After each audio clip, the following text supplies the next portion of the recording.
Tokyo Ghoul, I became an investigator. Chapter 1. Huichi, do you have any objection to this verdict? The judge's cold voice echoed in the room. The faces of the people below were extremely complicated, and some of them looked at Huichi with hatred, resentment, and anger.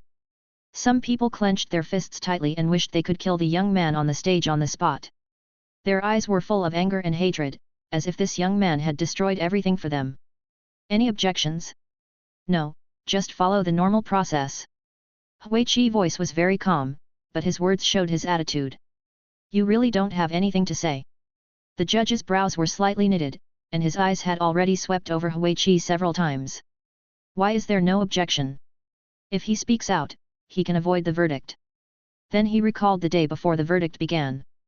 Huichi said that as long as he expressed his dissent, he would avoid the death penalty. Hello? You can't sleep during work hours. Got it. After a while, a casual voice answered. Huichi rubbed his eyes and sat in a chair to relax. Oh, I really can't do anything about you. You've been working for 3 years, but your attitude hasn't changed. The man in the white coat next to him was speechless. The two had been partners for 3 years. Their main job was to clean up the small ghouls and deal with the aftermath. Unless there were special circumstances, they basically didn't need to participate in the expulsion battle. Can you show some motivation? I have been assigned a new task. This time, I will go to the 24th district with Arima to check the situation. Hey? Going to District 24? Are you kidding me? That kind of place still needs a third-class investigator like me. Huichi's face changed a little. It is said that District 24 is basically an amusement park for ghouls, and the main battlefield is underground, which is very disadvantageous for investigators. The most important thing is that third-class investigators are probably just giving extra food to ghouls. There are also horses and other special leaders. Mission release: participate in the rear work of the 24th district. Mission reward: visible after completion. New mission. Let's go. Think for a moment and weigh the pros and cons. If I just follow the main force, I won't encounter any powerful ghouls. As long as I can control myself, there won't be any big crisis. Thinking of this, Huichi stood up and nodded. I will attend. What is the time? I will write my suicide note in advance. 7 days. 7 days later is the time to execute the task. After hearing the answer, Huichi immediately stood up and took out a piece of paper, and wrote a few big words in black notebook. Will. 10 minutes later. Looking at the white paper without a single word written on it for a long time, Huichi smiled subconsciously. There seems to be nothing to say. It seems that I have always been alone. I threw the pen aside, put on my white work clothes and prepared to welcome the countdown to the end of work. I walked to a high point on the floor and looked down quietly. The dim sunlight shone on my face. In the distance, a hunched figure approached step by step, with an inexplicable smile on his face and words that exuded malice. Hee hee. I heard that the ghouls in the 24th district are very perverted, but I don't know if Akira is there. But a third-rate person like you will definitely die, right? The voice was getting closer and closer, until the last sentence was close to Huichi's side. Me? I don't know, but there is still a chance of survival.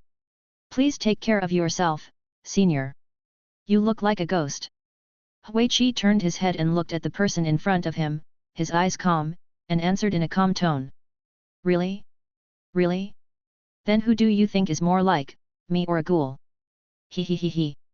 Along with the laughter, Maito Kurio's hideous face gradually lost control, his unequal eyes began to shake, and his hands tightly grasped the quinqua box. It's all the same. If you have time to vent here, you might as well go and see if there's a spot for you in District 24. Maybe you can't make it.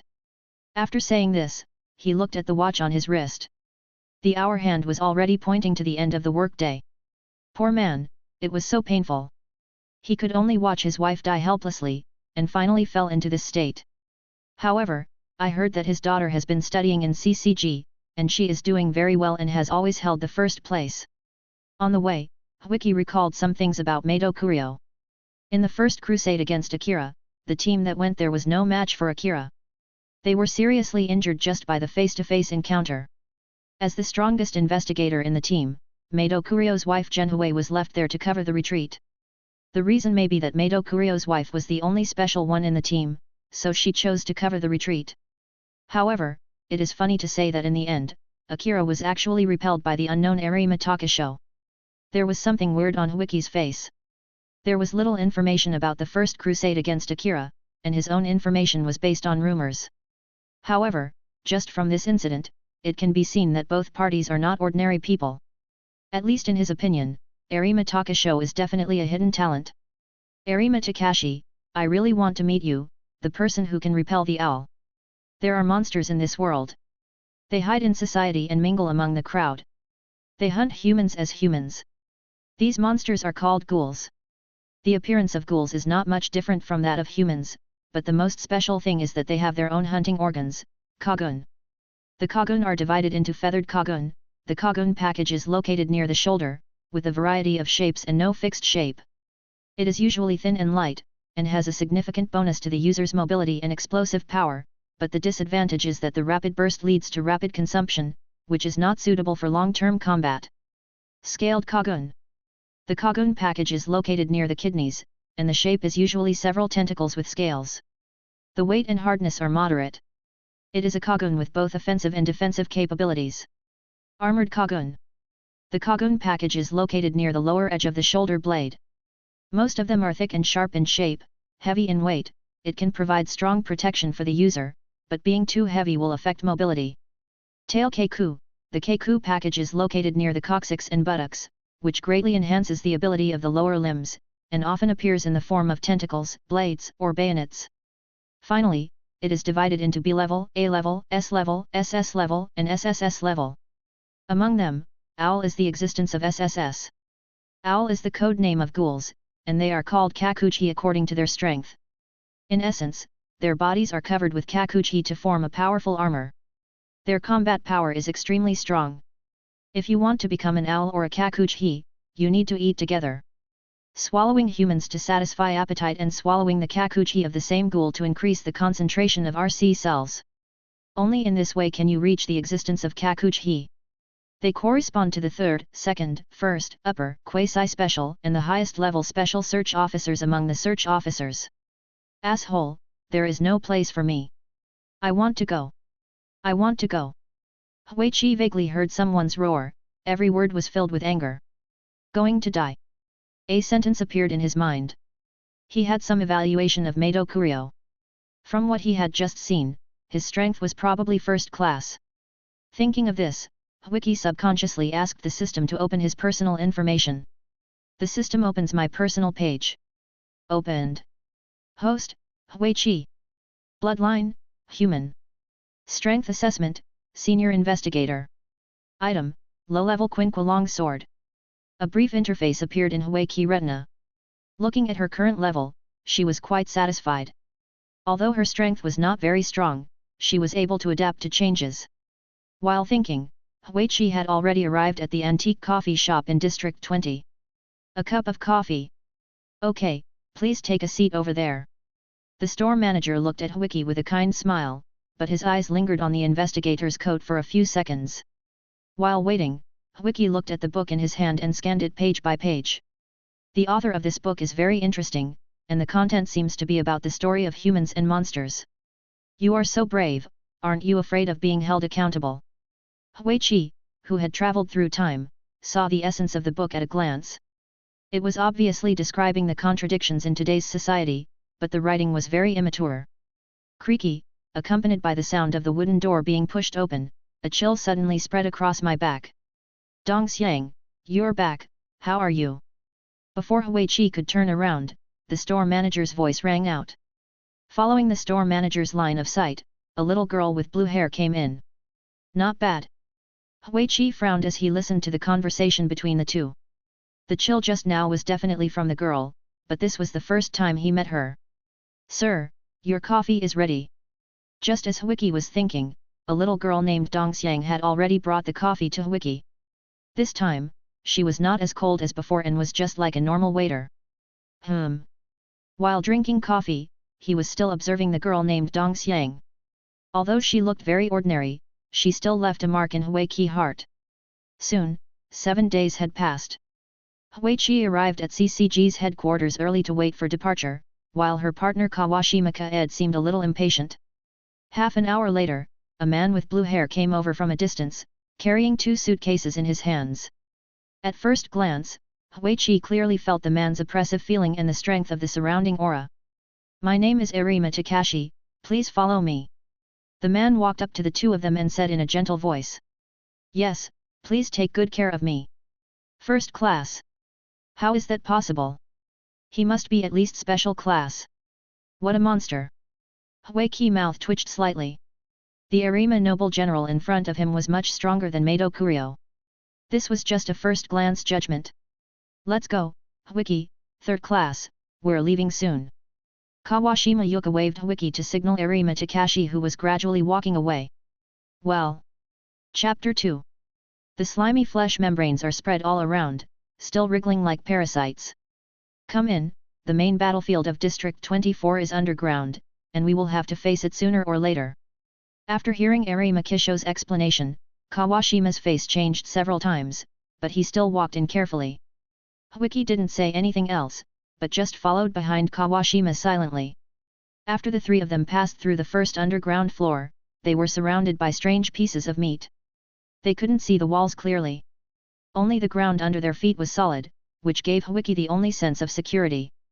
"From now on, try not to make any noise, ghouls may appear anywhere."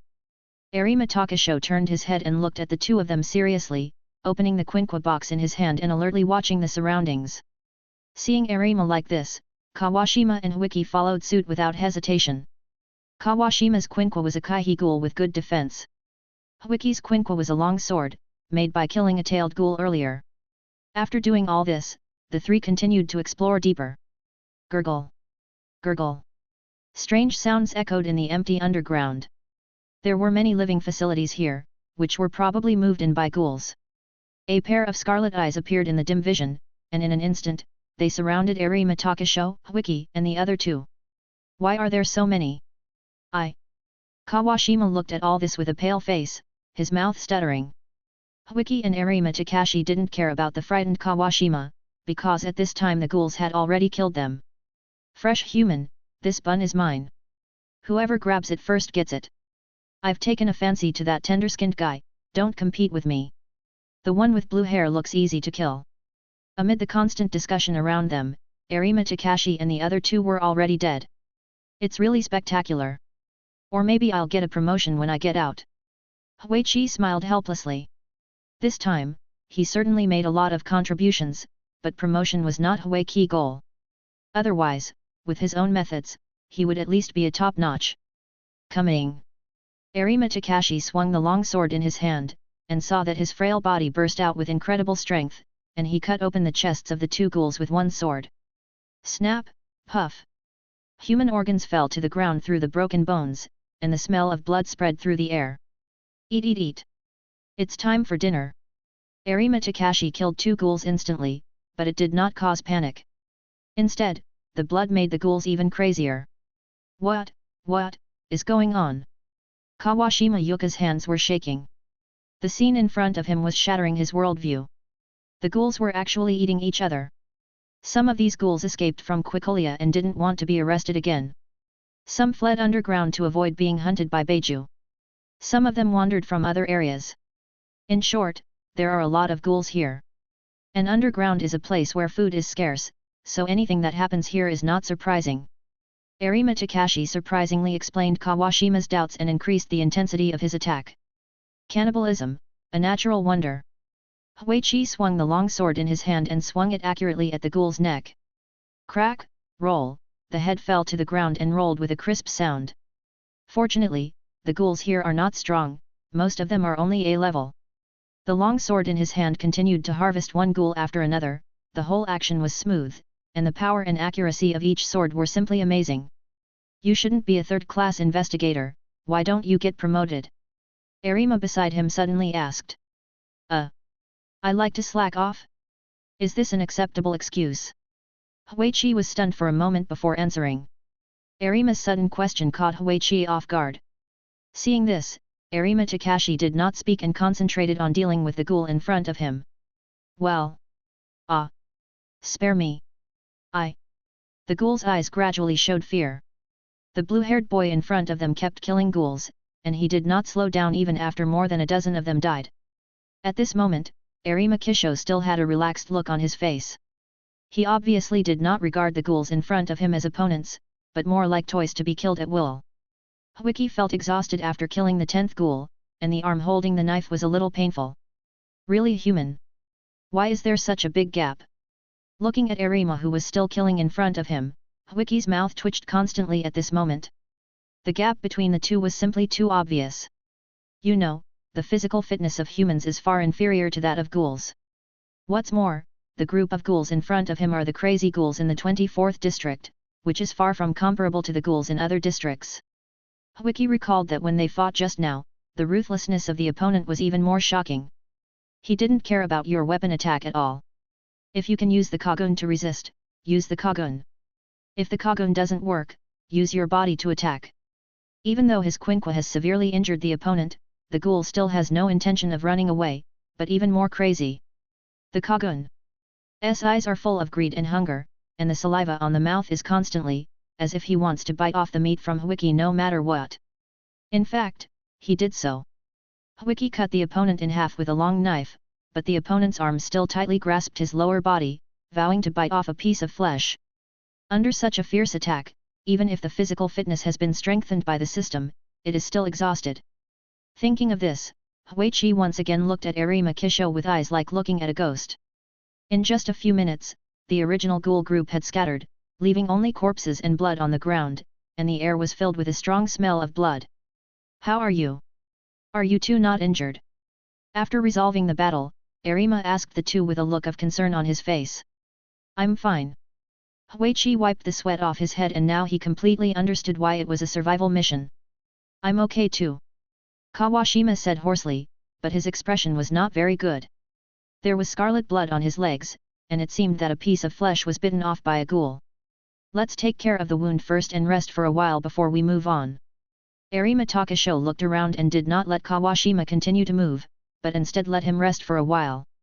But the task progress. Kawashima looked at the two of them with a worried tone. Wiki spread his hands and looked indifferent.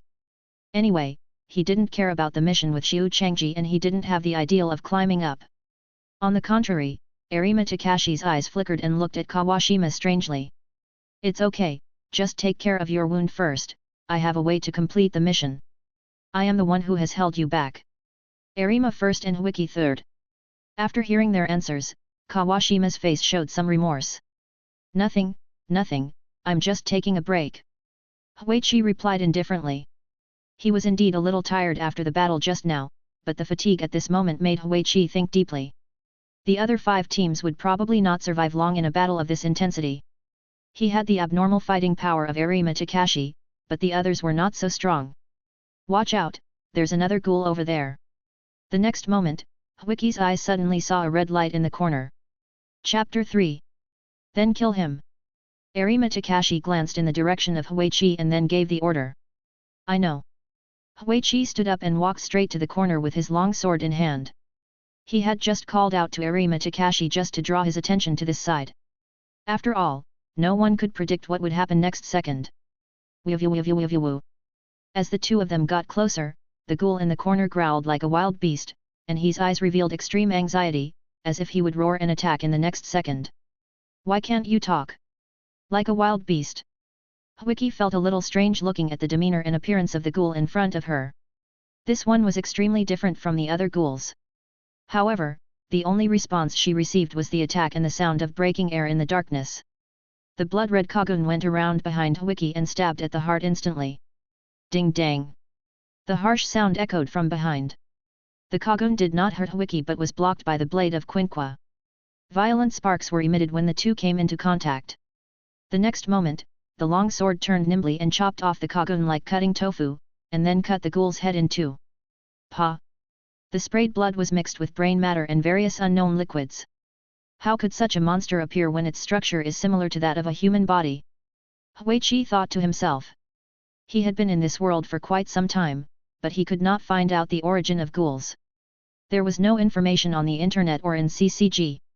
It was as if this creature appeared out of thin air. Okay, let's go. Kawashima-ka-ed shouted from a distance. His face looked better now. He grabbed Quinqua with his other hand and prepared to set off. I see. I'm the one who delayed you because you've worked so hard.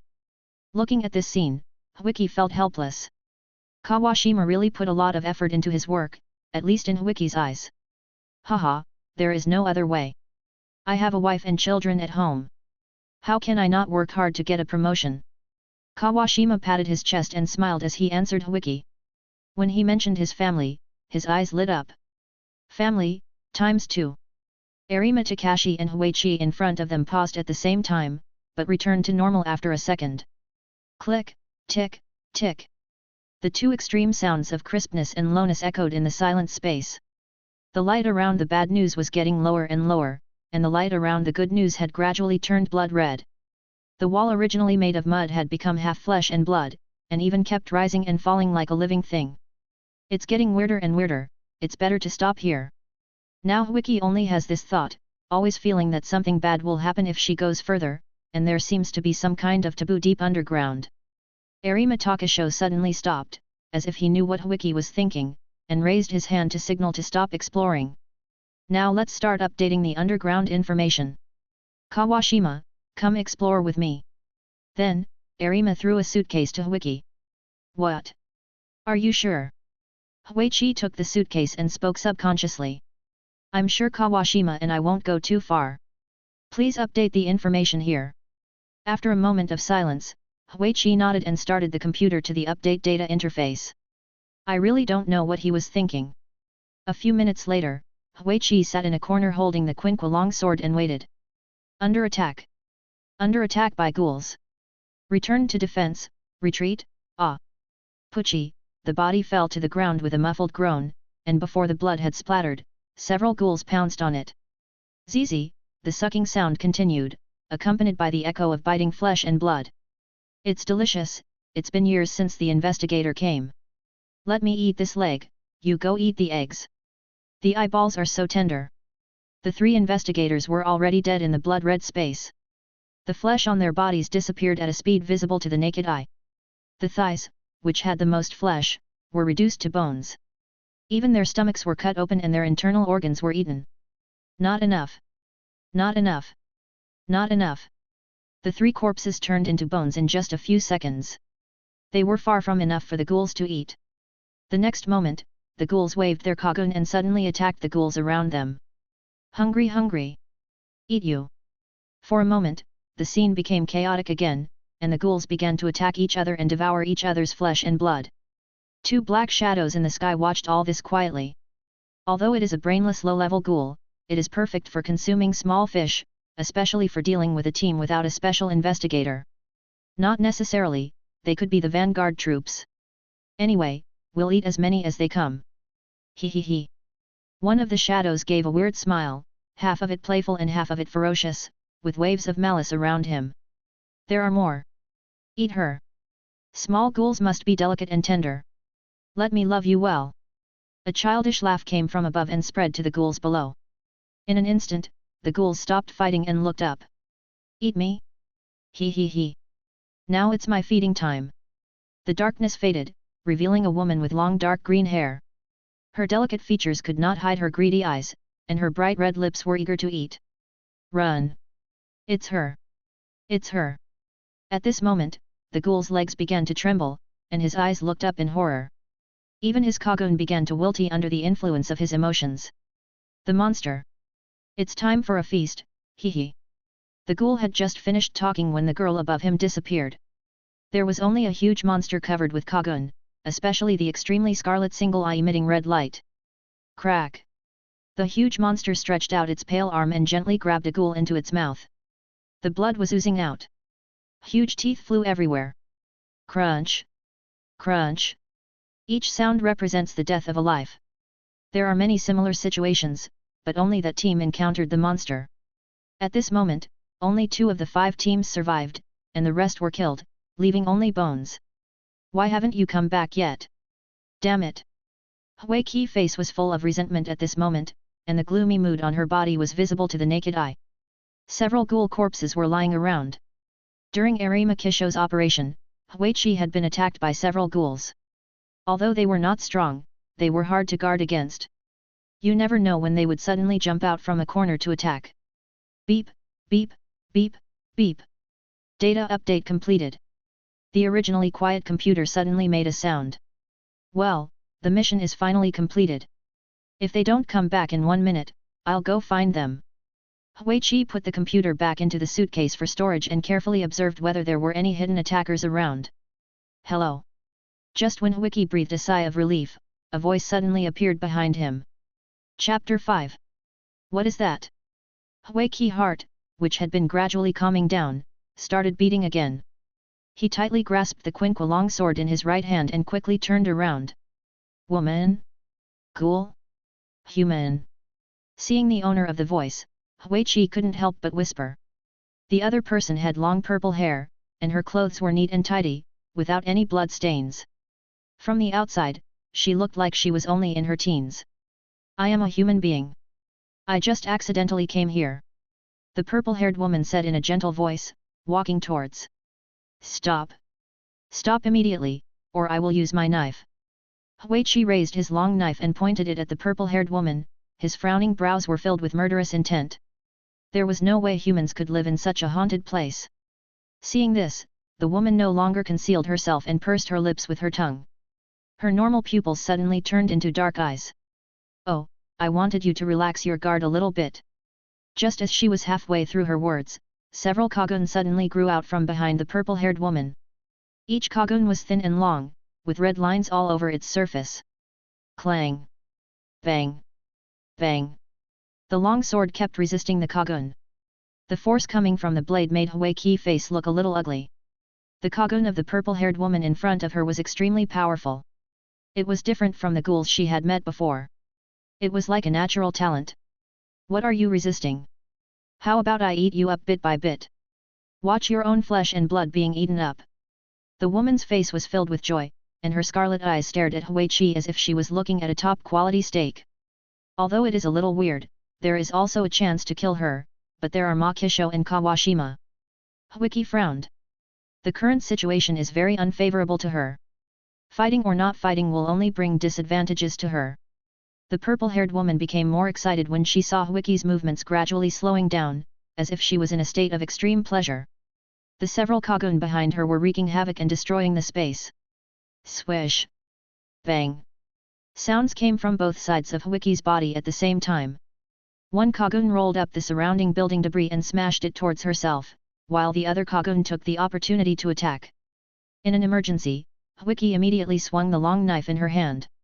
Two cold rays flashed in an instant and cut through the building debris. Then she immediately aimed the computer in her hand at the Kagun and threw it. Zillalala! The computer was pierced by the Kagun, and the broken surface flashed with electric sparks. It's so fun! Run quickly, just like a mouse. Ha ha ha ha! Huichi couldn't help but twitch his lips when he heard the woman's voice. He had never encountered a normal ghoul since he came to the 24th district. They were all either neurotic or foodies. I really want to go back to the old days of slacking off. Huichi couldn't help but sigh when he thought of this, and then raised the Quinqua knife in his hand and aimed it at the broken support frame beside him. Kazi! The Quinqua knife had a slight sense of resistance, but it still successfully cut off the support part. Bang! The iron frame fell to the ground with a bang, and the next second it raised a cloud of dust. For a moment, the visibility underground was even pitifully low. A small strategy for emergency situations. If I remember correctly, there will be a support frame in the passage ahead.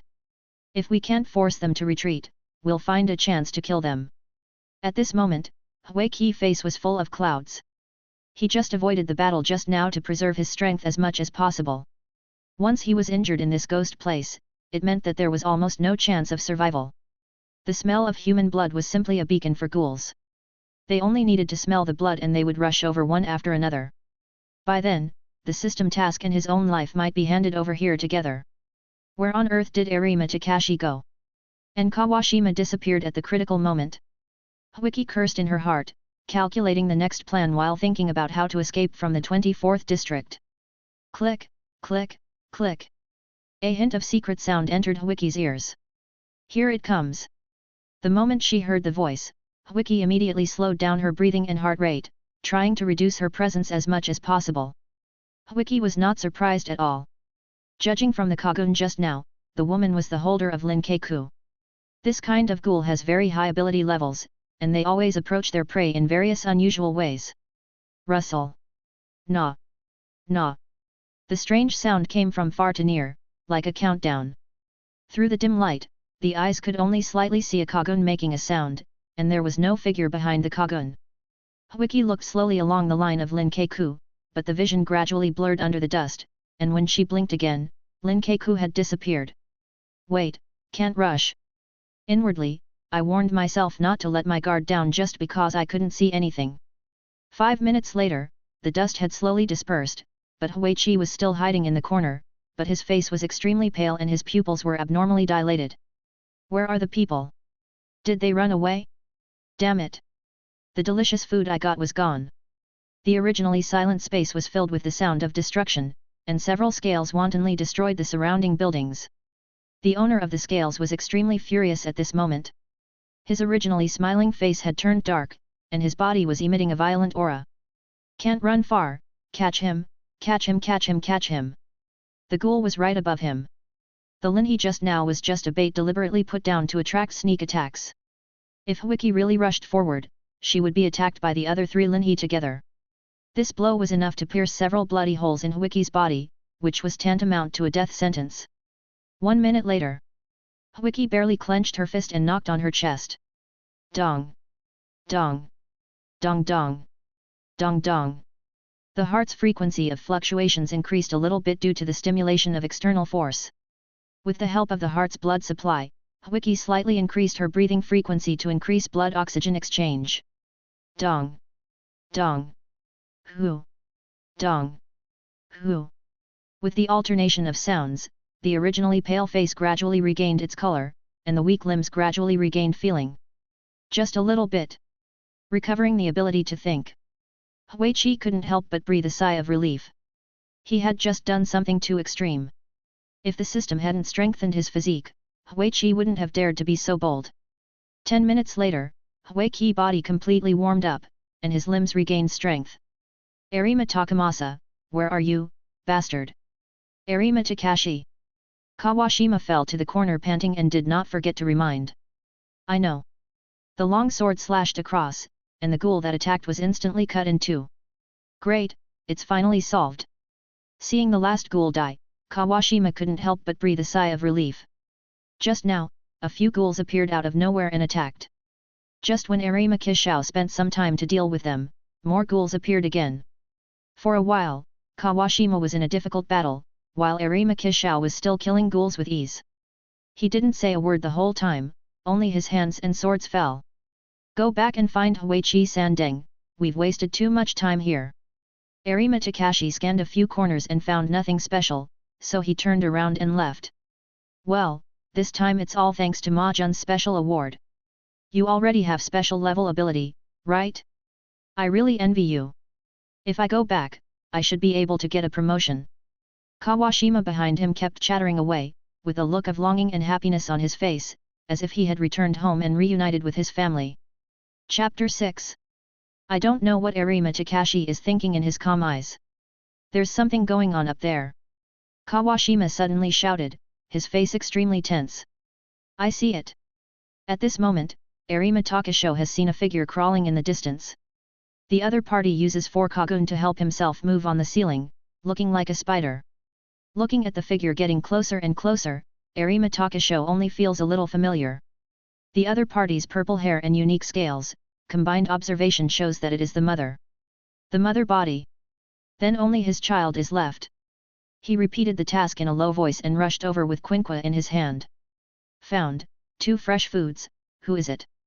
Not the same person as before. The crawling female ghoul gradually slowed down her movements, and looked at Arima Kisho with a puzzled look. The dim red vision in the underground did not allow her to recognize the person in front of her at the first time. Just when the female ghoul was puzzled, the quinqua longsword aimed at the limbs and cut through them. With the powerful force, the longsword was able to break the Kagun defense before it touched the ghoul. The strong wind at the blade tore through the tissue the moment it touched the Kagun. Such a familiar power. Could it be him? Just after the fight, a blue-haired man suddenly appeared in the mind of the female ghoul. She had met him once when she was a child.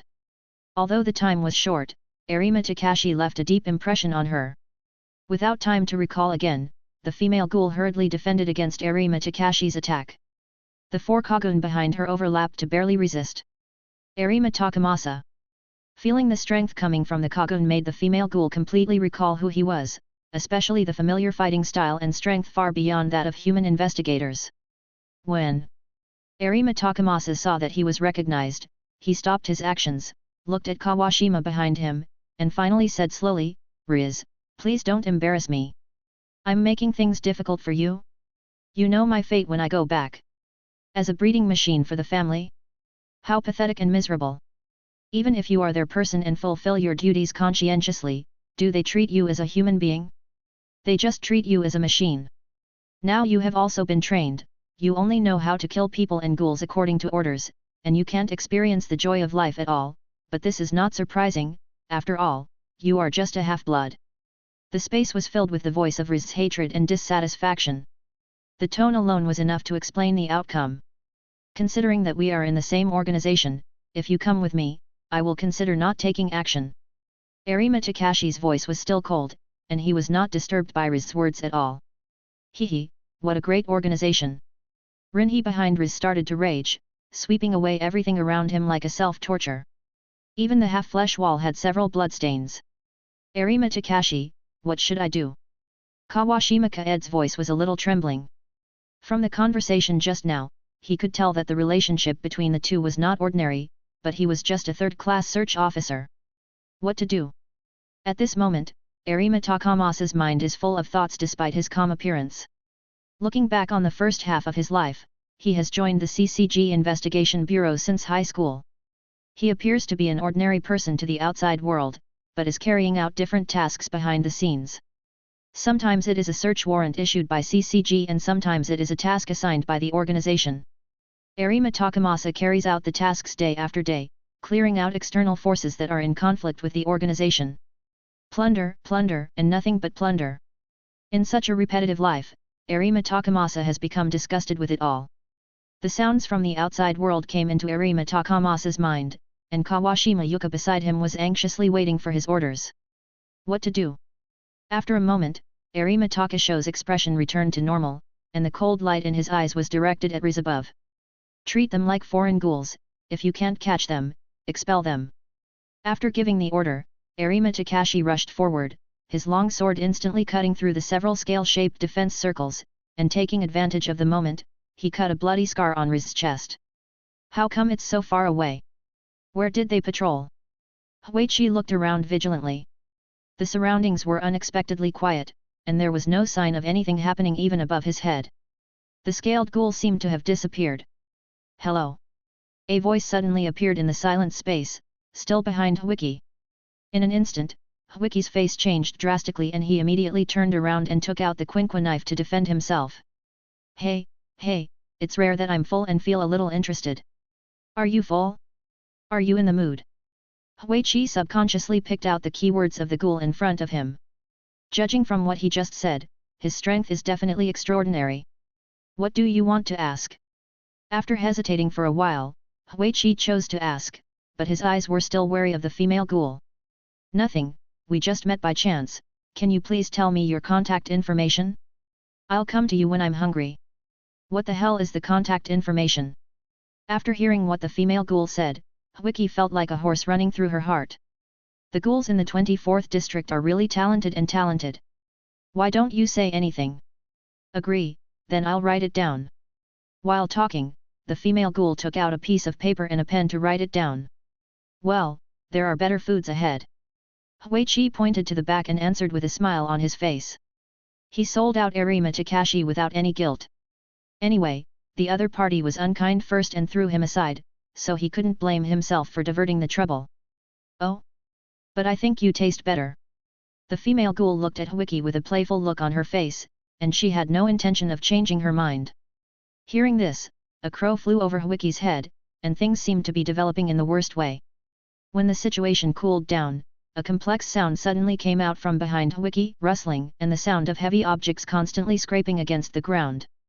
Wiki turned her head and saw a ghoul with 4 scales on his body flying over.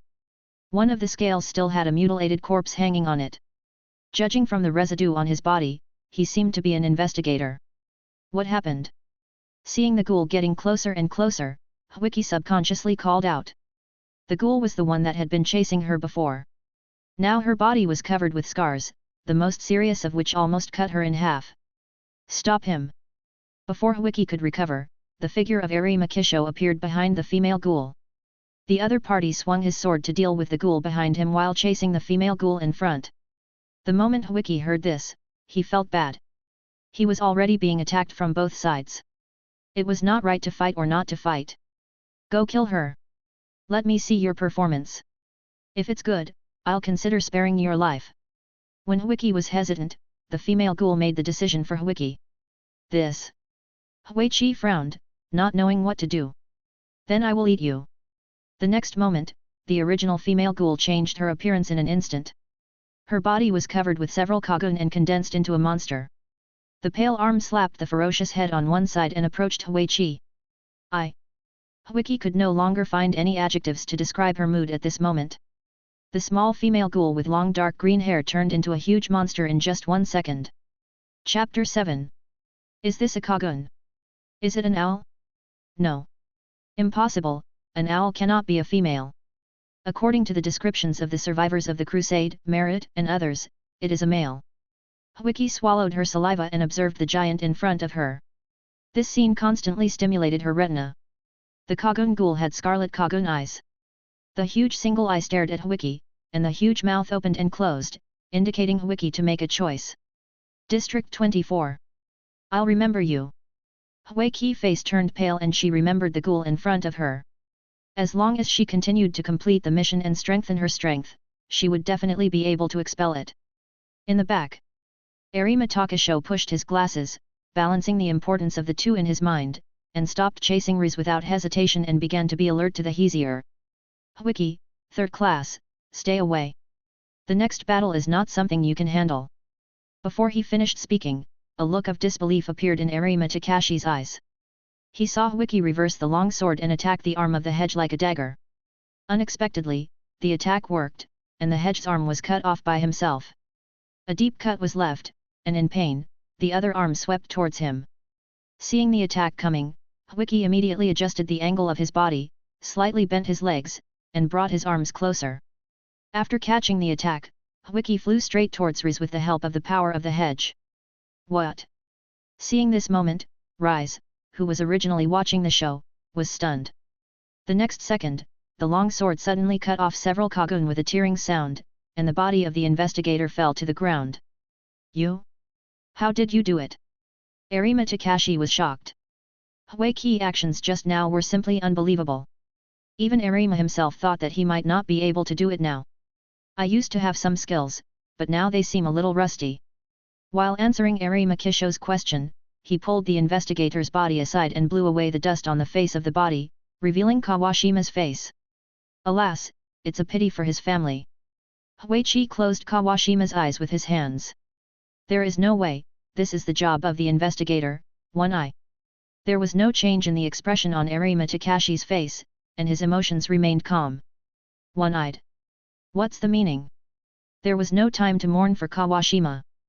Wiki vaguely heard the last 2 words of Arima Takashi's sentence. The one-eyed Heiji in the distance seemed to know that Arima Takashi was not easy to deal with and took the lead in attacking. His huge body shot out dense feathers in an instant. Seeing this scene, Wiki turned around and silently said sorry to Kawashima's body, then picked up Kawashima's head and put him in front of him to resist the attack. Arima Takashi couldn't help but twitch his mouth slightly when he saw this scene. Just now he was still looking like a dead man was the greatest. Ding ding dang dang. Clang. All the flying feathers were knocked away by Arima Takashi, and from time to time they would bounce back in eye of the attacking Heiji. The Quinqua longsword performed far better than ordinary people in Arima Takashi's hands. Wiki's close observation of Arima Takashi's fighting style was simply jaw-dropping. All kinds of unexpected methods were used by Arima Takashi, which showed this terrifying talent. Join me in the attack later, this round of attack won't last long. The calm voice of Arima Takashi beside him reached Wiki's ears. Are you kidding me? It's really not long. Looking at the hedge who was still shooting crazily in the distance, Huichi couldn't help but sweat. No matter how he looked at it, it seemed like he had some energy left. It won't be long, it will be over soon, get ready. Hey? Are you confused? Before he finished speaking, Arima Takashi stopped defending and started attacking. His long sword accurately split Yuhi and then he came in front of he with incredible speed. Amazing! Seeing this, Wiki said 2 words subconsciously, and decisively picked up her quinqua and charged. However, compared with Arima Takashi's unrestrainedness, Wiki used Kawashima's body as a shield. When Wiki approached the hedge monster, Arima Takashi had already started to attack. Several cold flashes of the long sword formed a cutting line, and its speed was so fast that it was almost invisible to human eyes. The next moment, the corresponding knife marks appeared on the hedge's body. Puff! Ah! Blood spurted out from the wound like a fountain, and the monster let out a painful roar. The two took the opportunity to find weak points to attack the monster. Arima Takashi's every knife would cause trauma to the monster, but Hwiki was not so smooth. Arima's one knife required Hwiki 2 or 3 knives. At this moment, Hwiki once again realized the strength of Arima Takashi.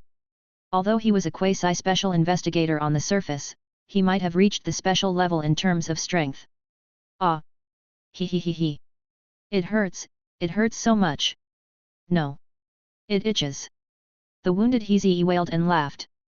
The extreme sounds from both sides were so frightening that even Arima Takasho stopped attacking and observed the Hizi's condition. The characteristics of the 24th district. Huiqi's face changed. He had never encountered a normal ghoul since he came here. Regardless of the size of the strength or other factors. Itchy. It feels like something is about to come out. So good. He. A harsh sound echoed in the quiet space, and the body of the hedge monster changed again. Many barbs suddenly grew on its body and were covered with feathers. 2 huge mouths continued to extend from its head. Arima Takamasa did not continue to observe as if he already knew what was going to happen. He aimed his long sword at the extended head and chopped it down. The moment the two came into contact, violent sparks were emitted. At this thrilling moment, Arima Takamasa's eyes were firm and calm. There was no fear at all. His body was tense, and he poured strength into the weapon in his hand. In front of Hwiki's unbelievable gaze, he actually cut off the head with one knife, and then he chopped the hedge body vertically with another knife. Click! The weird laughter and wailing stopped abruptly, and the huge body of the hedge monster slowly fell down. Invincible. Huichi said these 3 words subconsciously. What happened today simply shattered the concept of combat power. Huichi had seen CCG special class battles before, but the special class battles that almost crushed the opponent were nothing. Come out and talk. In this strange atmosphere, Arima suddenly spoke to the monster. A minute later, a voice came from the quiet monster's body. Oh, what are you talking about? If you win, just kill me. I do not want. It's funny, the winner takes it all, now I'm the loser. The atmosphere in the air was getting more and more strange, but Arima Takashi remained calm. Are you his child? The hedge all look alike. Shut up. I'm not like him. I'm not like him either. Arima Takashi's words seemed to have penetrated the psychological defense of the hedge monster, and the other party's emotional fluctuations instantly rose to the extreme. Fankin 8, how about listening to my ideas? Chapter 8.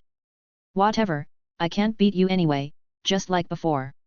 Yoshimura Ito's voice was full of self-mockery, and his heart was full of helplessness and unwillingness. The last time he fought with Arima Kishou, he was forced into a difficult situation and had to retreat. This time he lost even more miserably, with his life in the hands of the other party. He once thought that he could strengthen himself by constantly eating other ghouls. He hunted like crazy for a year, but he was defeated again when he met Arima Kishou. That's not important, Yoshimura Ito, you are still the strongest among the ghouls, I need your help.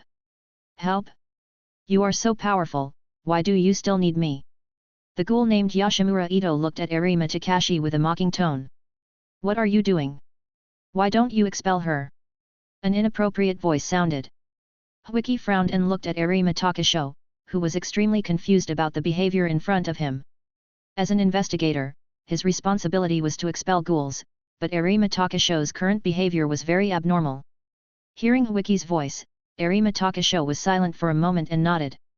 Well, thank you for your reminder. Arima Takashi did not walk towards the ghoul, but quickly approached Hwiki. Wait! What are you going to do? The only answer Hwiki got was the attacking fist. Bang! Bang! Boom! Seeing Arima Takasho's attack, Hwiki did not hesitate. She had been wary of Arima Takasho from the beginning. Now Hwiki decisively clenched her fists and began to attack Arima Takasho. The sound of fists hitting flesh echoed in the space. The two attacked with great force. Every time a fist hit the other's body, a muffled groan sounded. At this moment, Arima Takasho's eyes were shocked again. Hwiki's boxing skills were different from those of ordinary people. They were like fighting and boxing, and there was also some Chinese martial arts mixed in. I underestimated you. What are you doing? Huichi stared at Arima fiercely. From letting the purple-haired ghoul go to fighting the hedge monster together, Arima Takashi had concealed a lot of things from her during the whole process. The most important thing was that the conversation just now was inexplicable. I don't need to know, cough. Arima Takashi suddenly coughed halfway through his words and glanced at Fankinet behind him. Food. A bit of greed appeared in Fankinet's eyes, and he gathered again behind him to attack Hwiki. This scene happened to be in Hwiki's sight. It was only a moment of distraction that Arima Takashi seized the opportunity keenly, increased the strength of his attack and kicked Hwiki's lower body with his legs. Bang! Boom! Hwiki fell to the ground without any suspense, and fainted with his head down. The bone seems to be broken. After dealing with Huichi, Arima Takashi looked down at the left leg that had just been attacked, and could now feel the severe pain. Fankinate on the side seemed to be impatient, with the scarlet eye flashing with desire and saliva faintly visible at the corner of his mouth. Stop, this is what I'm using as collateral. Listen to my plan. Arima Takashi mentioned Quinqua in an extremely cold voice, and with murderous intent in his eyes, he threatened Fankinate.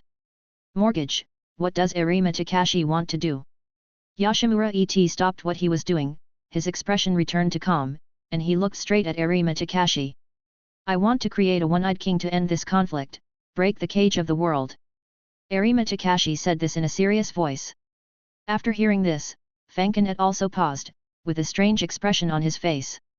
Impossible. You can't resist them. I can't, but we can create one, the only one that can end them. Ha ha ha ha ha ha ha ha ha ha ha.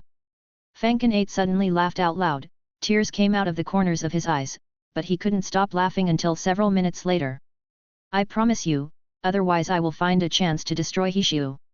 The two stopped talking from then on. Arima Takashi reached a cooperation with the king of the underground of the 24th district, and the two launched a rebellion against the controller behind the scenes. Arima Takashi, who got a satisfactory answer, put away Quinqua, dragged the unconscious Huichi with one hand and planned to leave. Wait! Didn't you say you would mortgage him to me? Looking at the two people leaving, Fankinate called out to Arima Kisho. The next moment, a work permit flew from the sky and landed directly at Fankinate's feet. Name, Huichi. Rank, 3rd class investigator. Home address, number 41, Kyobon Street, District 17. 3 days later. In the ward area of CCG. Task completed ahead of schedule. Mission reward, greatly improve your physical potential. As the system sound ended, changes began to occur inside Hwiki's body. Cells were constantly breaking down, and the broken down cells condensed together to become the most basic part of the body. As more and more cells divided, Hwiki's overall basic strength continued to improve. Adapt, evolve, and become stronger, these 6 words perfectly explain Hwiki's microscopic state at this moment. Huichi seemed to hear the system's voice in a daze. He slowly opened his eyes and saw the white wall. There was a needle stuck in his right hand. Ding-ling-ling. The bell next to the bed rang, and after a while, several footsteps were heard outside. How is the recovery going? Feel good. He seems to be in good spirits. The 3 people who came in said one after another. Kano? Shinohara? Arima. Seeing the third person, Huichi screamed in surprise, and her mind instantly thought of the various experiences in the 24th district. I brought you back after you were unconscious. CCG has already done the logistics work for the deaths of Kawashima and other investigators. The most important thing is that you have been promoted to 2nd class investigator. Without waiting for Hwiki to speak, Arima Kishao told Hwiki the news in the past 3 days, and the coldness in his eyes did not dissipate, as if warning Hwiki not to talk nonsense. 2 days ago, when Arima Kishao returned to the CCG headquarters in District 1, he was called away by Kazuo Tsunyoshi to report the results of District 24. The mother has been found, but due to the influence of the ghouls in Area 24, she has not been captured. No trace of her child has been seen. Okay, let's try again next time. There was no change in Kazuhide Tsunyoshi's expression. He simply gave Arima Takashi some instructions before ending the conversation. In the ward, Huichi gave a brief answer, saying that her body had recovered well and she would be discharged in the afternoon. Arima Takashi and Shin Ohara exchanged greetings before leaving the ward, while Kano Akihiro excitedly introduced his latest achievements. You see, ghouls' organs have something in common with human organs, so my idea. After Kano Mingbo finished speaking, Huichi thought for a moment and then answered. You can try, at least I'm curious. Huichi yawned and looked at Gianna Mingbo with encouraging eyes. The two have known each other for 2 years. They first met in logistics. At that time, Gianna Mingbo needed help, and Huichi, who happened to pass by, solved it. From then on, they began a long conversation. Chapter 9. It's a bit difficult, but I will find a chance. I'll call you if there's any research progress. Kano Akira frowned, then answered excitedly. Tick-tock. It was almost afternoon. Kano Akira had been gone for 2 hours. Huichi pressed the bell and asked the nurse to pull out the needle. The discharge procedures have been completed, you can go home and rest for a few days. Okay, I understand. Huichi clenched his fists and moved his body briefly. Hey! Why do I feel more powerful than before? When I exerted my strength, I felt unexpectedly smooth and precise. The simple action of clenching my fist was no longer the same as before. In comparison, it was like updating the system. Thinking of this, Huiki subconsciously thought of the system task. If I didn't survive in the 24th district for 7 days, would it be considered as completing the task? Has the task been completed? Completed, rewards issued. Well, open my personal information. After hearing the system's answer, Huiqi's doubts about her body were resolved. According to the difficulty of the 24th area, the reward is definitely more generous than the normal task. Host, Huiqi. Bloodline, human. Strength assessment, quasi-special investigator. Items. My strength has increased. I have already qualified for the special class. But where are my items? When Huiqi saw the last column, his eyes widened and he kept scanning it. No matter how many times he looked at it, it was always blank. My quinqua is gone. Yes. The system unexpectedly answered the question, but these 2 words made Huiqi fall silent. Small problem, I'll make another one later. It just so happens that I don't want to use that rubbish quinqua anymore, and my real strength is just enough to get a better one. I felt unhappy with Arima Takasho again. Nothing good happened from the time they formed a team to Arima Takasho. Now I was brought back and quinqua is gone. Huiqi reluctantly changed into the uniform of the investigator and left the hospital.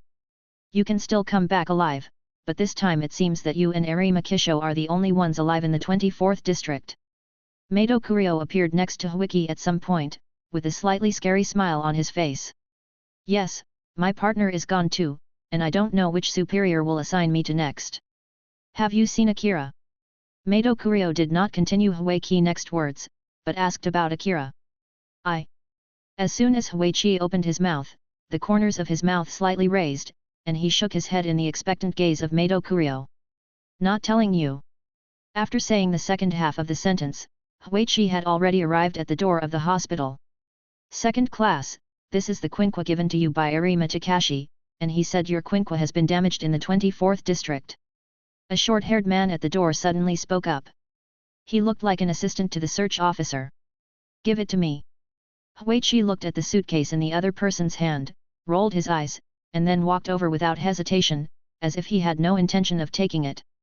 I have already contacted Dr. Jixingji, so please don't bother Arima Takashi. Is this your choice? The quinqua in my hand is made from the oakage of the S-rank ghoul Midnight Bell. Its sharpness and strength far exceed those of other quinquas. Midnight Bell? The ghoul from Area 7? I didn't expect that Arima Kisho would solve it. Huichi paused when she heard the words from behind. She had already read the information about the ghoul. The ghoul killed people at midnight and accompanied them with some strange bells. After each crime, there would always be various bells left at the scene. Moreover, this ghoul also had a strong anti-detection awareness. Several investigators from Area 7 were killed before. The threat level of the ghoul continued to rise and finally settled at S level. It made the CCG of Area 7 busy for a long time. Then give it to me.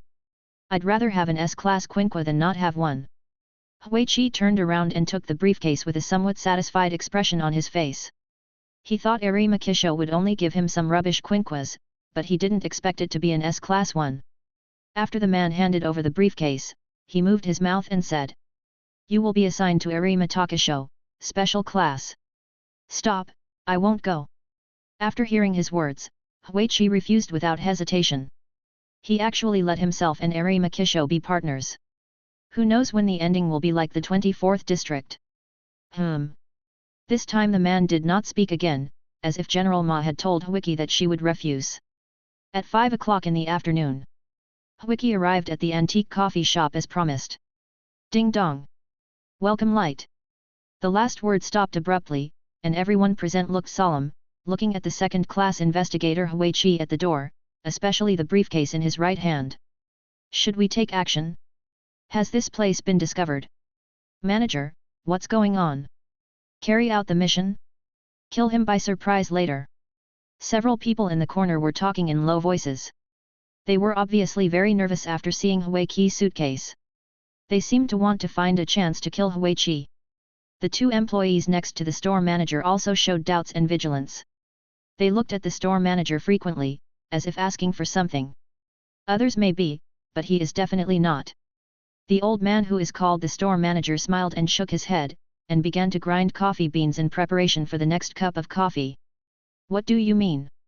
The man and woman next to the store manager looked at him in confusion, but the vigilance in their eyes did not relax at all.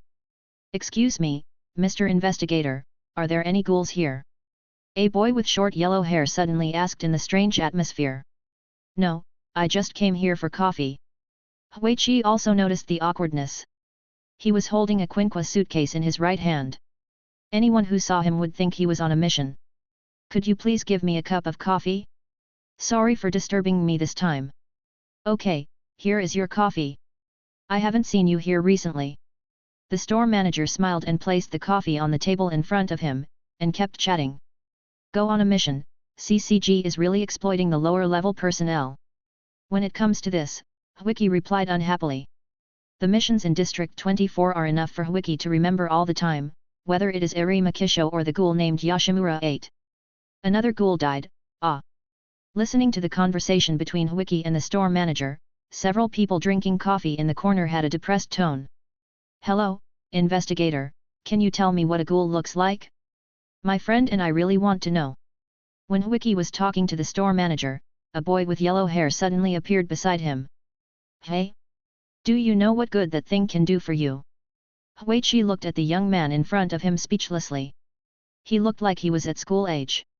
But I just want to know, after all, there is no publicity on TV, you see my friends also want to know. After saying that, he pointed to the black-haired mushroom-headed young man sitting in the seat. Seeing this, Huichi sighed slightly and tapped his forehead with his fingers. It is similar to humans. When fighting, it will show its eyes and kagun. They are similar to humans. Are they scary? Are they harmful to humans? Chapter 10. The question of the yellow-haired young man immediately attracted the attention of everyone present, because the person answering was a CCG investigator, who to some extent represented the official attitude. The coffee shop was unusually quiet. Everyone was waiting for the answer from the second-class investigator Huichi. Even the store manager and the two coffee shop staff slowed down their movements to reduce the noise. SHH. Your question is not friendly, I can't answer it. Huichi took a sip of coffee with an inexplicable smile on his face. Yeah, thank you for your answer, investigator. The young man did not continue to ask questions, realizing that he had asked questions that he should not have asked. He stood up and left Huichi's side and returned to his seat. The coffee shop returned to normal again, and everyone discussed hobbies, work, fun and many other things. Wiki looked at the bottom of the coffee in his hand and felt a little depressed. He had only taken a few sips but it was all gone. Let's leave after we finish drinking. It's getting late. Wiki glanced outside the store and thought of her own small house. Although it was small, it was her only home. Gilyalu, the empty coffee was refilled. Have another cup, I will make amends for what happened to the boy just now. Seeing the full cup of coffee, Huichi raised the corner of his mouth slightly. Apology? I'll take it. The coffee here is really good and reminds me of my past life. Before crossing over, Wiki had a special title. He was called a thug by the underground people. He was responsible for solving some shameful things. Occasionally, the country would ask him to take action for the sake of face. Before Wiki finished recalling, the store manager lowered his voice and asked Wiki. Ghouls are all bad, they endanger human survival and social stability. Haha, who knows? Wiki's smile became strange, and he looked at the old man in front of him with a meaningful look. I hope you enjoy your coffee. After finishing the second cup of coffee, Huichi stood up and left the antique coffee house. Drip, drip, dribble, drip, dribble. I hummed a tuneless tune as I walked home. There were many noises in my ears, which were not natural sounds. Is there a ghoul following me? This is an interesting cafe. Wiki held the suitcase in her right hand and walked towards the dark alley. Her expression did not change, and she was still optimistic. Is this investigator a fool? How can he still laugh now? A sturdy man appeared in the dark corner and pointed his finger at Huichi who was on his way. Who knows, but he should pay the price for his remarks.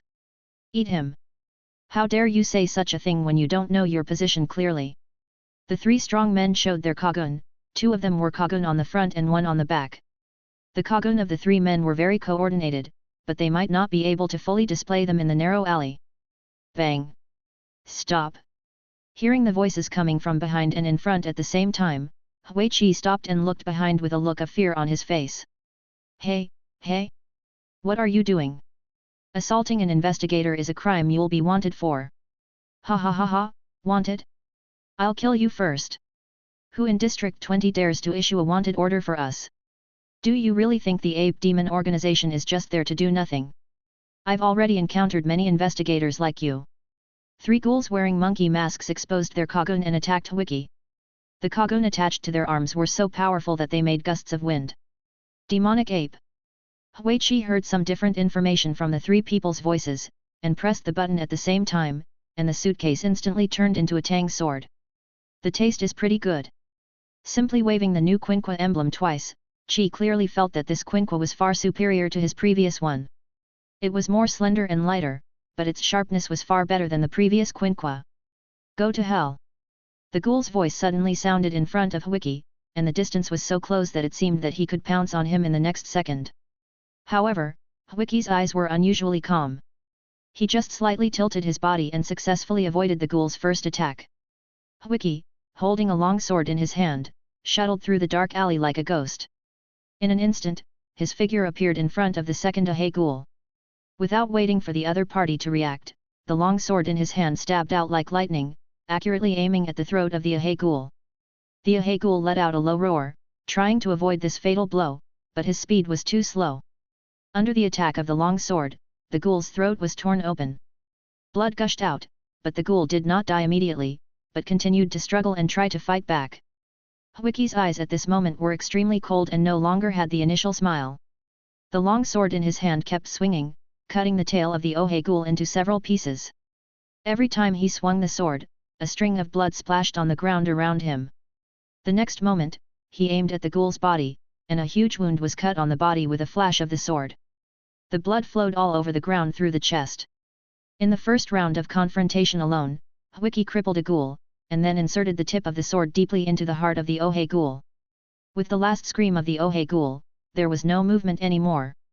Senita! A painful wail sounded behind him, and the other two Kaihi ghouls were extremely angry, their scarlet eyes were full of hatred, and their emotions even made their kagun swell a few points. But Wiki had already dealt with the most troublesome tail kagun, and it was too easy to deal with the remaining two Kaihi ghouls.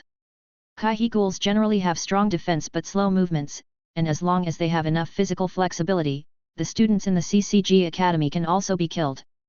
The moment he saw the three ghouls, he had already thought of a battle plan in his mind. He dodged the attack of the first Kaihi just to get close to Tail Kagun and kill it.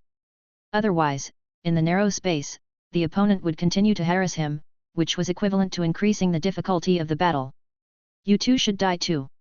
It just so happens that there are new Quinquas. Quinquas are made of ghouls Kagun, and their strength depends on the strength of the ghouls. Eat you. Without waiting for the two ghouls to take the initiative, Wiki chose to attack. With the help of the dim light, he shuttled back and forth while swinging the long sword in his hand straight in an oblique direction. The moment the blade touched the Kagaka ghoul, there was a dull thud. The Kagaka ghoul's defense was easily broken, and Wiki's long sword directly slashed into his body. Without giving the Kagaka ghoul time to scream, Wiki's arm exerted force again, and cut the ghoul's body in two like cutting tofu. The remaining half of the body sprayed blood, and the ground was dyed blood red. Pa! Pa! Pa! Walking in the sticky pool of blood, Wiki aimed at the last Kagaka ghoul and attacked. Wiki's shadow was reflected in the blood, and the long sword slashed at the ghoul. The opponent had no power to fight back and could only curl up in the corner to defend. However, all this was just a slow death. Wiki had a very good way to deal with the cuckold-style defense. The tip of the long sword stabbed frantically along the gap. Puff! Puff!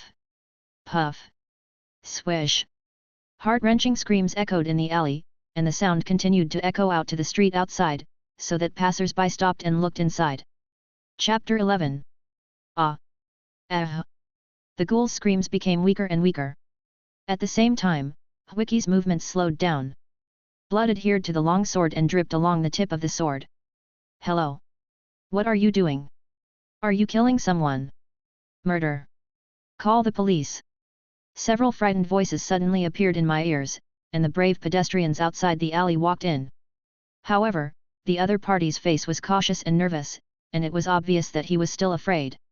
Call the police? Do you think calling the police will work?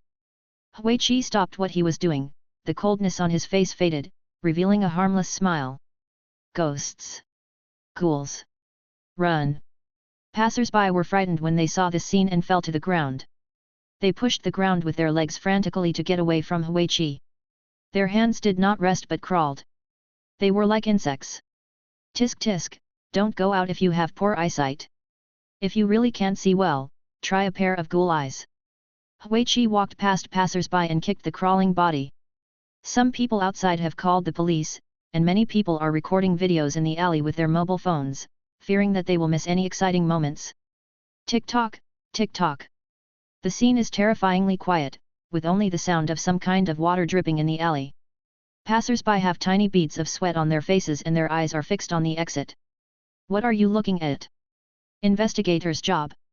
Huichi appeared in front of everyone, but the blood-red long knife in his hand and the weird smile on his face were still scary. Everyone shuddered. Investigator, okay, I'm sorry. Sorry to bother you. Sorry for interrupting you. Sorry. Sorry to bother you. Several sharp-eyed people immediately began to bow and apologize to Huichi. Okay, let's go home quickly. The roads are not safe at night. If it's serious, it's called obstruction of public service. If it's minor, it's nothing. It's up to Huichi's heart. However, Huichi didn't care about these trivial matters. Then he picked up the phone and called the CCG branch in District 20. Hey, I'm being attacked by a ghoul, please send support personnel here now. Where are you? We're here to help. They are all dead. In the second to last alley of Huizhen Street in District 20. Be careful not to damage the bodies. I need new Quinqua. Okay. Please wait a moment. Click. Huichi hung up the phone and leaned against the wall. Don't care? 3 ghouls have already died. No, they have to take responsibility for the decisions they made. Besides, if they kill Beiju, CCG will send more people to District 20. But they are demon apes, my children. Forget the past, we need to maintain a stable zone. An inexplicable chill. Where? A fellow ghoul? Huiki, who had closed her eyes and was waiting for the logistics department, suddenly opened her eyes and looked around. Her originally scattered gaze instantly focused on the threat in the field. This. No, not that. Could it be that? No, Not that either. Wiki scanned several people but did not find the person in the dark. The person seemed to know that Wiki had discovered her presence. The inexplicable chill gradually faded away.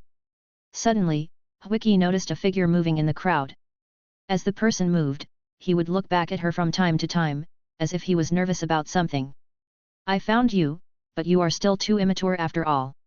Holding the long knife beside him, his figure disappeared in an instant. The passers-by around him only felt that Huichi disappeared in the blink of an eye. Hey, kid, where are your parents? Am I right that your name is Dong Xiang? Huichi held a long knife and looked at the short-haired girl in front of him. His tone was quite teasing, but the murderous intent in his eyes did not subside at all. Dong Xiang stared blankly at Huichi, who suddenly appeared in front of her, as if her language system short-circuited because of excessive tension or fear. A minute later, Dong Xiang finally broke free from the complex emotions of shock, fear, etc.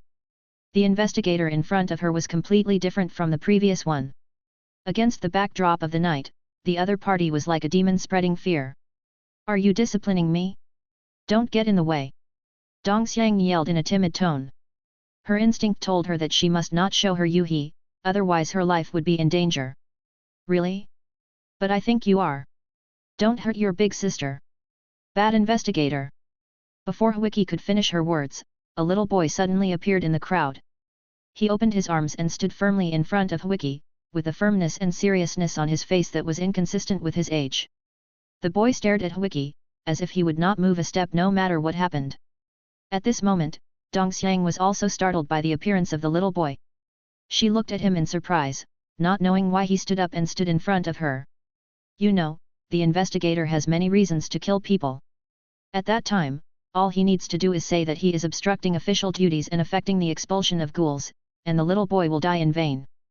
Wiki still did not change, looking at Dong Xiang from head to toe as if looking through her heart. At this moment, Dong Xiang felt very uncomfortable, and a chill rose in her heart.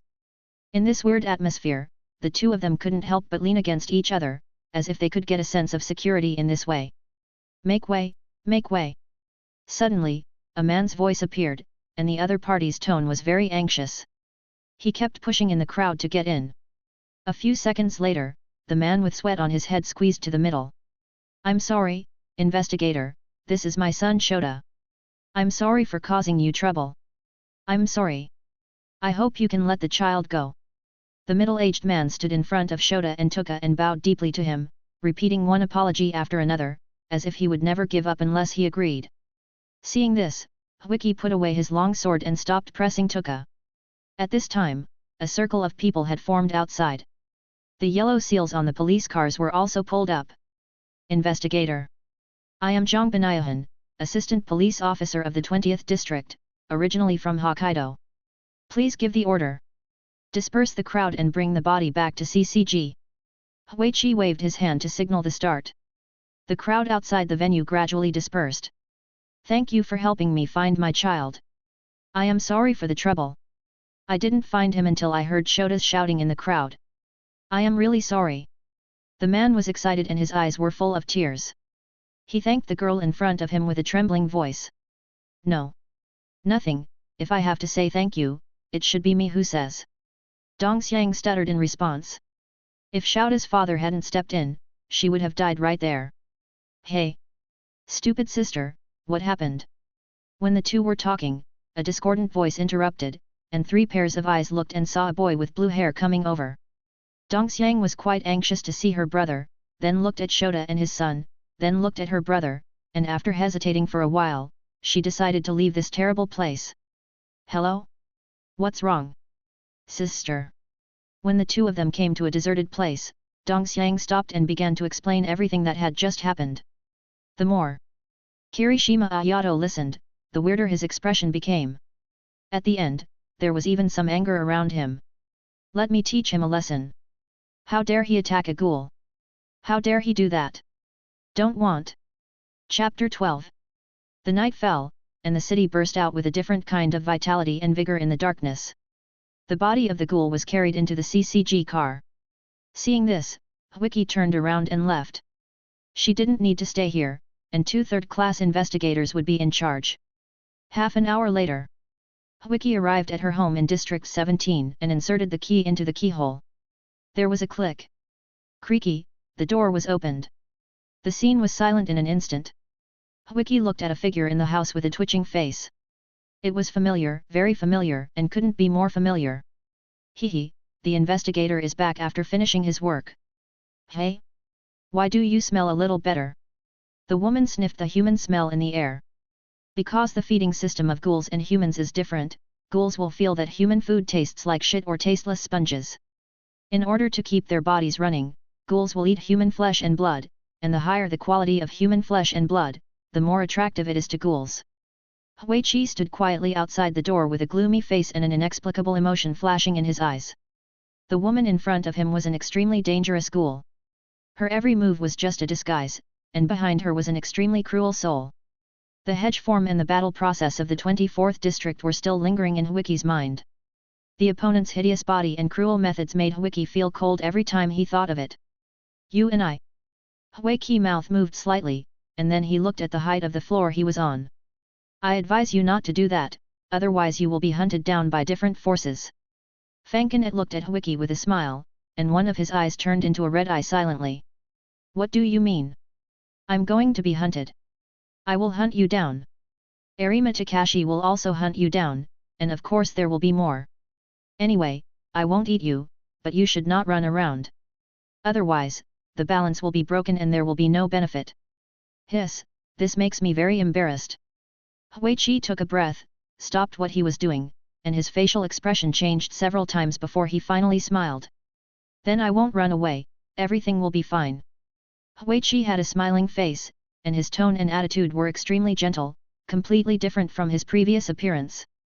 Stop laughing, it's too fake, you should be eager to kill me and Arima Takashi now. Fankin Et pushed his glasses, put away the smile on his face, and calmed down his tone. With many years of experience living underground, he could tell Wiki's attitude at the moment. No, how could that be? We all know each other, and the most important thing is that I can't beat anyone. Huichi looked like he had accepted his fate, but in his heart he was already asking the system about his detailed strength. Can't he beat it? The system's concise answer.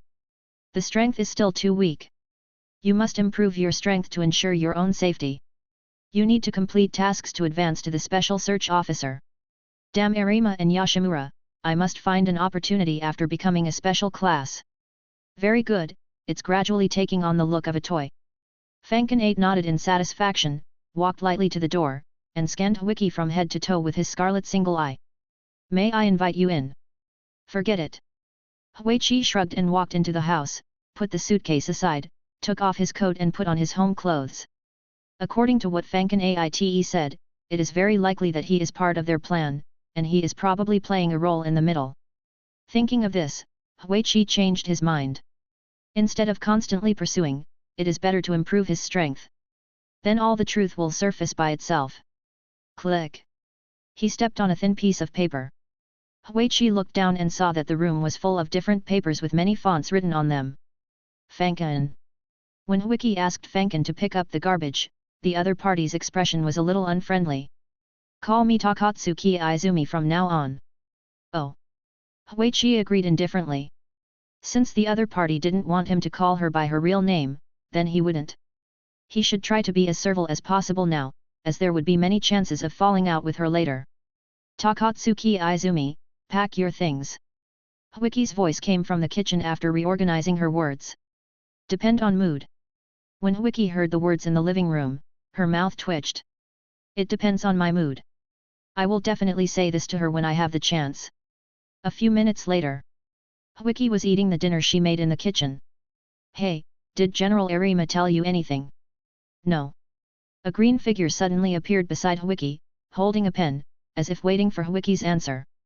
Seeing that he didn't get anything out of her, Takatsuki Izumi turned around and left without hesitation, returning to the living room to busy himself with his work. At night, Wiki silently looked at her refrigerator, which was full of square boxes, each of which was edited with a time serial number. Tisk. The next day, Wiki got dressed and went to the CCG branch in District 17. Good morning, Wiki, second class. Good morning. Good morning. Huichi greeted his colleagues, but when he walked through the RC inspection door, he saw a mother and son at the front desk. The sound of his wife crying faintly echoed in his ears. Shang Feng, woo woo. The closer the distance was, the clearer Huichi could hear. When he arrived at the front desk, Huichi patted his wife on the shoulder. Kawashima is a very hard-working person. It was me who didn't support him in time. Are you, Investigator Huiki? The lady wiped the tears from the corners of her eyes with a handkerchief and turned to look at Huiki behind her. Well, anyway, I'm sorry. I didn't bring Kawashima back. Huiki's tone was a little heavy at this moment. If a person dies in Area 24, his body will always be there. Now I'm afraid only bones are left. I heard him say that you, although you are not ambitious, you always give people a reliable feeling. It would be great if he could be your partner. The more the lady spoke, the sadder she became. Tears started to flow down the corners of her eyes again. Huiki did not interrupt the lady's speech, but just listened quietly to what kind of person she was in Kawashima's eyes. I'm sorry. Huichi could only say these 3 words at the moment. He had never thought that the horror of District 24 was far beyond his imagination. Even with Arima Kisho leading the team, Kawashima still died tragically. Not long after, several CCG assistants appeared and took Mrs. Kawashima and the child away, apparently to collect some posthumous benefits. It's always like this, you have to learn to look at it in a positive way, our profession is full of unknowns every day. Shinohara's words made Huiki stand there in a daze. Maybe if he was stronger than Arima Takashi, this wouldn't happen. I could bring him out, and I wouldn't become a pawn of Arima Takashi and Yoshimura it. Thinking of this, Huichi clenched her hands, her teeth grinding in her mouth. System, publish new tasks. Published. Chapter 13. Mission Release, investigate the disappearance of people in District 7. Mission Reward, visible after completion.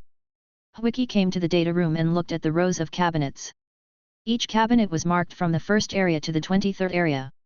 Click, clatter. Pulling open the cabinet belonging to the 7th area, Huiki kept reading each piece of information. A girl disappeared 10 days ago, about half an hour after school. A member named Nozawa Koze disappeared 5 days ago, about an hour after work. A student named Aso Nakai disappeared 1 day ago, about 10 minutes after school. So far, the 3 most recent disappearance cases that Huiki has seen happened before and after school and work. There is no doubt that the perpetrators are ghouls, but why hasn't the 7th area caught the ghouls yet? Thinking of this, Huiki frowned. If she wants to go to the 7th area, she must first go to the CCG branch to investigate. After leaving the CCG branch in the 17th area, Huiki waited for the tram to the 7th area. Ding dong! Ding dong! We have arrived at the 7th District Station. Passengers, please get off the train. The station announcement bell echoed in the train, and Huiki followed the crowd and walked off the train. Hello, is this the investigator who took over the mission of District 7? Follow me. Huichi looked in the direction of the voice and saw 2 investigators standing in the distance. Go with you? Where to?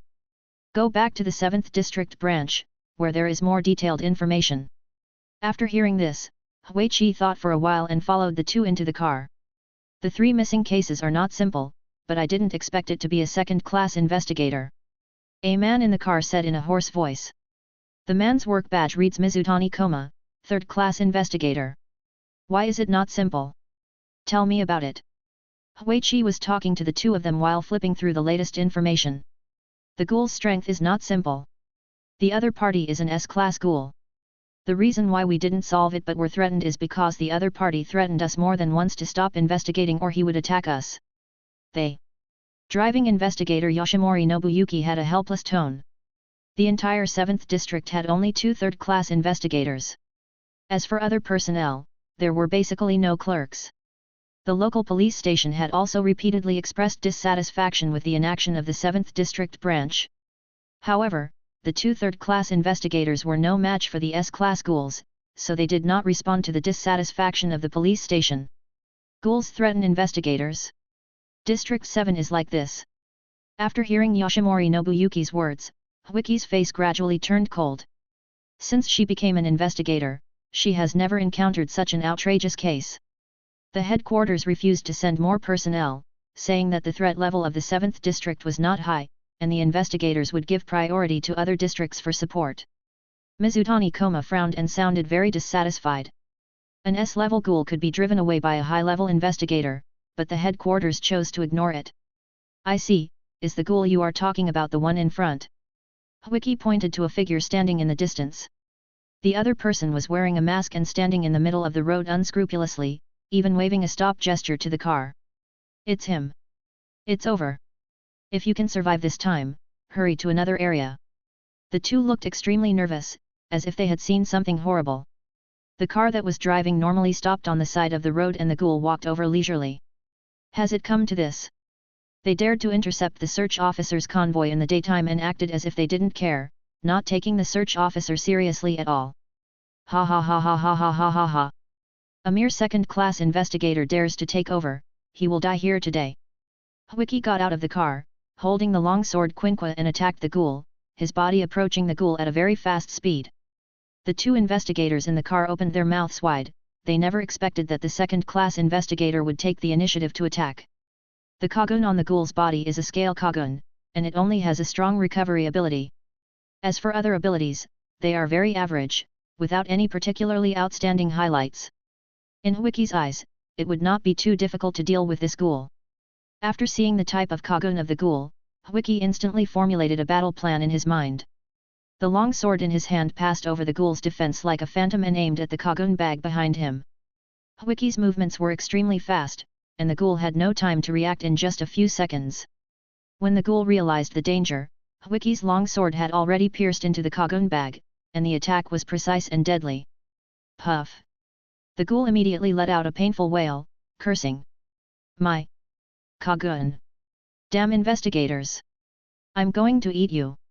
The howling ghoul seemed to realize that he was in trouble, but the desire for survival made the ghoul not give up, but tried to fight back, but Wiki's speed made the ghoul feel deeply desperate, and the counterattack was ineffective. He could only watch every knife going in and out, and more blood holes appeared on his body. Feeling the crisis of death, the ghoul realized that he had to fight with Wiki at this moment, and only by giving it a try would he have the possibility of survival. The Kagun behind the ghoul began to attack indiscriminately, and the scale Kagun swept the surroundings frantically, leaving gullies wherever it passed. Seeing this scene, Wiki became more cautious, and seized the opportunity to stab the long knife in his hand into the ghoul's body, and then immediately pulled it out. Under the watchful eyes of two third-class investigators in the back, Wiki actually stabbed him to death one by one. During this period, the unique recovery ability of Scale Kagun tortured the ghoul, and the painful wails and screams stimulated the hearts of the two. Mission reward: slightly increase physical strength. Mission follow-up: revenge of the ghoul. After killing the ghoul in front of him, the system voice sounded in Wiki's mind, but this time there was no ending sentence but a second sentence. Ghoul's revenge. Huichi thought about the system task. The system would never assign tasks for no reason. So it is very likely that it is the companion of the ghoul in front of him. But before that, he should deal with the matter in front of him. Hey, send him to the headquarters. I just need an extra Quinqua. Huichi shouted to the two people who were stunned in the distance.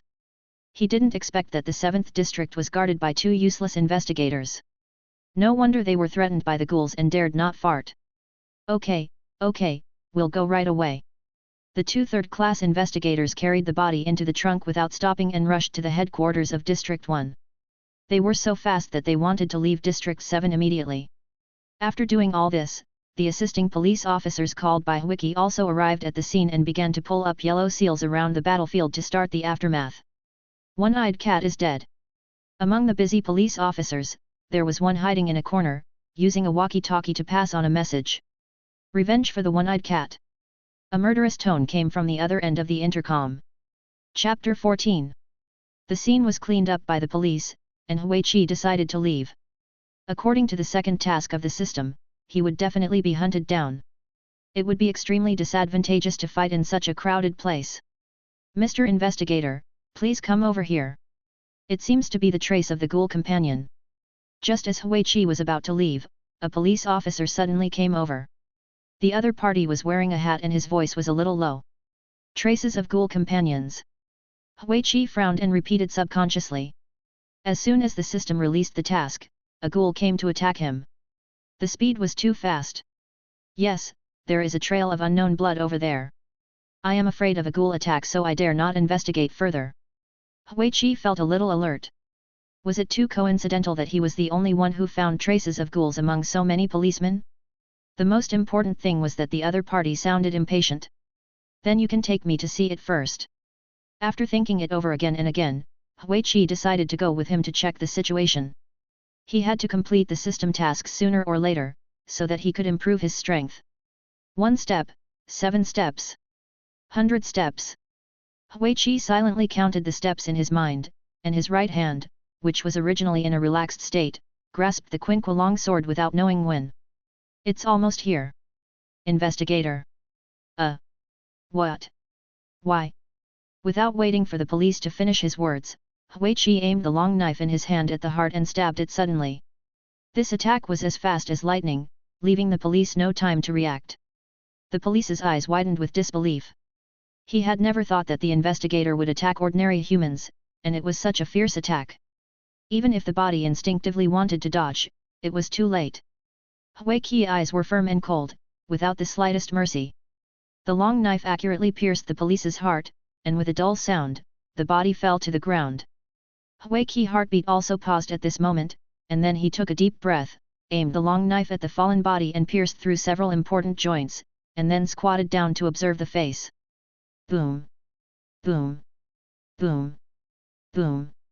The heart was beating violently, and the pupils in the eyes kept vibrating.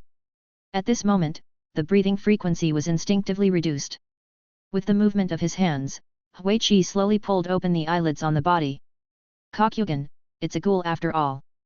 Huichi heaved a sigh of relief when she saw the result. It seemed that her previous inference was correct. This world has made many explanations on how to distinguish ghouls and prevent them from joining key positions in human society, as well as details on how to distinguish ghouls. Every investigator must remember them. But the clues were not enough for Huichi to kill him with a knife. But then he deliberately lowered his voice, and the direction he took was obviously wrong. The two of them had left the original street and came to a remote neighborhood at a distance of 100 steps. Taking all factors into consideration, Huichi already had an 80% chance of judging that the person in front of him was a ghoul, and the remaining 20% was a gamble. He died, but the mission was accomplished.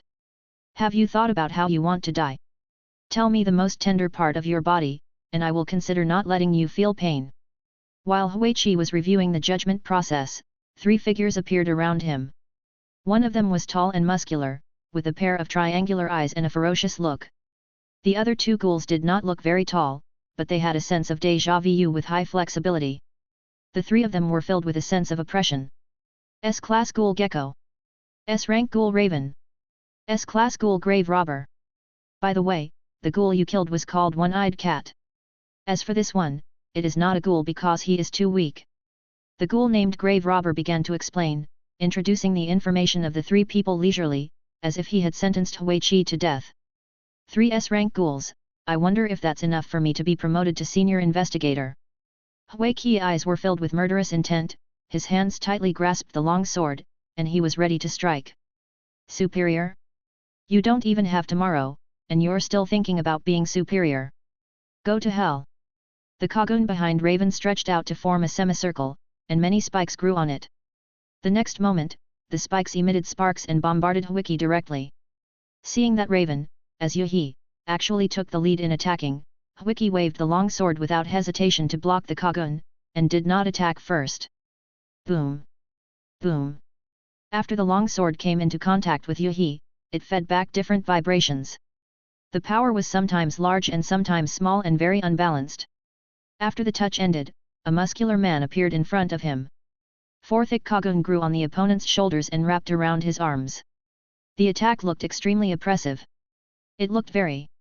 He looked just like the gecko the gravekeeper had mentioned. Huichi put away the long sword she had used to block and moved very quickly, not intending to fight the gecko head-on. The opponent's Kagun was a high-level Kagun, and considering his size, it was no surprise that he was a power-level ghoul. There was a 3rd ghoul at the moment, and she hadn't seen what kind of Kagun the grave robber had. If she fought head-on rashly, she would only put herself in danger. When Huichi dodged, the 2 behind her started a round of crazy attacks, not intending to give Huichi any time to breathe. Yuhi's attacks brushed past her ears from time to time, and the gecko was trying hard to catch up, wanting to smash Wiki into a scum with one punch. It's really exciting, I want to play too. The last ghoul grave robber in the field shouted excitedly, and then a Kagun appeared near his tailbone, and his eyes suddenly turned into Kagun eyes and joined the team chasing Huichi. There are 3 types of Kagun: Tail Kagun, Armor Kagun, and Feather Kagun. Feather Kagun has the longest attack range and has a good burst, but its physical fitness is not as good as the other 2 types of Kagun. You only need to show the enemy weakness to attract him, and you can kill him directly without giving him a chance to burst. Wiki made a battle plan in his mind and immediately began to act. The first step showed that he was physically exhausted. In the battlefield, Wiki immediately displayed his excellent acting skills. The frequency of his panting and breathing sounds increased, his steps gradually became weak, and he was not as agile as at the beginning to dodge the attacks of Feather Kagun. The gecko and the tomb robber behind him were extremely excited when they saw this scene, and their movements became faster and faster. The 2 even started to wrestle to see who could catch Wiki first. Not enough, the goal is not these 2. Seeing that Yuhi had not taken the bait, Huichi felt a little depressed. Was it because she had not shown enough, or was it because Yuhi simply did not have the will to win? At this moment, Yuhi had an anxious look on his face and began to attack Huichi in a disorderly manner, fearing that the gecko and the tomb robber would succeed. Hey, hey, hey, you're being too crooked, but the prey belongs to me, ha ha ha ha ha ha ha.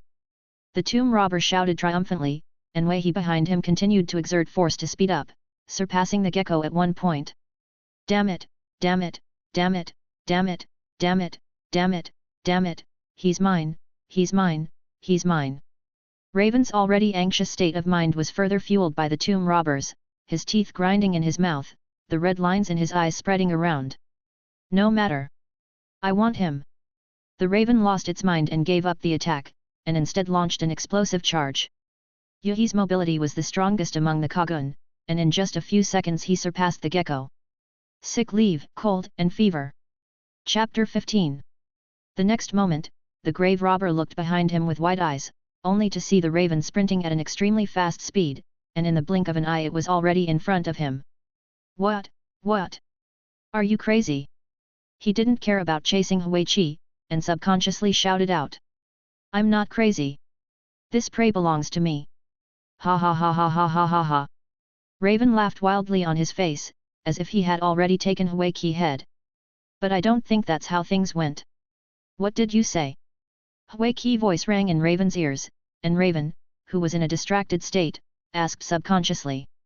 At this time, Huichi stopped running, looked at Raven with excitement, and drew a sharp semicircular arc with the long knife in his hand across his back, aiming directly at Raven behind him. Without waiting for Raven to react, Huichi exerted force with his feet, tensed his muscles, and suddenly launched an attack in the shocked eyes of the gecko and the tomb robber. ZZ. The long sword drew a sharp arc in the air, and slashed into Yuhi with a thunderous force, leaving a deep knife mark. However, this was not the end. The blade continued to attack in a strange arc. Each slash was accompanied by a shocking sound, which was the confrontation between the blade and Yuhi. The 2 geckos and grave robbers in the back watched the miserable state of Raven. The Yuhi on his body was already tattered like a rag with air leaking out. Save me! Save me! Save me! Raven's cry was filled with despair and fear, his face was as pale as paper, and his greedy and complacent eyes turned painful and struggling, revealing his deep fear of death. His body was shaking with severe pain, and every tremor was accompanied by Huichi's long knife attack. Blood continued to flow along the wound to form shocking red lines. Crack! Puff! Gilyalu! Raven's head fell to the ground and rolled. His eyes were still in shock before he died, and he did not react at all to Huichi's sudden attack. Are you lying to us? Damn investigator! The grave robber subconsciously retreated to the side of the gecko, and looked at Huichi cautiously, without the recklessness just now. Huichi's face had no expression, but the corners of his mouth moved, as if it was a silent mockery. Then he glanced at the 2 ghouls for a few seconds, locked the target grave robber ghoul and launched an attack. Clang! The 3 of them confronted each other in a narrow space. Huichi moved quickly and started a fierce battle. The swinging body, precise kicks, and swift blows, every move contained a strong murderous intent. Is it him? Could it be him? No, definitely not. Looking at Huichi's fierce attack, Gecko stopped moving, his body trembling and instinctively wanting to escape. His mind couldn't help but recall the time when Lantern Ghoul invited him. That was the time when he didn't see the investigator from beginning to end, but he was severely injured. What are you thinking about? Help me. I can't take it anymore. The grave robber in front of him was already very pale, with his knives covered with scars. You should die. Just as the gecko was about to answer, his pupils shrank rapidly, and he turned his original action into running without hesitation. He inserted his Kagun tightly into the building to increase his escape speed, leaving only the grave robber pierced by the long sword on the battlefield. Escape? Cut off its tail to survive. Huichi looked at the escaping gecko coldly. He might not be able to catch up with it if it ran at full speed. Besides, if he chased it, there would be other ambushes, which would be very disadvantageous to him. 3S rank ghouls, today's harvest is quite good. Huichi put away his long sword and waited for the CCG personnel to arrive. Half an hour later, the CCG logistics personnel handed Huichi a paper report, which recorded the harvest of the 7th district and the merit list. Senior Investigator. I understand. Huichi watched as his rank was upgraded from second-class investigator to senior investigator. However, this was a pre-given rank mark, and the actual rank still needed to be updated after returning to CCG. Do you have any other needs? The assistant in front of him asked carefully for fear of missing some details. For the logistics personnel, the search officers fighting on the front line were very strange. Each of them had different reasons and backgrounds. Some lost their loved ones and some fought for money. In short, they must be treated with caution or there will be bad consequences. There is no other request, I will go back to update the information. Huichi shook his head and got on the car back to the headquarters.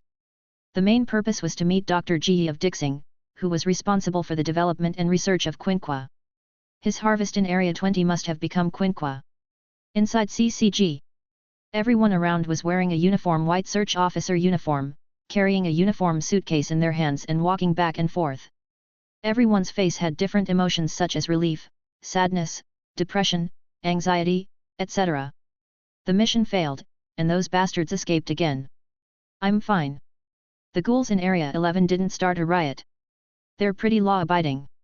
I heard that a ruthless person went to the 7th district and killed 3S level ghouls today. Hey? 3? Shinohara-san?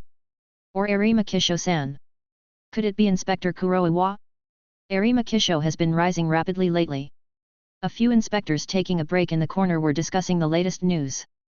The headquarters was updating the deaths of ghouls and the progress of the inspectors in real time. It's not these 3. This person is called Huichi. I've never heard of him before, but the latest information is that he survived from Area 24 and is very powerful. District 24? How could there be a search officer alive? What a hell of a place. One of the search officers shuddered subconsciously. It was obvious that he had a lot of information about District 24. Who knows? Another investigator shrugged his shoulders, indicating that he had no idea. At this time, Huichi had already arrived at the CCG's research department, where there were many researchers, including a huge jar with a ghoul in it. Hey, did you notice? This is a ghoul at the level of Kakuzage. His Kakuzage is a Kakuzage with strong defensive power. After research and development, it has been made into a set of armor. A ghoul of the hedge level was captured and taken to the laboratory.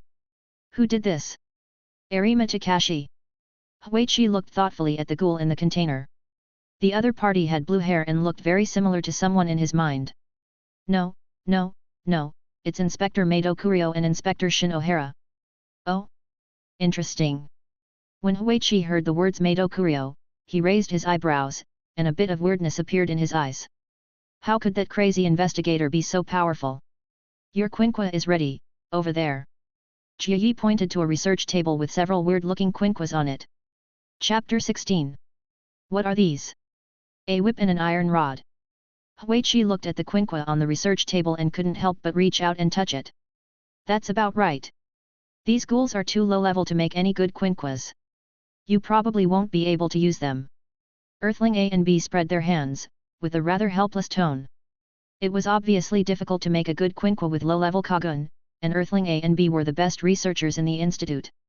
Tisk, then I'll save it for the newbie. Can the 3 newest S-rank ghouls make a useful quinqua? No problem, no problem, S-rank is easy. The ground man next to him agreed without hesitation, his eyes shining behind his glasses, as if he couldn't wait to make a new quinqua. Try to bring the 3 ghouls together for me, I don't want 3 types of quinquas. Huichi looked at the happy face of the ground walker Jieyi and was quite speechless, but still put forward his own request. 3 S-level ghouls can at least make a decent quinqua. It's a little difficult, but not a big problem. Jieyi patted his chest and answered in a positive tone. At the same time, several people in white research uniforms appeared beside him. They pointed at the ghoul corpse at the door and left. I'll study it first, and I'll tell you when the new quinqua is ready. After that, the figure of Jieyi hurried away. Seeing this, Huichi did not stay in the research institute. On the way back, he unexpectedly met someone he didn't want to see. Hey, why don't you say hello to your senior? I came here specially to pick you up. Hello, hello? Why don't you reply? This is not the behavior of a toy. Seeing Huichi walking away without any intention of turning around, Gao Tsukichuan couldn't help but tease again, and then blocked Huichi's way. Pretend you didn't see it. No. Why are you here? How did you get in? Huichi looked at Takatsuki Izumi who suddenly appeared, with a bit of surprise in his eyes. He didn't pay attention to who was talking just now. He didn't expect it to be Takatsuki Izumi. Why can't I come in? Someone worked so hard to get promoted, shouldn't I take care of him? Takatsuki Izumi's eyes were a little funny, and he was holding a pen in his hand and writing on the paper. Take care of? Put away your thoughts, it makes me sick. A cold light appeared in Huichi's eyes. What thoughts of taking care of Gao Tsukuokwan could there be? The meaning of appearing here is nothing more than whether there are factors that are out of control. You're working so hard, are you unhappy recently? Before Huichi could shake off Gao Tsukichuan, a hand suddenly rested on his shoulder. Arima Takamasa. Looking back, the person coming was the senior investigator Arima Kisho. He had a slight smile on his face and looked as if he had any questions. You are not unhappy, right? Thank you for taking care of Huichi. I will make him some delicious food when I get home. Takatsuki Izumi and Arima Takasho sang in unison beside Huichi, without considering any of Huichi's emotions, as if they were just passing on information. You two are really enough. You obviously can't cook. I will prepare it for you myself when I have the chance in the future. Huichi smiled and slapped Arima Takashi's hand away, with a cold look on his face. In this case, I will definitely eat it if I have the chance. Seeing this, Arima Takashi did not continue to pester him. He replied politely and turned away. I want to try what you cook, too. Takatsuki Izumi, who stayed behind, still had a smile on his face, but the contempt in his eyes never faded, as if he took Huichi's words as a joke. Hehe, there must be a chance. Huichi walked outside, and Takatsuki Izumi followed behind him, which looked a little warm in the eyes of outsiders. You have a family. How come I haven't heard of it? Shangfang Meido Kurio noticed the two of them from the corner of his eyes and whispered subconsciously. On the way back. Beiji. Beiji. Huichi ate the meatballs in one hand, and there was a lot of grilled meat on the plate. Opposite him sat Takatsuki Izumi, who looked depressed. If you don't like the smell, you can go back first, no one will stop you. Huichi looked at Gao Tsukichuan with a smile, and after saying that, he shook the meatball with his hand and continued to eat it slowly. I'm so annoyed. You're obviously more delicious than meatballs. I don't know why Arima Takasho kept you here. Takatsuki Izumi swung his legs in boredom, with a bit of annoyance in his tone. You can't eat it then, so just watch carefully. Huichi used a few sticks to form a strange shape, and said with a hint of meaning. What, you still want to eat me? Hehehe. Seeing the pattern on the table, Takatsuki Izumi instantly understood its meaning. This is a pattern commonly used in books, which means the word reversal, and is usually used by the author to imply a certain ending. Ha ha ha ha ha ha ha ha, I am a human being, how can I eat humans? Time passed. Huichi was on a mission every day. If there was no mission, she would take the initiative to accept different missing cases and ghoul attacks. Senior Investigator. Quasi-Special Investigator. Until the system prompted. Strength Assessment, Special Investigator. Huichi had an inexplicable smile on his face. It had been a long time since he last ate barbecue. As a result of his frequent acceptance of missions, he was successfully promoted to Special Investigator. Wiki, take a break. You've been working too hard lately. Shinohara looked at Wiki with a worried look on his face. He had seen her recent performance. After returning from Area 24, she was on her way to perform tasks every day without giving herself any rest time. You know, when Wiki first came, she was as lazy as she could be. She would not go back to do tasks if she could avoid them. Finally this day has come. It's a pity that I didn't kill Oku. Wiki looked at the information in her hand. Wanted, Kami Shiroriz. Title, Oku. Whereabouts, has drifted to Area 11, may now be in Area 20. Well, in short, don't be too strict with yourself. You still have a wife at home, right? I see she often comes to see you. Don't be like Mato Kurio, he lost his wife but you didn't. Shinohara Takatsu continued to speak with a tone of concern for his juniors, not noticing the expression on Wiki's face. Got it. I treat her very well. After all, our relationship is progressing every day. At this point, Wiki couldn't help but recall the little things with Takatsuki Izumi, which made Wiki laugh. Every day, they were bickering and competing secretly. Now that Wiki has reached the level of a special investigator, it's time to put an end to this relationship. After dealing with Takatsuki Izumi, the next one is Arima Takasho. Wiki put the information in her hand on the table and carried the combined Quinqua Assassin 01. The Quinqua was made by the earthly aces and bees based on the ghouls such as the Higar Arida, and it has 3 forms to deal with the scene.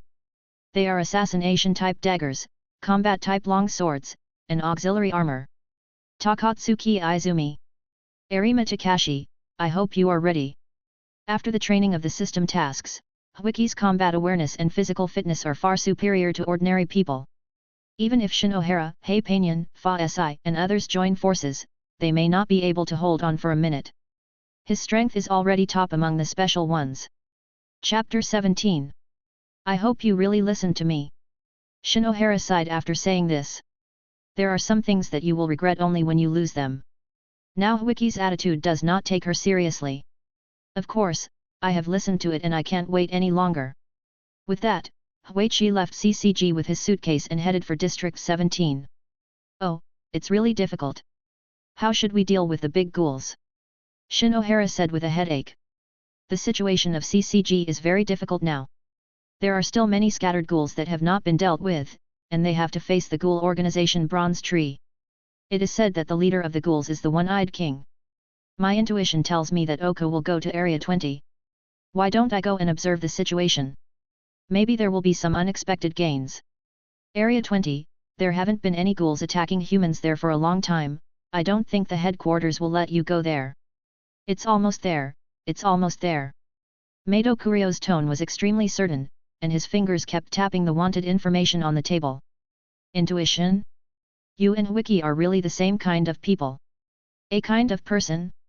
He is different from me, CCG's Executioner. Executioner is Wiki's code name when she was promoted to Special Class. Every investigator who was promoted to Special Class will have his own nickname, including the White God of Death Arima Takasho and the unyielding Shinohara. At this moment, Wiki has arrived at the door of her house. The suitcase has changed into a pair of silver-white gloves at some point, presenting a mechanical beauty as a whole. Click. Wiki slowly opened the door, and couldn't wait to settle accounts for what she had done during this period. Before she was promoted to Special Class Investigator, Wiki was very uncomfortable.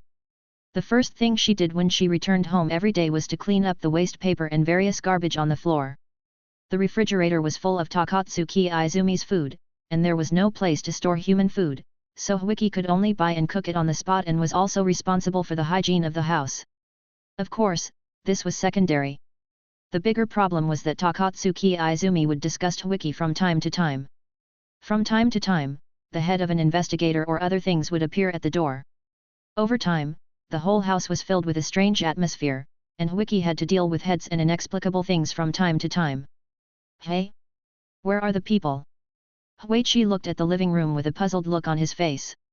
He saw no extra waste paper on the floor of the living room, and there was no sign of Takatsuki Izumi in front of the computer. The whole room was tidy and not at all messy as before. What is this? After scanning the room, he noticed a piece of paper on the table with words written on it. Congratulations to Toy Number 1 on his promotion to Special Investigator. I am leaving now. Now that I think about it, I am very sad that I didn't have the chance to prank Toy Number 1. I hope Toy Number 1 will be reluctant to let me go. Next time we meet, I will consider cutting your thigh into slices and eating it. But before that, I need to deal with other things. Wiki looked at the paper with a twitching mouth.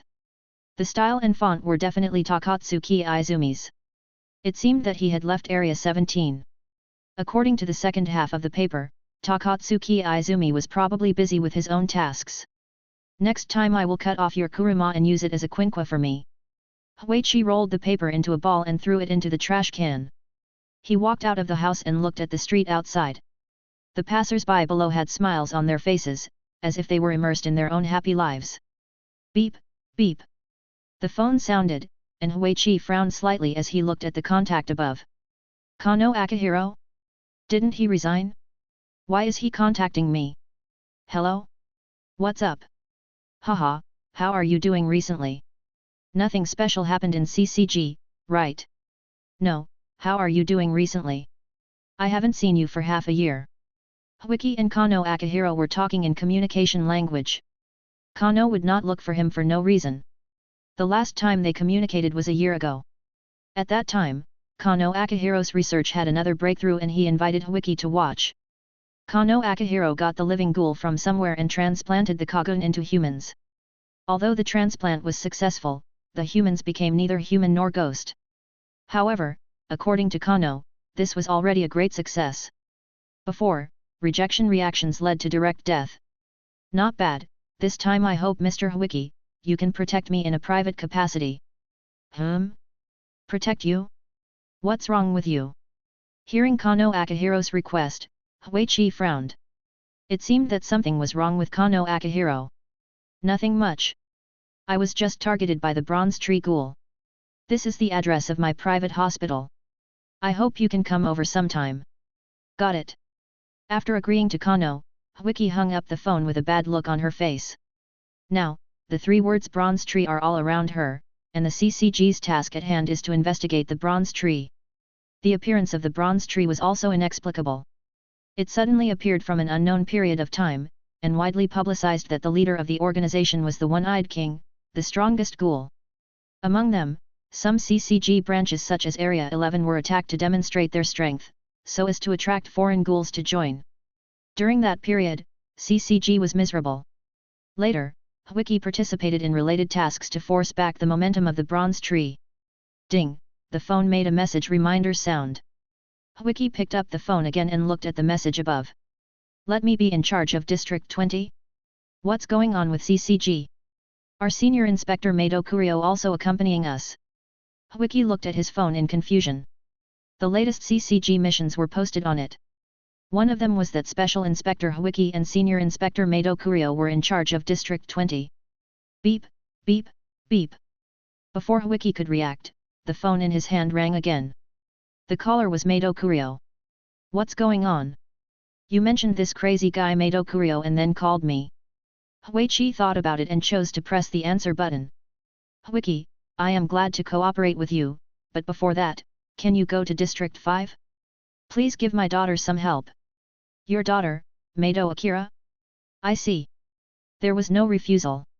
Although Mato Kurio was a bit crazy and would occasionally say some nonsense, he was a reliable companion in dealing with ghouls. On the other side of the phone, Mato Kurio's eyes were full of worry. He prayed in his heart that Wiki could get to District 5 as soon as possible. Now only Districts 17, 6, and 7 were next to District 5, and he was in District 20. By the time he got there, Mato Akira might not be alive. Tick-tock, tick-tock. In a remote neighborhood, a frail figure was running. Her clothes were disheveled, and she was running in the shadows in a mess. The screen of the phone in his hand was still slightly lit up. On it was the contact interface, and the 4 words Mato Kurio were emitting a faint light. Father, I hope you can come soon.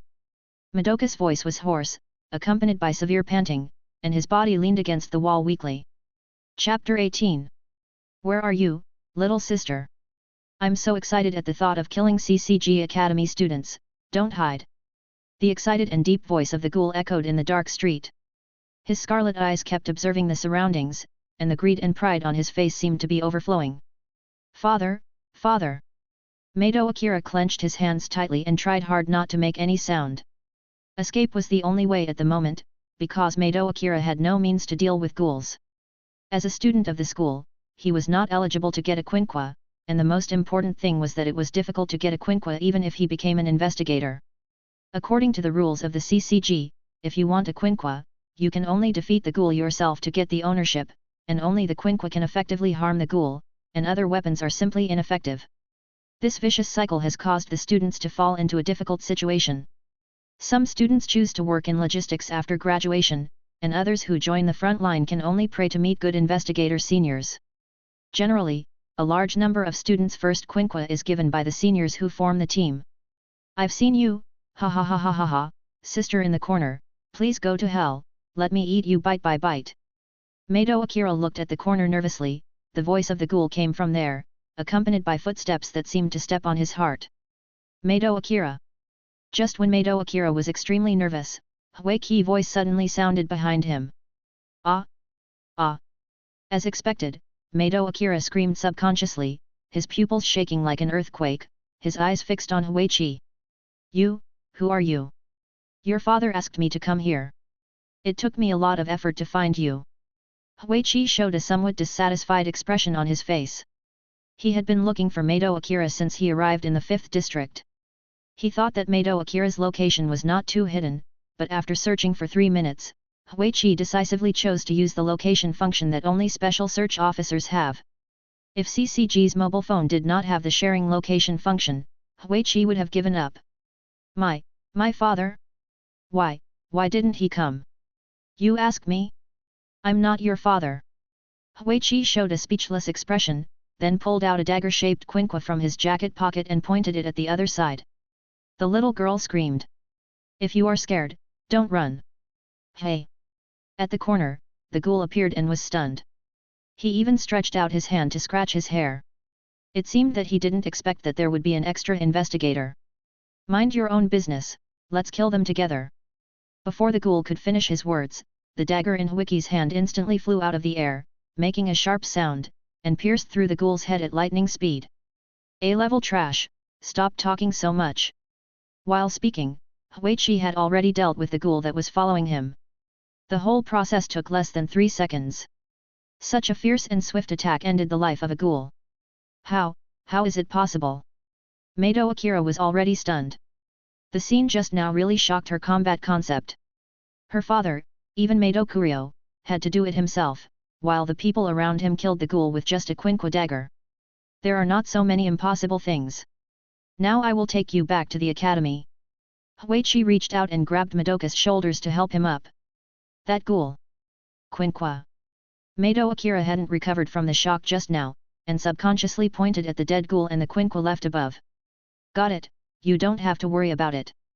After that, Huiqi took Mato Akatsuki away from the scene. The logistics work was handled by the logistics personnel, and the merits of quinqua and ghouls would naturally be counted on Huiqi. Huiqi didn't say anything on the way, and the atmosphere fell into an inexplicable silence, but Mato Akatsuki's face was a little hesitant, and he wanted to speak but looked embarrassed. Huiqi had noticed this scene. Since the other party was embarrassed to say it, then don't say it, otherwise it would cause yourself some strange trouble. After hesitating for a long time, Mato Akatsuki began to decide to communicate. The investigator in front of him was very powerful. If there was a chance, could he team up with Huiqi to hunt ghouls? Please, what's your name? My father is Senior Investigator Mato Wuxing, thank you for your help. Just call me Huiqi, I know your father, he asked me to come. Huiqi answered Mato Akira's questions calmly. Since he is a colleague's child, some questions can be answered, and the bill can be put on Mato Kurio's head. Huiqi, special? I think I've heard of it. Heard of it? You are just a student, how could you have heard about the investigator? Did Mato Kurio mention it occasionally? Mato Akira did not reply to Huiqi's words, but fell into deep thought. Seeing this, Huiqi did not continue to ask, picked up the phone, clicked on the contact Mato Kurio, edited and sent the 3 words saved. After a while, Mato Kurio sent a thank you. Wiki put away the phone. Mato Kurio's answer was already very clear, and it was still very profitable to get a pseudo-senior investigator's favor. You are the executioner. Mato Akira behind him finally figured out Hwaiki's identity, and his eyes were filled with disbelief. Call me Hwiki Special, CCG's nickname always makes people speechless. Hwiki's tone was a little helpless, and he didn't know which idiot called him that. By the time he reacted, it was too late. No, we have heard about your deeds. The teacher mentioned the executioner in class. Tisk, is this what we learn in class? What's the point of listening to my stories? Can the teacher use them to brainwash people? At this moment, Hwaiki's tone was a little funny. He had a unique system while others had nothing. He actually used his own stories to explain, fearing that the students would die too slowly. No, it means that you are the best person under Arima Takashi, with a nearly 100% mission completion rate, and have defeated the Bronze Tree organization several times. Mato Akira recited the contents of the class like a treasure, not noticing the dark color on Hwiki's face. What a great man, the number one under Arima Takashi, I just didn't find a chance to settle the score. Hwaichi looked very unhappy.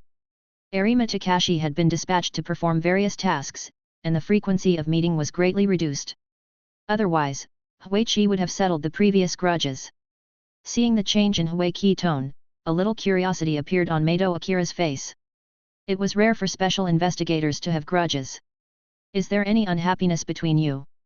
No, we are almost at the classroom area. Where are you taking classes? Go back quickly. While they were talking, they had already reached the interior of CCG Academy. Hwaichi said unhappily. Second grade, right there. Mato Akira replied in a weak tone. This special investigator seemed to have a bad temper. Second year, you plan to join CCG directly after graduation. When Hwaichi heard the word second year, he suddenly thought of the previous rumors. Well, I want to go kill ghouls with my father. Good luck. Chapter 19. After watching Mato Akira return to class, Hwaichi turned around and left. Now she needs to rush to District 20 to take charge of the branch. She is always busy on the road all day. Special Investigator Hwiki, may I ask about your Quinqua dagger? Send it back to the laboratory, and as for the ghouls Kagun, make it into a Quinqua and give it away as a gift. Hwaichi asked the logistics personnel on the phone that he couldn't use the A-level rubbish Quinqua himself, so he might as well use it as a gift. No problem. Kaz hanged up the phone, and an unexpected person appeared in front of Hwiki. Hwiki had a puzzled look on her face. CCG's special officers were strategic resources, rarely went on missions, and were responsible for the safety of the branch most of the time. Shinohara? Aren't you supposed to be in charge of the branch? Why are you in the 5th district? Hey, Hwiki is here too, how is your life lately? I'm here to take care of a child. Shinohara Yukinori pointed to a childlike person beside him. Looking in the direction of the other person's finger, Hwiki's eyebrows could not help but twitch, and he looked carefully at this androgynous child. Not only could he not tell the gender of the other person, but there were also fine stitches on his face and arms. Where did you get the bad boy? It looks so abstract. Hwaichi said with a bit of laughter, and the first impression was pure. Although there is no tattoo, it has more visual impact than tattoos. Alas, it's not a delinquent boy. I found it when I was cleaning up the Bigman ghouls. It's a human child, but he has not received any education, so I brought him to the CCG Academy to train him. It's your usual style. But do you think this thing has really been modified? Hwaichi still maintained a skeptical attitude. Hello. I'm Suzuya Jozu. I am Hwaichi. Hwaichi was silent at this moment. He really didn't expect that a child who looked like a problem teenager would take the initiative to say hello. Ha ha ha ha, as long as we don't give up, every child has a chance to be saved. Seeing this scene, Shinohara couldn't help but laugh, with a very proud tone in his voice. That's your code of conduct. In that case, I can only wish you success. Thanks to the executioner's blessing, I will definitely succeed. I will take you to the class, Suzuya Jozo. As the two figures gradually faded away, Hwaichi also left the 5th District Academy. Mato, how do you know the executioner? He's so cool. Hey? The second place is really concerned. In the classroom, Mato Akira looked at the man in front of him speechlessly. Why shouldn't I care? He is very strong. Even my idol, Fa Si, was defeated by him. Sigh. Hoda Terazayangja is a candidate for special class investigator. How can I lose when we are both special class? Promotion to special class is just a matter of merit. Hoda Terazayangja himself has special class strength. After hearing what Takaizawa Masamichi said in front of him, a big question mark appeared above Mato Akira's head. Takaizawa Masamichi had a mysterious look on his face, and his voice unconsciously lowered while he spoke. Hey, this is my secret, I'll tell you after some consideration. At this time, Mato Akira's curiosity also fluctuated, and after hesitating again and again, he still wanted to know the strength of the executioner. After all, his father had said such a thing himself. The appearance of the executioner means that the ghoul will usher in death. This sentence was verified when they first met. In a short moment, a flying knife instantly killed the A-class ghoul. This was enough to highlight Huiqi's powerful strength. Well, that's how I met him. The two of them were whispering in the corner. After listening to what Mato Akira said, Takaizawa Masamichi couldn't help but show an envious look. I really envy you for having an investigator father. I wish I could know him. Maybe, I don't think he would want to meet a weakling. Mato Akira's words were extremely vicious, and the moment he said them, Takaizawa Masamichi's face turned green again and again. I won't bother with you, now listen to me carefully. There are 3 levels of special investigators. To outsiders, they don't exist, but everyone knows it. The most obvious ones are Arima Kisho and Huiqi. They represent the peak strength of CCG. After saying this, Takaizawa Masamichi pretended to thank me. 3 seconds later. Mato Akira was still waiting for Takaizawa Masamichi to say something, but he didn't say anything. So what? That's it. Mato Akira looked at Takaizawa Masamichi with a strange expression. This was obviously common sense. People outside knew that the 2 top fighters of CCG were undisputed. That's it. It's hard to get this information. You should just stay as the second in command for the rest of your life. I really admire you. After saying this, Mato Akira returned to his seat in silence. He should not have agreed to let Masamichi Takaizawa waste his time and information. Hey! Hey! Why don't you thank me for telling you? No one outside can find out. Takaizawa Masamichi shouted anxiously behind him, with an angry expression on his face, as if he was furious because Mato Akira didn't buy it. You better shut up. I can never guess what old number 2 is thinking. I thought you had some special inside information, task. At the end, Mato Akira looked at him like he was looking at trash, his eyebrows slightly curved inward, as if he was looking at a hopeless pile of stuff. Hey? You sound like you know something else. Takaizawa Masamichi was unconvinced and wanted to discuss it, but Mato Akira had no desire to answer Takaizawa Masamichi at all. At this moment, he was only thinking about the next meeting with Huiqi. Executioner, can you kill the owl? Why are you asking me this question? Huiqi looked at Mato Kurio in confusion. Something was wrong when they just met. The other party kept asking about his and Akira's strength. It's okay, I just want to know your specific strength. Maybe? I haven't fought him either. Huiqi shook his head to show that he was not sure. He originally planned to fight, but at the critical moment, the hedge at home disappeared. Is that so? From now on, I'll be in your care. If anything happens to me. Please, what are you doing? CCG hasn't had any large-scale destroyer battles recently. Hearing this, Mato Kurio's eyes moved and he reached into his pocket to pull out a family photo and looked at it carefully. I will die on the road, and I'm afraid I won't have the chance to see what Mato Akira will look like in the future. Die on the road? Because of your intuition? Don't take it too seriously. Huiqi was a little amused. Although sometimes Mato Kurio's intuition was really accurate, it was the first time he had seen someone curse himself to death. I'm serious, like that old guy, died at the hands of a ghoul. He deserved it. He didn't carry out the proper sentence but tortured the ghouls and was killed in the end. What can we do about it? After listening to Mato Kurio's words, Huiqi shrugged his shoulders. The implication was very clear. As long as he didn't commit suicide, he wouldn't die. What's more, you are on my team. He, you are so humorous. Let's go to the aquarium later. It seems that a month ago, there were traces of ghouls appearing there. Chapter 20. Aquarium? Okigu. Wiki subconsciously thought of this ghoul. She checked and found that there were almost no ghoul-related incidents of people being injured in District 20 in recent years. She only heard about Okigu coming to District 20 occasionally. I'm not sure, but I trust my instinct. Before that, I would like to introduce a second-class investigator, Kotaro Aman. P. Here comes Kotaro Aman. Please pray for her special guidance. Hello. Huiki's eyes were a little dull. The second-class investigator in front of him was filled with a serious atmosphere. The whole aura exuded the temperament of I love my work and I work very hard. You, and he seem. Kawashima. Kawashima? Is Kawashima an investigator? Amen.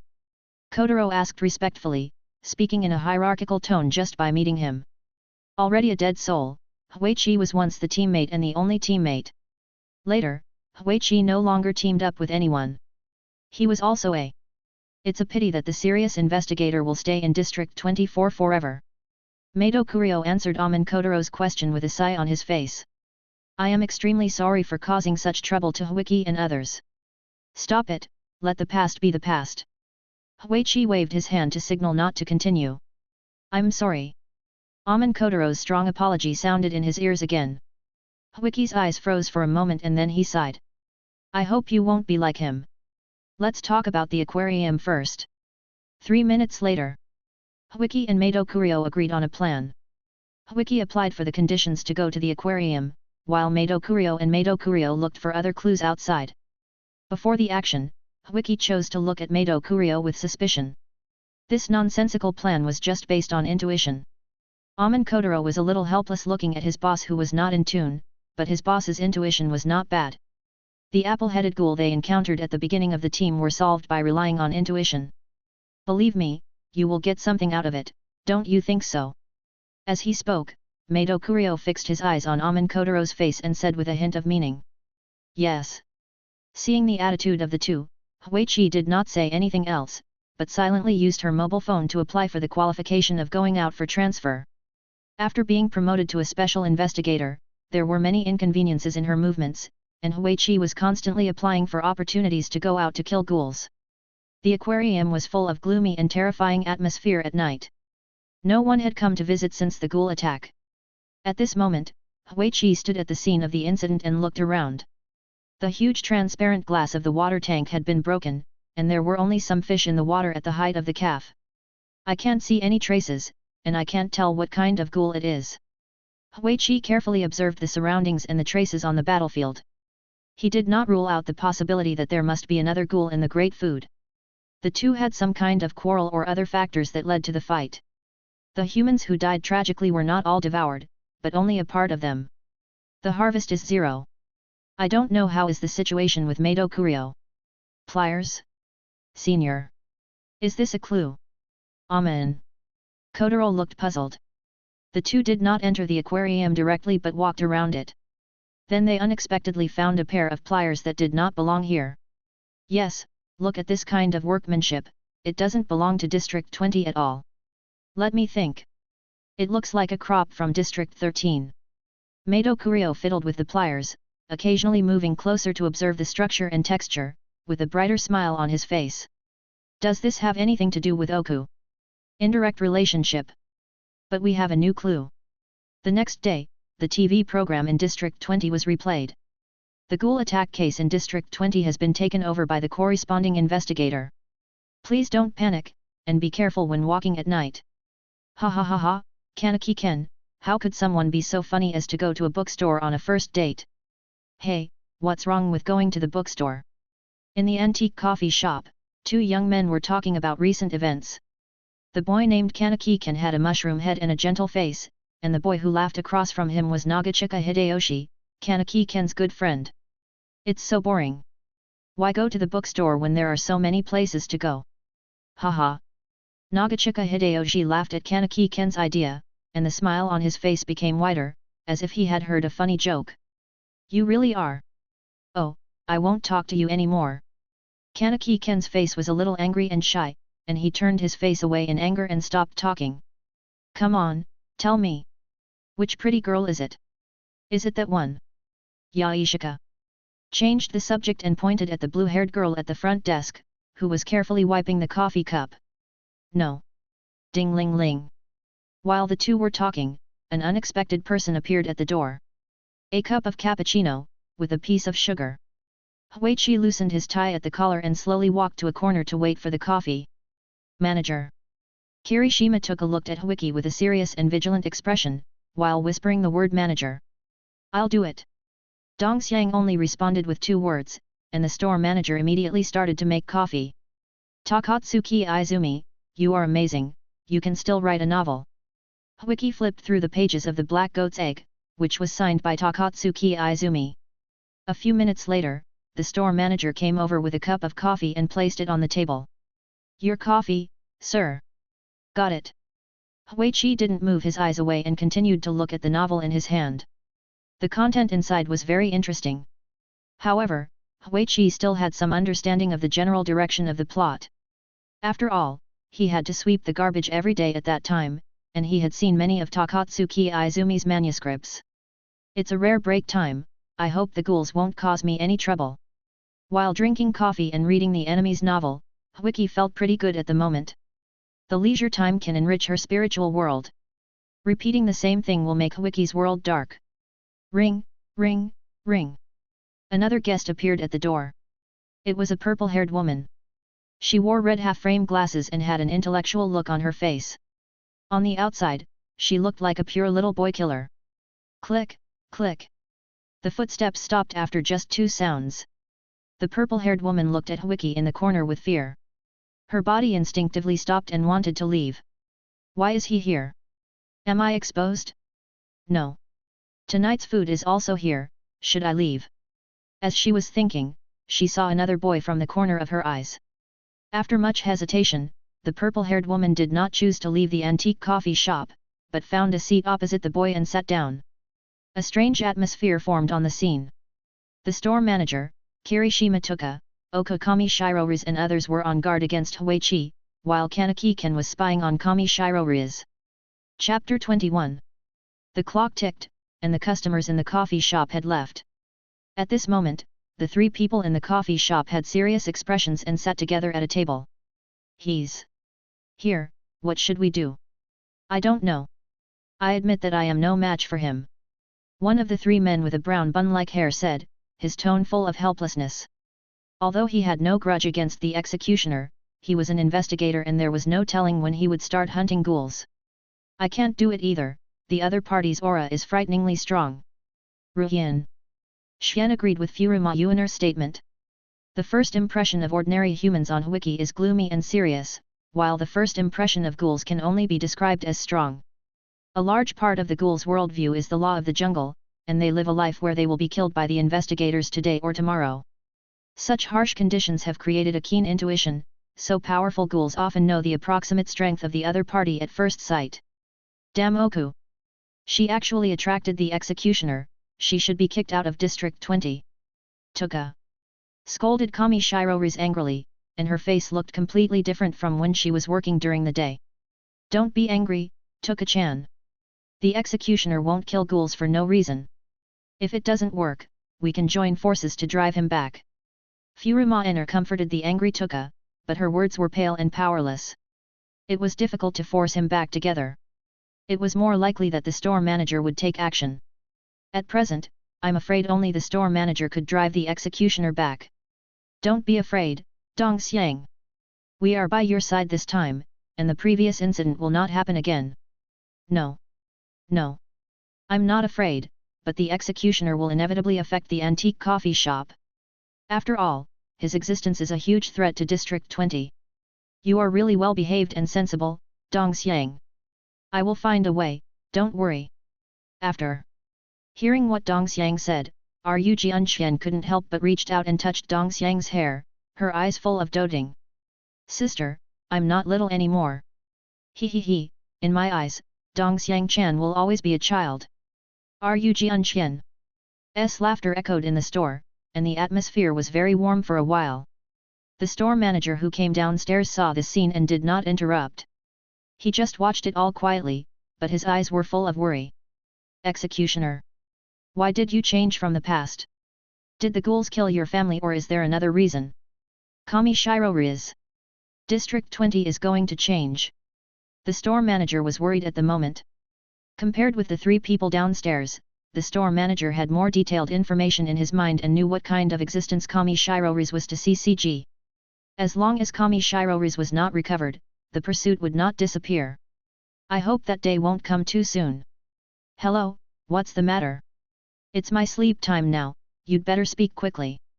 Huichi answered the phone in a daze, speaking in a sleepy tone. Sorry, Huiki, there are new casualties in District 20. Please come over. Ask Mado Akira to go and don't disturb me. Huichi answered impatiently in a trance. It was really unpleasant to be woken up in the middle of the night. If it was because of work, it would be extremely annoying. Besides, Mado Wuxi was responsible for an ordinary ghoul attack. At worst, there was also the second-class investigator Amin Kotaro. Special Agent Huiki and Senior Agent Mado Kurio seem to have gone to look for other clues and are not in Area 20 for the time being, so can you come over? This old man. Give me the address now. After hearing the news on the phone, Huichi couldn't help but curse. He relied on his own promotion level to hunt ghouls freely without considering other people's feelings. I must warn him next time we meet. 10 minutes later. Huichi came to the scene with a gloomy face. Assistant Ono, please explain in detail what is going on. Okay. Special. The man named Ono bowed deeply to Huiki and described the details of the case with a serious face. The victim was found at 1 a.m. with multiple bite marks on his body. After examination, the ghoul's saliva was found. Huichi looked at the wounds on the body with an extremely unhappy expression, and the little emotion he felt when he was woken up in the middle of the night became even more intense. Record what Daku did. Hearing this, Assistant Ono behind him was surprised, with a hint of disbelief in his eyes. It took less than a few minutes to classify the case as Daku. Don't believe it. Look at the bite marks on the wound. They are obviously left by a female ghoul. Also, the time of the crime and the method used are very high. Huiki pointed to the most obvious places and clearly stated the key evidence. But this. What do you want to say? Huichi walked up to Ono and patted his shoulder, looking at him with a fake smile. Yes. Master Huiki is right. I will record it right away. Ono quickly wrote down a series of relevant evidence and marked the word Daku at the end. Notify the family to collect the body, and call me if there is any new accident. After this attack, Huichi was in no mood to continue sleeping, and turned back to the CCG branch in District 20 to research relevant materials. The sound of Huichi flipping through paper materials rang out in the archives room, which marked the information related to ghouls in District 20 in the past 10 years. Demon Ape? Black Dog. 2 ghoul organizations, once the dominant organization in District 20. Huiki thought back to the time point 10 years ago, until the past few years, when something was obviously wrong with the 2 ghoul organizations. Whether it was the extent of hunting humans or the traces of ghoul activities, they were obviously reduced, or they were restrained by someone. While thinking, a cup of coffee suddenly appeared in front of him. Huiki looked up and saw a female logistics staff. Misaki, Aika. Huiki looked at the name tag on the other person's chest and called out subconsciously. Well, Huichi is still working hard in the middle of the night. You are really a serious and responsible person, so I made a cup of coffee for you to relieve your stress. Is that so? Thank you, Misaki. Huichi took a sip of coffee and replied with a smile. He had only been in District 20 for a short time and was not familiar with the colleagues here. Most people were probably still respecting his special status and communicating with him carefully. Today's cup of coffee was very rare. Wow! People outside say you are very serious. Now you seem to be a polite man. Haha, maybe it's a special identity. Huichi waved his hands helplessly, then picked up a pen and drew 2 labels on the Demon Ape and Black Dog organization. He was also attacked when he came to District 20. If I remember correctly, he was a ghoul from the Demon Ape organization. Demon Ape. I seem to have some impression of it, Misaki. Saw Huiki's actions and recalled something from the past. Chapter 22. Impression? Tell me in detail. Huiki's eyes showed some curiosity. Their leader, should probably have brown hair? Looks like a caterpillar bread, Misaki. Aika spoke intermittently, her brows furrowed tightly as if the information was very old. Brown hair is caterpillar bread, this range is really not small. Oh wait. Chi was a little amused. Although he didn't expect to hear any useful information, this was too abstract. It was a long time ago, probably the news from my teacher in charge. Misaki Aika looked a little shy, and then she realized that her news was too wide. Nowadays, non-mainstream hairstyles are popular among students, and there are many with caterpillar hair. Although the message is too broad, it can also serve as an entry point. Wiki casually wrote the words brown hair and caterpillar on the paper. Yes. I'm very happy to be able to help Wikite. Thank you Misaki for the information. If I can catch the leader of the ape demon organization, I will report it to my superiors. Huichi raised the information in his hand and replied with a smile. It was late at night. Hee hee. I used to have a little toy, but now it has rebelled against itself. It's like twisting its head off and holding it in my arms. In the endless darkness, the soft voice echoed slowly like a stream of clear water. The melody was pleasant to the ears, but the weird lyrics only made people feel endless fear. Have you found Shuri? A cold voice interrupted the singing in the darkness, but the owner of the singing was not angry. He just paused for a moment and then answered. No, I don't know where he escaped to. Doesn't CCG have any news about him? He was assigned to Area 20. The male voice in the darkness did not answer directly, but instead threw out another message. District 20, he, do you want to meet this cute toy? I really want to eat him. Be careful, he is not an ordinary investigator, his strength is more like, half human. Half human? Has he changed too? I can't help it, ha ha ha ha ha ha ha ha. Take care of yourself. The man left these 4 words and disappeared. District 20. It's such a disgusting place, so Mr. Toy, please come to another district to play. He. Along with the last word, a small figure slowly walked out of the darkness. The other person was wrapped in white bandages without any exposed skin, and he wore a white faceless mask on his face. The next day, Huichi was taking a nap in the office. The table was messy with various documents, all of which were edited with the words suspicious person in District 20. Knock, knock, knock. Suddenly a knock on the door broke the silence. After a while, Huichi came to his senses and shouted at the door, come in. Squeak. Wiki, Senior Mado, and I found 2 ghouls in Area 13, one of which was an S-rank gecko but we let it escape. Yaman Kotaro held the report in his hand and reported it word by word until he had finished telling all the recent intelligence. Why did he let the gecko run away? How could Mado Kurio make such a mistake? Wiki looked at Yaman Kotaro in confusion. Mado Kurio's strength was enough to take down the gecko, but why didn't he catch it? Yaman Kotaro showed some embarrassment on his face when he heard Wiki's question. The question really hit the key point, which was why Mado Kurio asked Yaman Kotaro to make a report. CCG has a clear rule that when the branch has a special investigator, its ghoul information must be reported to the special investigator, and the special investigator will make the final choice. Mado Kurio, who is still a top-ranked officer, enjoys freedom but also has to abide by the rules. Wiki looked at Yaman Kotaro, who seemed to be hesitant to speak and his expression was not right, and his hands were making small movements more frequently. Don't waste time. Tell me quickly, what has that old man done again? No, it was just that Mado-senpai's quinqua was broken during the battle, and then Gecko escaped. Yaman Kotaro answered nervously. When he saw that situation, Yaman Kotaro himself was also stunned. He never thought that quinqua would be destroyed. Broke in? Why is that old guy modifying quinqua on his own again? He only makes some inferior products and is not afraid of dying in his hands. After listening to what Yaman Kotaro said, Wiki couldn't help complaining. This kind of thing happened more than once. At first, Wiki scolded Mado Kurio's behavior, but he just didn't listen and continued to do his own thing. Now he is not even present to let the students come. Okay, go now. When you go back and see Mado Kurio, tell him that if something like this happens again, get out of here and don't let me do it myself. This. Yaman Kotaro looked embarrassed. He was only a second-class investigator and there was no way he could say such a thing. Special Officer Wiki might have some other relationship with Mado Kurio, so he would say such a thing. And he had just joined CCG not long ago. Forget it. I don't need you anymore. Huichi picked up her phone and typed on the screen. Seeing this, Yaman Kotaro breathed a sigh of relief and his expression relaxed. Then he turned the door of the office and quietly left. Click. The office door was closed. Excuse me, are you Investigator Yaman? Yes, I am. A figure suddenly appeared behind Yaman Kotaro, and when he turned around, he saw that it was a logistics staff.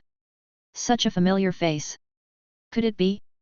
Yaman Kotaro gradually fell into a state of recollection, trying to find clues from his past memories, until he recalled his life at CCG Academy, and a figure in his mind overlapped with the person in front of him.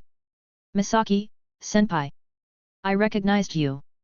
I heard that I haven't had the chance to see you since you were assigned to Area 20, but now I can see you. Misaki's eyes were filled with surprise. The two knew each other when they were in CCG Academy, but it wasn't long before Misaki Ika graduated and joined CCG. Well, how are you doing? It's been so long. Fortunately, how are you? I heard that you are working on the front line. Misaki looked at the suitcase in Yaman Kotaro's hand curiously. I was lucky to meet Mato-senpai and Huiki-senpai. I learned a lot. The two who hadn't seen each other for a long time talked about the past at the door. However, as time passed, Yaman Kotaro, who was talking happily, suddenly thought of something and ran out anxiously. Seeing this scene, Misaki couldn't help but tilt her head, muttered something in a strange tone, and then knocked on Huiki's office door and walked in. Huiki, this is your coffee. I remember I didn't order cold coffee. Huiki looked at the coffee brought by Misaki and couldn't help but say it subconsciously. Ah. Sorry. Sorry. I just met Yaman and talked to him, and I forgot about the coffee. Misaki took the coffee back in a panic, stammering as she explained. Chapter 23. You also know Kotaro Yaman, what a fate. Huiki looked at Misaki in surprise. It was by chance. I met him in the 3rd year. At that time, he was framed by his classmates for doing obscene and indecent things to girls. I couldn't stand it, so I helped him out, and that's how we got to know each other. It's surprising that he has this history. Yes, from that time on, he took everything very seriously and strictly. In a Western restaurant in the same area. Kanaki-kun, which of Takatsuki Izumi's works do you like best? Kami Shiro said in a gentle tone, looking at him with blurred eyes. She was satisfied no matter from which angle. Probably, it should be the debut work, right? Kanaki-kun thought for a few seconds and answered. He has seen all of Takatsuki Izumi's works, but the one that impressed him the most was his debut work. Wow! I thought so too. The writing style of his debut work doesn't seem like that of a newcomer at all. Especially the description of the male protagonist is even more profound. He and the female protagonist fell in love and insisted on being together even after knowing their identities. Yet, Kanaki-kun agreed excitedly. As a book lover, it was a blessing to meet each other. The most important thing was that there was a pure sister in front of him. The two of them communicated like a couple. Kanaki-kun looked shy and glanced at the other's surging eyes from time to time, but Riz chose to pretend not to see it. The two of them had a happy time, but under Kanaki-kun's reluctant eyes, it was time to say goodbye. Thank you very much for Jinmu's company. I had a great time today. I should be the one to thank Ms. Rise for being such a learned person. That, Kanaki-kun, I actually live near where that incident happened. The one that eats, the ghoul. Yeah, that's why I'm scared. Riz's voice trembled as she looked down at the ground, showing a panicked look. Seeing Riz's scared look, Kanaki-kun took the task of sending her home without hesitation. Hearing Kanaki-kun's words, Riz raised a barely perceptible smile. Click, click. Huiki looked around. There were many pedestrians on the street, many shops with lights on. Compared with other districts, the prosperity of District 20 is already among the best. Sunday night, can I encounter ghouls? I was thinking about where I was most likely to encounter ghouls, but in fact, Huiki ran to a roadside stall to buy food. This one, this and that one, yes, add more spiciness. 10 minutes later. Crunch. Crunch, crunch, a foodie in an investigator uniform came online. I haven't eaten for a long time. This is the first meal since that guy left. Wiki was quite nostalgic when he thought of the time when they took revenge on each other. There were many couples on both sides of the road, and there were also boys and girls expressing their love to each other. It was late at night, and there were fewer and fewer pedestrians on the road. Wiki wandered around the corners of the blocks with snacks in his arms to see if there was anything he could get. Until he came to the vicinity of the recent ghoul attack, he noticed a man and a woman. "It's so late and you're still walking at night? Aren't you afraid of being attacked by ghouls? I'll just follow you for a while." Reluctantly, Wiki shook her head at the worrying couple in front of her. Nowadays, people don't take their lives seriously when they are in a relationship. At this moment, they were so sweet that they didn't notice that there was someone following them. Kanaki was still talking about the interesting things between him and Ying, and Kami Shiro Riz was listening like a caring elder sister. "Kami Shiro." Riz pointed to a road from time to time. Kanaki, immersed in the atmosphere, didn't notice that the route was getting more and more remote, and Wiki noticed this strange phenomenon. Why did this woman point the way to the construction site? Judging from her appearance and clothes, she doesn't look like a vagrant. "Oh wait." She looked at her suspiciously. Although it was night, the enhanced vision of the system did not affect Hui's observation. Could it be that this woman is a ghoul? We need to see. He threw the food bag into the trash can and followed the two girls. What happened to Dong Xiang? A girl looked at Dong Xiang, who had stopped walking, and asked in a puzzled tone. "Nothing, nothing." Dong Xiang just finished answering and turned around to see Hui coming over. "Executioner. How could he be here? Discovered my identity? I'm going to die today? Manager, save me." Kirishima Tuka opened her eyes wide and looked at the person coming from a distance in disbelief. Her whole body was shaking due to excessive tension. As Wiki's footsteps got closer and closer, Kirishima Tuka knelt on the ground weakly. "Tuka. Tuka. What's wrong with you? Are you feeling unwell? I'll take you to the hospital." The girl at the side shouted anxiously, holding Kirishima Tuka's shaking body with both hands. "No. No, I'm fine." Tuka hugged the girl in front of her tightly with both hands and looked at the ground, not wanting Wiki to notice her face. The current Kirishima Tuka is afraid that Wiki will recognize her. A few years ago, Wiki almost discovered her ghoul identity, and from that moment on, she was left with a certain degree of psychological trauma.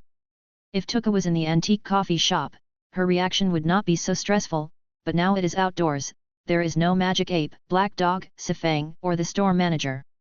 Once the ghoul identity is discovered, the only way out is death. Looking at the girl who suddenly fell to the ground, Wiki did not pay special attention to her and just asked in a flat tone, "What's wrong? Are you feeling unwell? Do you want an ambulance for you?" "No. No." "Well, take good care of her." Huichi told the girl next to him and left without hesitation. His decisive action caught Kirishima Tuka off guard. She stared at the executioner's back. "Didn't he notice me? What is he going to do?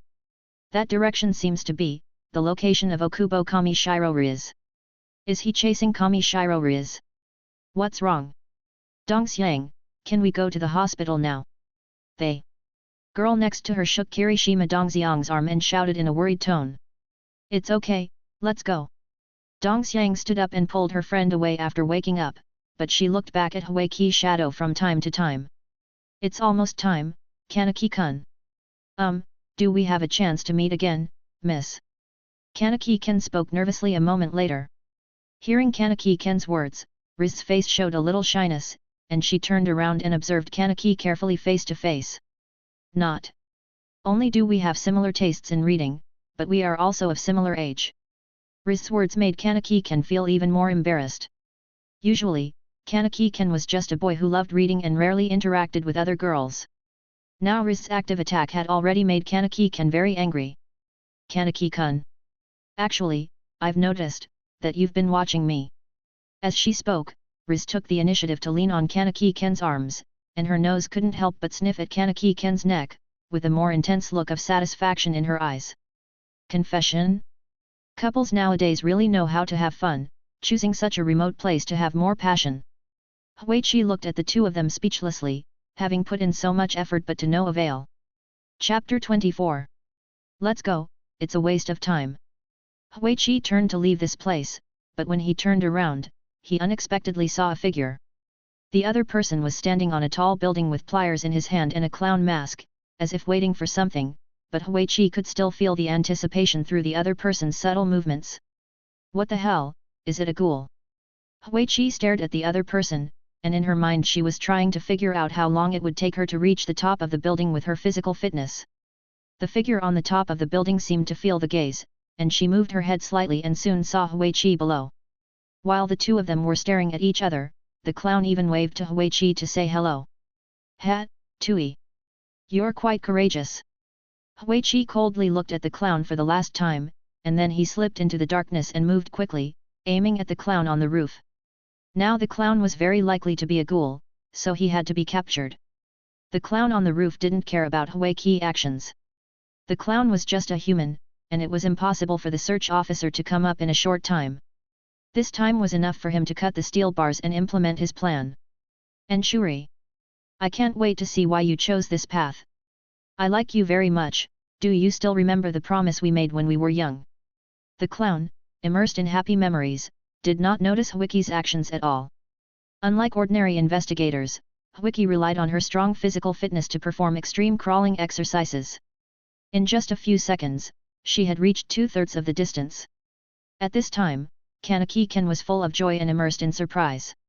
The person in his arms made his heart beat fast, and he couldn't help smiling. Then, "Miss Nari, you too." Kanaki spoke excitedly. His mood could no longer be expressed in words, but only in actions or other ways. This was the first time Kanaki felt a mixture of surprise and excitement. Riz blushed and leaned forward to feel Kanaki-ken's strong heartbeat.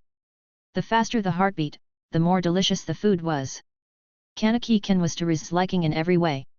"Yes, I really like you too."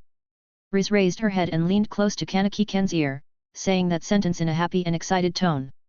Kanaki-ken, who heard the voice in his ear, could no longer calm his heart. If his hands were not holding something, he would have hugged the beauty in his arms. With excited eyes and trembling hands, Kanaki-ken felt that he had reached the peak of his life. The beautiful woman was in his arms and expressed her love for him. At this moment, Kanaki-ken's mood reached its climax. However, there was not only one person like Kanaki-ken. At this time, Kami Shiroriz could no longer suppress her inner desire and was eager to taste Kanaki-ken's taste. Her eyes glowed scarlet, and her kagun was fully revealed. At the same time, her kagun began to gradually condense. Kanaki-ken, who was embraced by Kami Shiroriz, had his eyes full of happiness and excitement, but at this moment these emotions were gradually replaced by fear. His pupils shook violently as if he had encountered an earthquake, and his eyes were fixed on the kagun that was gradually condensing in front of him. "Kazi!" The sound of flesh being bitten rang out, accompanied by waves of severe pain that swept through Kanaki-ken. Feeling the pain on his shoulders, Kanaki-ken wanted to escape, but his legs were as uncontrollable as if they were filled with lead. "Hiss! It's really delicious. The taste is much better than the last food. Kanaki-kun is really delicious." Kami Shiroriz loosened her arms, and Kanaki-ken fell to the ground, covering his wound with one hand and looking at the beauty in front of him with horror. "Hey, Kanaki-san, I actually have a hobby that goes beyond studying. That is to tear out the internal organs of people running around. I heard that it tastes better this way." "Hee hee hee hee, ha ha ha ha ha ha ha ha ha, great, Kanaki-san's expression, I can't wait, ha ha ha." At this moment, Kami Shiroriz's voice is no longer as beautiful and pleasant as it was at the beginning, but it attacks Kanaki-ken's young heart like a demon from hell. With his inner defenses broken, Kanaki-ken begins to crawl away in a panic. "Yes. Yes. Yes. That's it. Make me happy. I've already reached orgasm. Ha ha ha ha." Kami Shiroriz screamed out of control, and the scarlet rinhi behind her destroyed the surrounding buildings because of excessive excitement. As expected of Riz, her kagun is so beautiful that it is intoxicating. "They." Clown stared at the person below who was talking to himself in an intoxicated tone. "Really? Then how about my fist?" Huichi's cold voice suddenly came from behind him, followed by a heavy punch, which brought a strong gust of wind. "What? They?" Joker shouted in disbelief. How long had it taken to climb to the top floor? The next second, without giving him time to react, the fist wrapped in quinqua smashed the Joker's body until it broke. What kind of strange power? Is this really a human? The moment his fist made contact with Huiki, the clown had only this sentence in his mind. In a fight, chances often determine the outcome in an instant. The clown, caught off guard, had already lost the possibility of winning. Huichi did not give him any chances. He closed his 5 fingers to form a knife and aimed it at the opponent's heart and penetrated straight through. Ah! 2 screams sounded at the same time. After the clown in Huiki's hand screamed, his limbs drooped like a dead person, and another scream attracted Huiki's attention. Looking down at the sound, he was shocked to find that a ghoul was teasing humans below. Good harvest! Huichi transformed the quinquas in his hands into knives to cut off the tendons of the clown ghoul's limbs, and then set his target on the ghoul below. He quickly calculated the possibilities in his mind and took action immediately. It hurts. You're so cruel. Plan A failed, now I have to escape to Plan B. The clown, who looked like a disabled person, began to imitate the crawling of insects, crawling towards the edge of the building little by little. Kanaki-san. I caught you, Riz. Looked at Kanaki-ken with a smile on her face. The game was over and it was time for dinner. Just as Kamishiro Riz opened her mouth to eat, her body was suddenly kicked away. The Kagun tied to Kanaki-ken had to be released because of the main attack. It's too late, it looks like he won't survive, but let's still try. Huichi sighed, and seeing the wound on Kanaki-ken's abdomen, he shook his head and called the emergency number out of humanitarianism. What dares to disturb my meal? The voice stopped abruptly before the last word was uttered. Riz Kamishiro emerged from the smoke and realized that her enemy was the executioner. What are you looking for? Are you looking for death? Huichi looked at the ghoul in front of him with interest. The grass on the grave of the last person who said this was several meters high. Seeing this, Kamishiro Riz wanted to retreat and the scales on her body began to look for a chance to escape. She had no chance of winning against the executioner. This was not a battle of the same level at all. There is a very terrifying rumor in the ghoul world that the CCG executioner captured 5 SS-level ghouls by himself. Why do you look like you are alone? Seeing that the other party did not move for a long time, Huichi could not help but wonder. After a close observation, Huichi felt that the ghoul in front of him seemed to be very similar to someone in his memory. Chapter 25. Before Huichi could recall the figure in his memory, several steel bars suddenly flew out of the smoke and shot at him like sharp arrows. Huichi dodged sideways with a flash of his body, and the dagger in his hand turned into a long knife and swung it smoothly. With a flash of cold light, he cut off a steel bar. However, more steel bars attacked like a rainstorm. Huichi stepped forward and turned the blade to cut off several steel bars again. The attack of the steel bars became more and more intensive. The long knife in Huichi's hand drew arcs of knife light in the air, cutting off all the surrounding steel bars. Kamishiro Riz's face was ferocious, and several scales behind him rolled up everything that could be used just to delay the executioner's actions.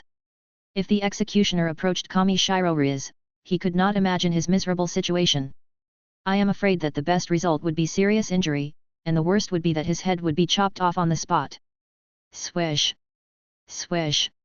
Puff! Several flying knives pierced into Kamishiro Riz's body like lightning, and one of them poked a bloody hole at the position of the kukuri. In Kamishiro Riz's shocked eyes, several flying knives fixed the scales firmly.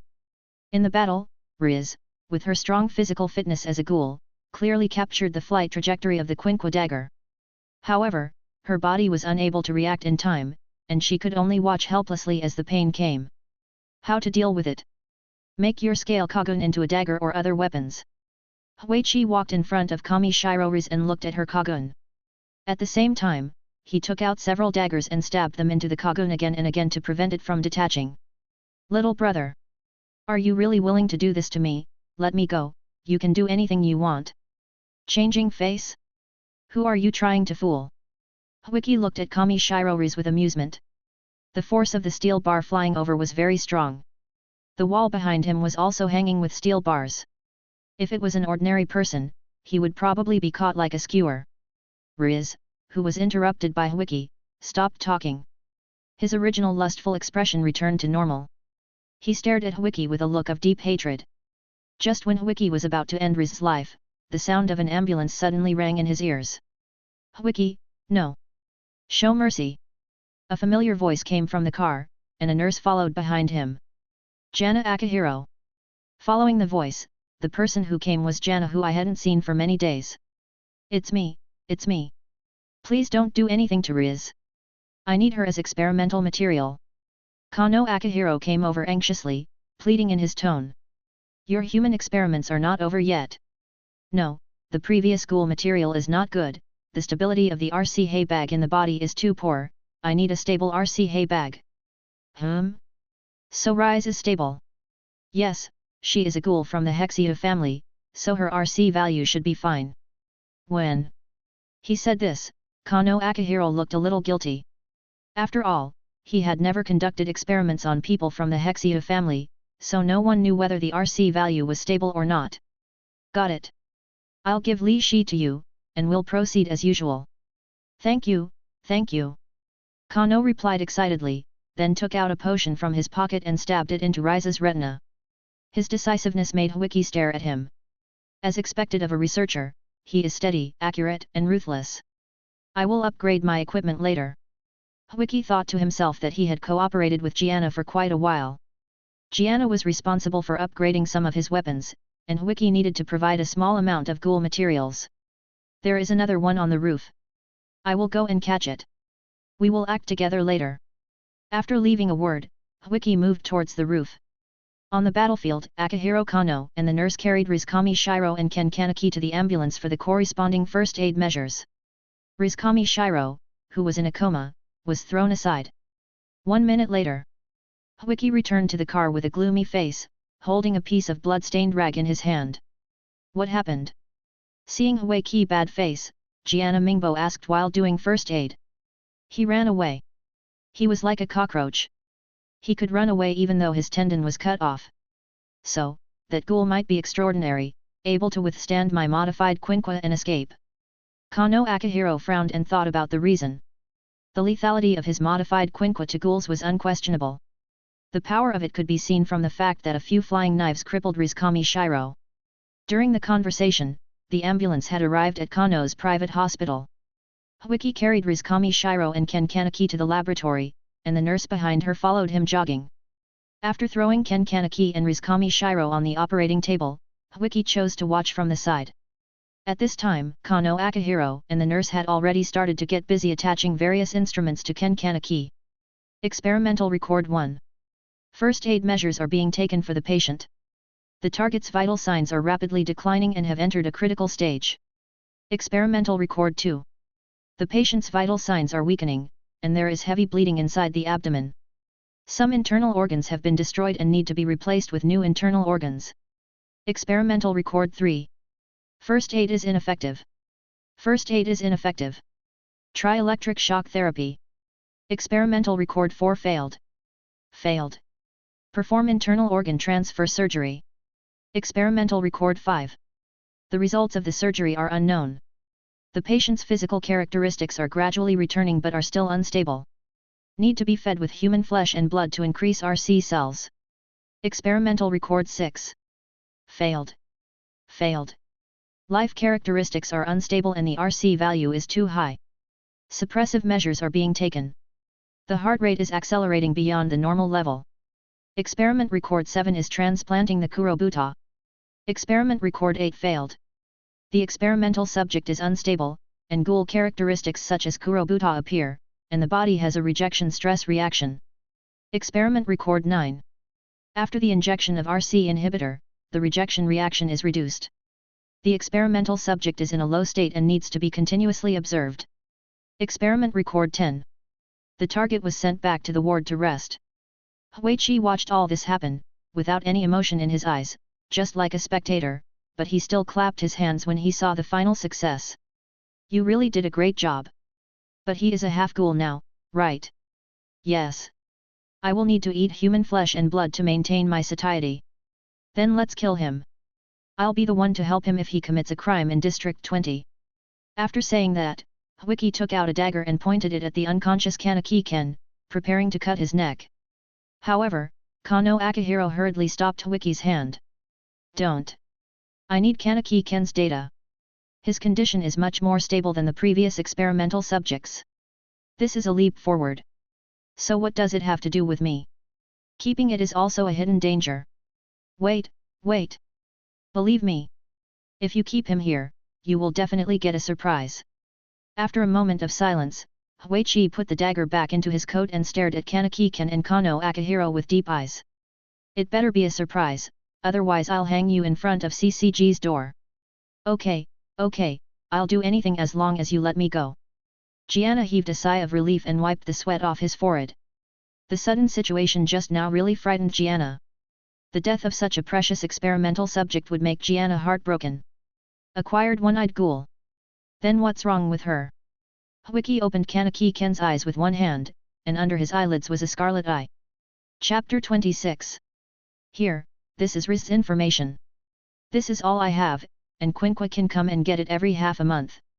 Kano Akihiro came to Huiki's side to check Kanaki-ken's physical data and handed a piece of paper to Huiki. Got it. Huichi took the information and read it continuously, with a trace of solemnity flashing in the depths of his eyes from time to time.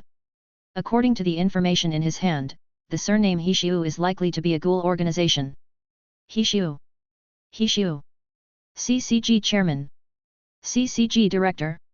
At this moment, Huichi was suspicious. The surname was too special. The Oku in front of him actually had an invisible connection with CCG.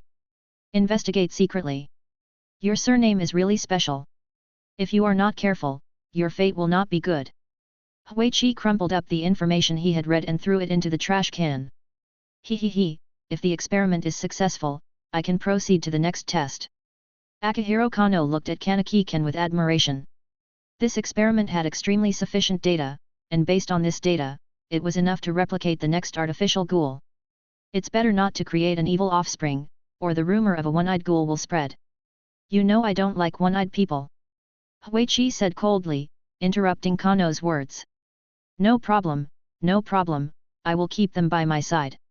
After hearing Kano Akihiro's assurance, Huiki left the ward. In the next few days, Huiki will need to observe Kanaki-ken's condition. If he gets out of control, he needs to be controlled on the spot. After all, no one wants the rumor of artificial ghouls to appear.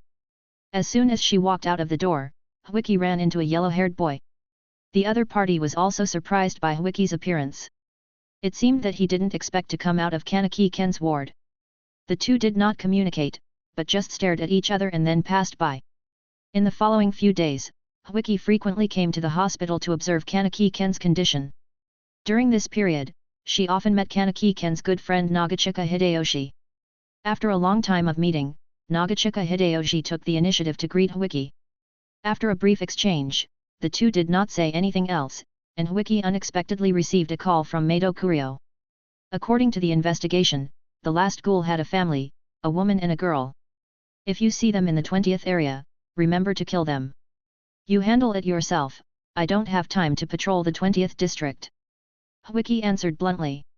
Mato Kurio has been wandering around the 13th district and no one knows what he is busy with. As a result, Huiki's workload has increased and she has no time to find other ghouls.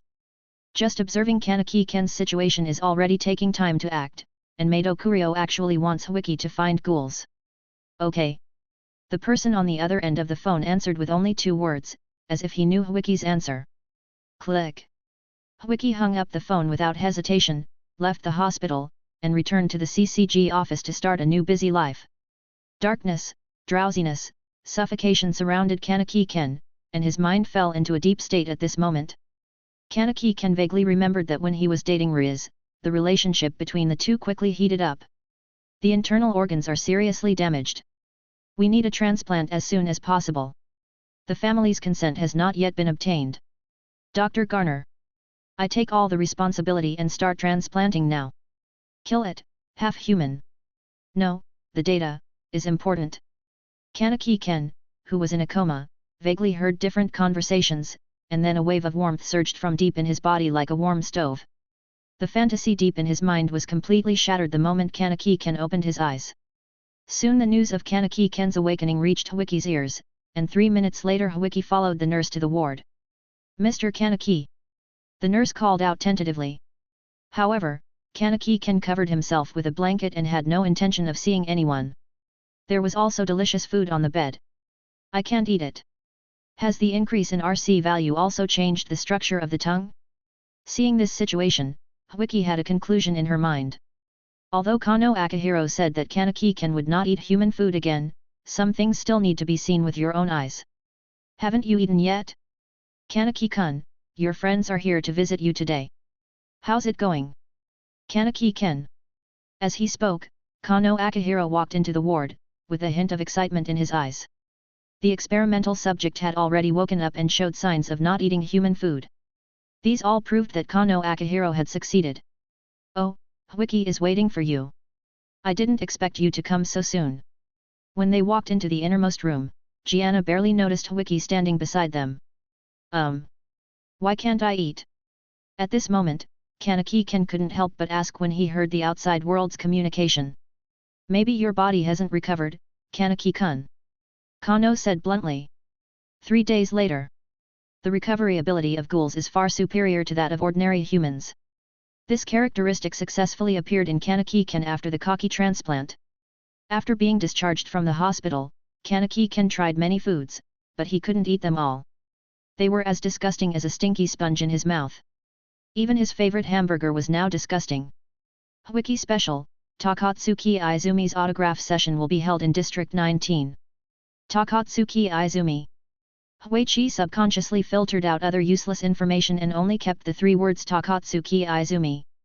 It has been a while since he heard this name. Yeah, it's a pity that I can't go because of work. Misaki sighed. CCG staff members don't have fixed working hours, and on-duty staff like Misaki have to stay in CCG. I can bring you one. Huichi said with an inexplicable smile on his face. Really? Thank you Huiki for waiting. Of course it's true, because I also want to meet Takatsuki Izumi. Immersed in surprise, Misaki didn't notice the change in Huiki's voice. If Madowo was here, she would know that something bad was going to happen. At 4 o'clock in the afternoon. Huiki packed her things and waited for the train to arrive. Today's train was particularly crowded, and everyone's shoulders and heels were pressed together, but the crowded train still couldn't extinguish everyone's humanity. Through the communication with the people around, it seemed that they were all fans of Takatsuki Izumi. Ding dong, we have arrived at District 19. Hualala, the torrent in the car successfully washed Wiki out. It's so annoying, when will the autograph session end? Takatsuki Izumi complained in her heart but responded to the fans with a smile on her face, and signed her name in the book one by one. The assistant beside her noticed Takatsuki Izumi's state and hurriedly approached and whispered. It's only half an hour away, come on. Ha, there's still half an hour left. Takatsuki Izumi leaned slightly to the side and sighed as he looked at the long line. Half an hour was enough for him to sign all the books. Next, next, next. The crowd gradually dwindled under Takatsuki Izumi's efforts, and Wiki stood at the end of the line with 2 books in her hands. So slow, I can't wait any longer. Brother, I am too. I will soon be able to see the famous Takatsuki Izumi. I am so excited. The man in front of him turned around and said excitedly with a happy expression on his face. Really? I think she'll be happy if you give her a snack. Huichi had a speechless expression on his face. If he knew that his favorite author was a ghoul, would he still be like this? Really? Really? If so, I would like to. Stay away from me. At this moment, Huichi's mouth twitched and he said with a disgusted tone. It turned out that the guy in front of him had special attributes. Chapter 27. Okay. Investigator brother. Huiki took a few steps back and looked at the man in front of her cautiously. No matter how powerful the ghoul was, Huiki had never escaped or retreated, but the powerless human in front of her frightened Huiki. Next person. Takatsuki Izumi's voice echoed in front of her. There were only a few people in the crowd and soon they were in front of Huiki. Sister Takatsuki Izumi, please give me an autograph. Hey, times 2. Huiki and Jozuki Chuan both made chilly sounds at the same time, but Jozuki Chuan concealed it very well and did not let the man notice it. Huiki did not conceal it. Humph. After getting the autograph, the man rolled his eyes at Huiki, his eyes seemed to say, why are you pretending? Try to be sarcastic to me again. At this time, Huiki was speechless and could only be thankful that this guy was not from District 20, otherwise he would feel sick at the thought of protecting such a thing. Next one, hurry up, I'll be off work after I sign for you. Takatsuki Izumi said lazily, his eyes hidden by his messy hair, did not see Huichi. Really? If you are in such a hurry, I am very happy. Please sign for me. Huichi took out 2 books from her arms and asked them to sign them. The sound gradually became weaker halfway through until it stopped. Why don't you sign autographs? I'm also in a hurry to get off work for a private event. Huichi smiled and looked at Takatsuki Izumi. Oh hee, Mr. Toy is here. How do you feel without me? Do you miss me so much? Takatsuki Izumi smiled, narrowed his eyes and spoke in a very gentle tone. Yes, yes, I am so happy that the annoying guy is gone. But now it is time to settle the old scores. The assistant next to him looked at the 2 in panic. One was an investigator and the other was a ghoul. They were still in the city. If they started fighting, his life would be in great danger. Go away, I have something to say to this investigator. Takatsuki Izumi waved to the man beside him and signaled to leave. Huichi was surprised to see this scene. The guy who used to love to use human heads as toys has changed a lot and seems to understand the rules of society. Are you so eager to have a party with me? I'm afraid of using too much force. Ha ha ha, I once said, next time we meet I will chop off your arm and make it into a quinqua. Huichi said word by word, the murderous intent in his eyes almost overflowing. So are your thighs ready? I really want to taste your meatballs. The 2 of them exchanged words and neither of them was willing to be defeated. With more and more radical remarks, the battle was about to break out. On the top floor of the abandoned building, Huichi and Takatsuki Izumi stared at each other. Their eyes met, and the red eyes of he and Huichi kept colliding, as if they were engaged in a confrontation of auras. The expressions of both of them were very serious and there was no intention of retreating. Takatsuki Izumi narrowed his eyes slightly, and the red light in his single eye became more and more dazzling, as if he wanted to see through Huichi's eyes to see his heart, while Huichi stood up and fought back. The breathing gradually became heavy, as if the entire roof was filled with a heavy aura. Huichi held a long sword and condensed the murderous intent, and Takatsuki Izumi's body also leaned forward slightly, ready to attack at any time. Whoosh! Bang! A firework suddenly flew out of the sky and burst into brilliant light. When the fireworks sounded, it also opened the prelude to the battle. The oncoming Yuhi attack poured down like a rainstorm, instantly covering the entire roof. Huichi swiftly dodged sideways, swinging the long sword in his hand like lightning and accurately hitting each feather. At the same time, he quickly pulled out 5 quinqua daggers from his clothes with his other hand. With a flick of his wrist, the daggers flew straight towards Takatsuki Izumi like 5 cold lights. Bang! The sound of metal and iron colliding echoed. Only one of the 5 quinqua daggers caused damage and pierced into Takatsuki Izumi's arm. The other 4 were bounced away. However, Huichi seized this fleeting opportunity and rushed towards Takatsuki Izumi's long sword like lightning. The long sword in his hand flashed with cold light. He exerted force with both arms and the long sword contacted with the armor, producing violent sparks. Catchy! The harsh sound echoed on the roof. For a while, no one could tell the winner of this duel of strength, but Takatsuki Izumi suddenly grew several kiguns behind him and attacked Huichi frantically. Huichi was not at all panicked by Takatsuki Izumi's sudden attack. He used his body to slide to the abdomen of the hedge and thrust the long sword straight into the vulnerable part. Puff! The hedge roared in pain, stretched out his huge hedge arm, reached into the abdomen, pulled out the long sword bit by bit, and then smashed it at Huichi. Crack! The quinqua's long sword shattered and fell to the ground. Huichi was also hit to the edge by this blow. Behind him was the sky, and the cold wind blew on Huichi's face. He, it hurts so much. Mr. Toy, you're about to turn into pulp. Huichi ignored Takatsuki Izumi who was going crazy and reached into her arms and pressed a button. The next second, a strange mechanical sound appeared on the surface of Huichi's body. 3 seconds later, the sound stopped abruptly, and a long sword with strange patterns on it appeared in Huichi's hand. SSS level Quinqua Amber's Whale, after optimization by Chief Dr. Dixing A and B, was obtained by participating in the operation to capture the SS Ghoul Kami Shiro Chiai. Kami Shiro Chiai had traveled to various countries to study martial arts. He is very proficient in martial arts and has strong physical fitness and reaction ability. He has the strongest individual strength among the SS level ghouls Huichi has encountered. Yo, you can even catch him. Mr. Toy's strength is growing very fast. Takatsuki Izumi sniffed the scent of quinquina and instantly recognized the identity of the former ghoul. Haha, now I need a part of you. Huichi responded with a sneer, and his body burst out with powerful force again and rushed towards Takatsuki Izumi. This time, the speed was much faster than before, and the frequency of swinging the knife in his hand was greatly increased. Kakaka. The body of the Kagun appeared densely packed with knife marks, and there were traces of green on the wounds. Under the effect of this strange liquid, Takatsuki Izumi found that his Kagun became weak and the hardness dropped drastically. RC inhibitor. Damn Huichi! I will cut off your flesh and blood bit by bit. Huichi did not answer at all, focusing all his attention on the battle, and the long sword in his hand attacked the key position frantically. Eat you! Eat you! Eat you!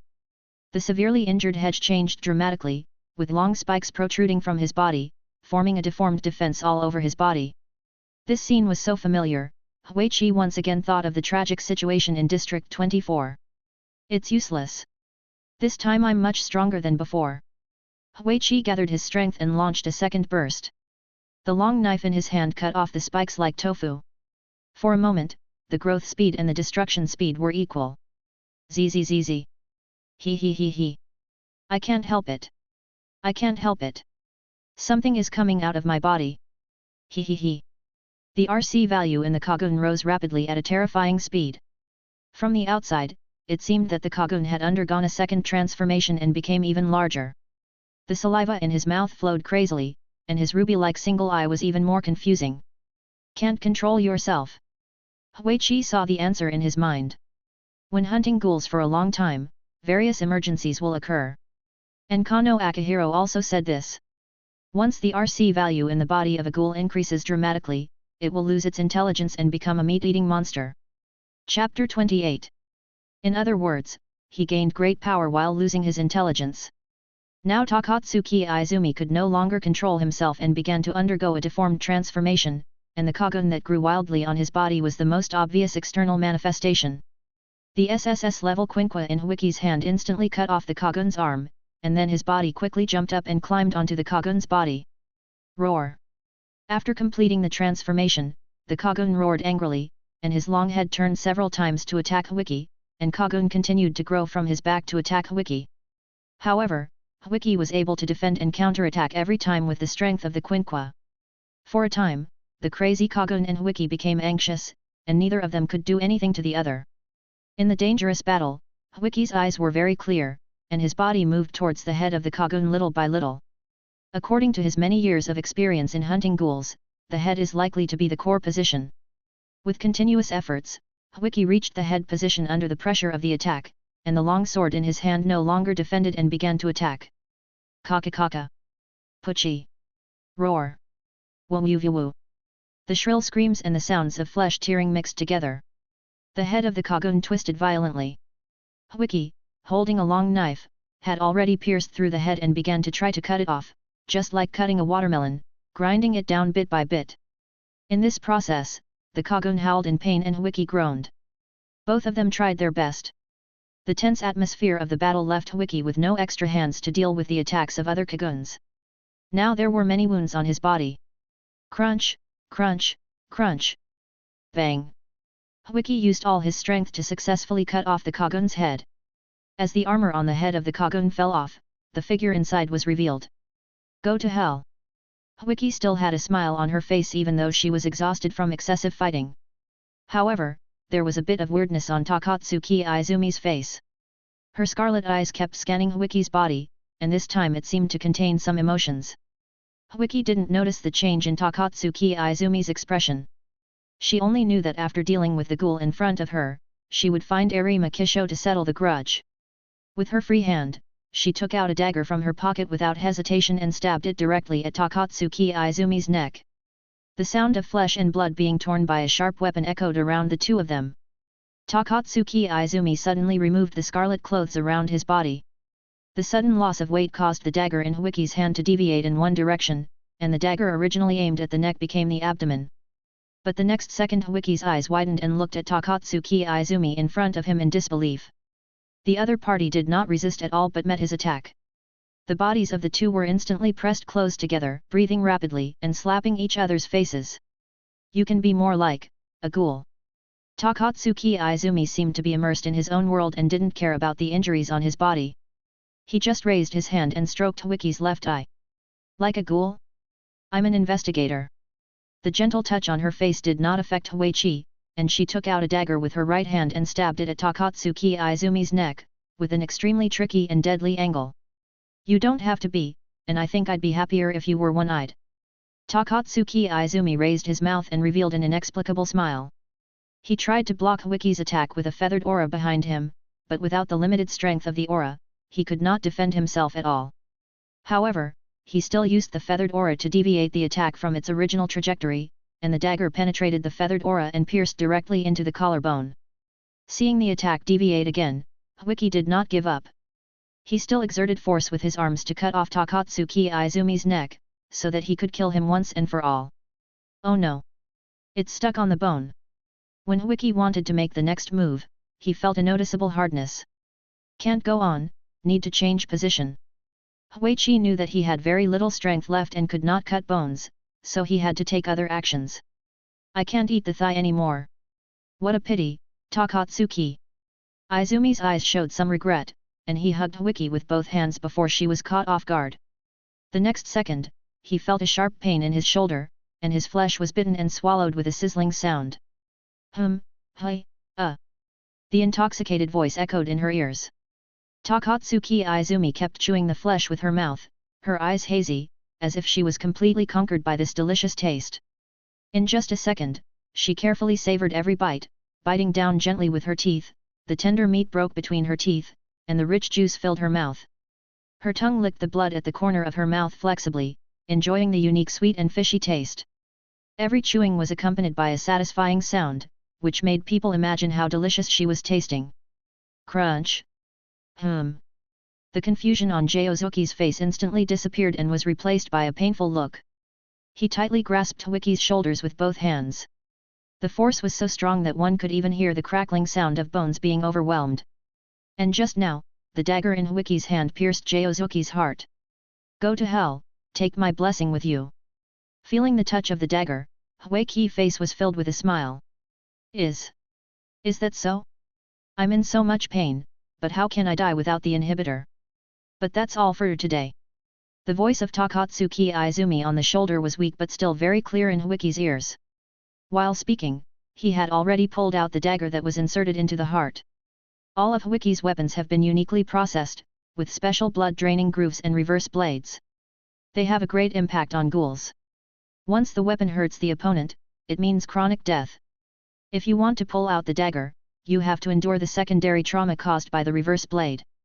If you can bear to pull out the dagger, you have to bear the huge amount of blood loss caused by the blood groove. These functions are enough to affect the battlefield to determine the outcome. It hurts. It hurts me. A cry of pain reached Wiki's ears. Wiki covered her injured shoulder and looked at Takatsuki Izumi cautiously. If the other party's mind became unstable again due to excessive pain, it is very likely that he would burst out with his Kagun to attack.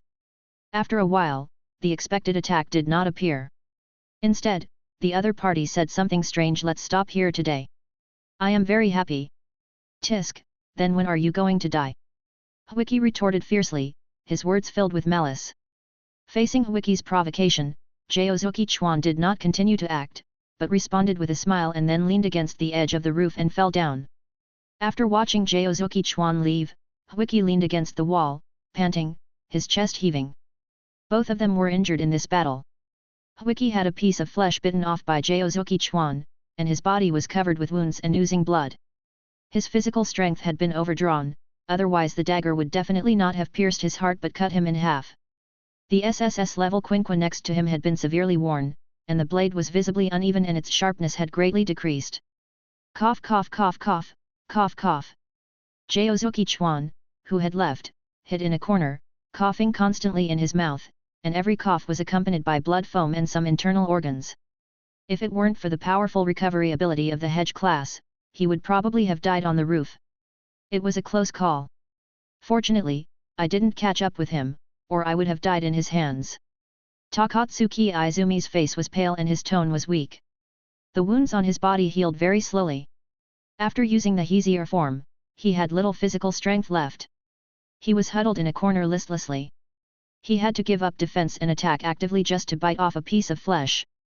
He had no choice but to rely on this method to temporarily replenish his physical strength. Takatsuki Izumi's choice was also correct. Hwiki's body, which was strengthened by the system, is a top-level supplement for ghouls. This bite gave Takatsuki Izumi the physical strength to leave the battlefield.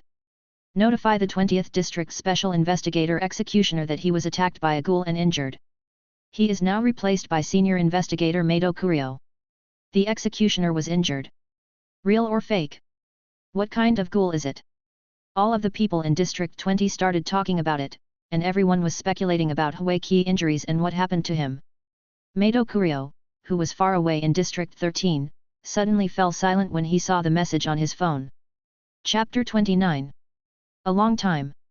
Yaman, pack up your things and go back to the 1st District headquarters to see him. Mato Kurio said after putting Quinqua back into the suitcase form. Aren't we going to continue tracking down that ghoul? I won't go for now.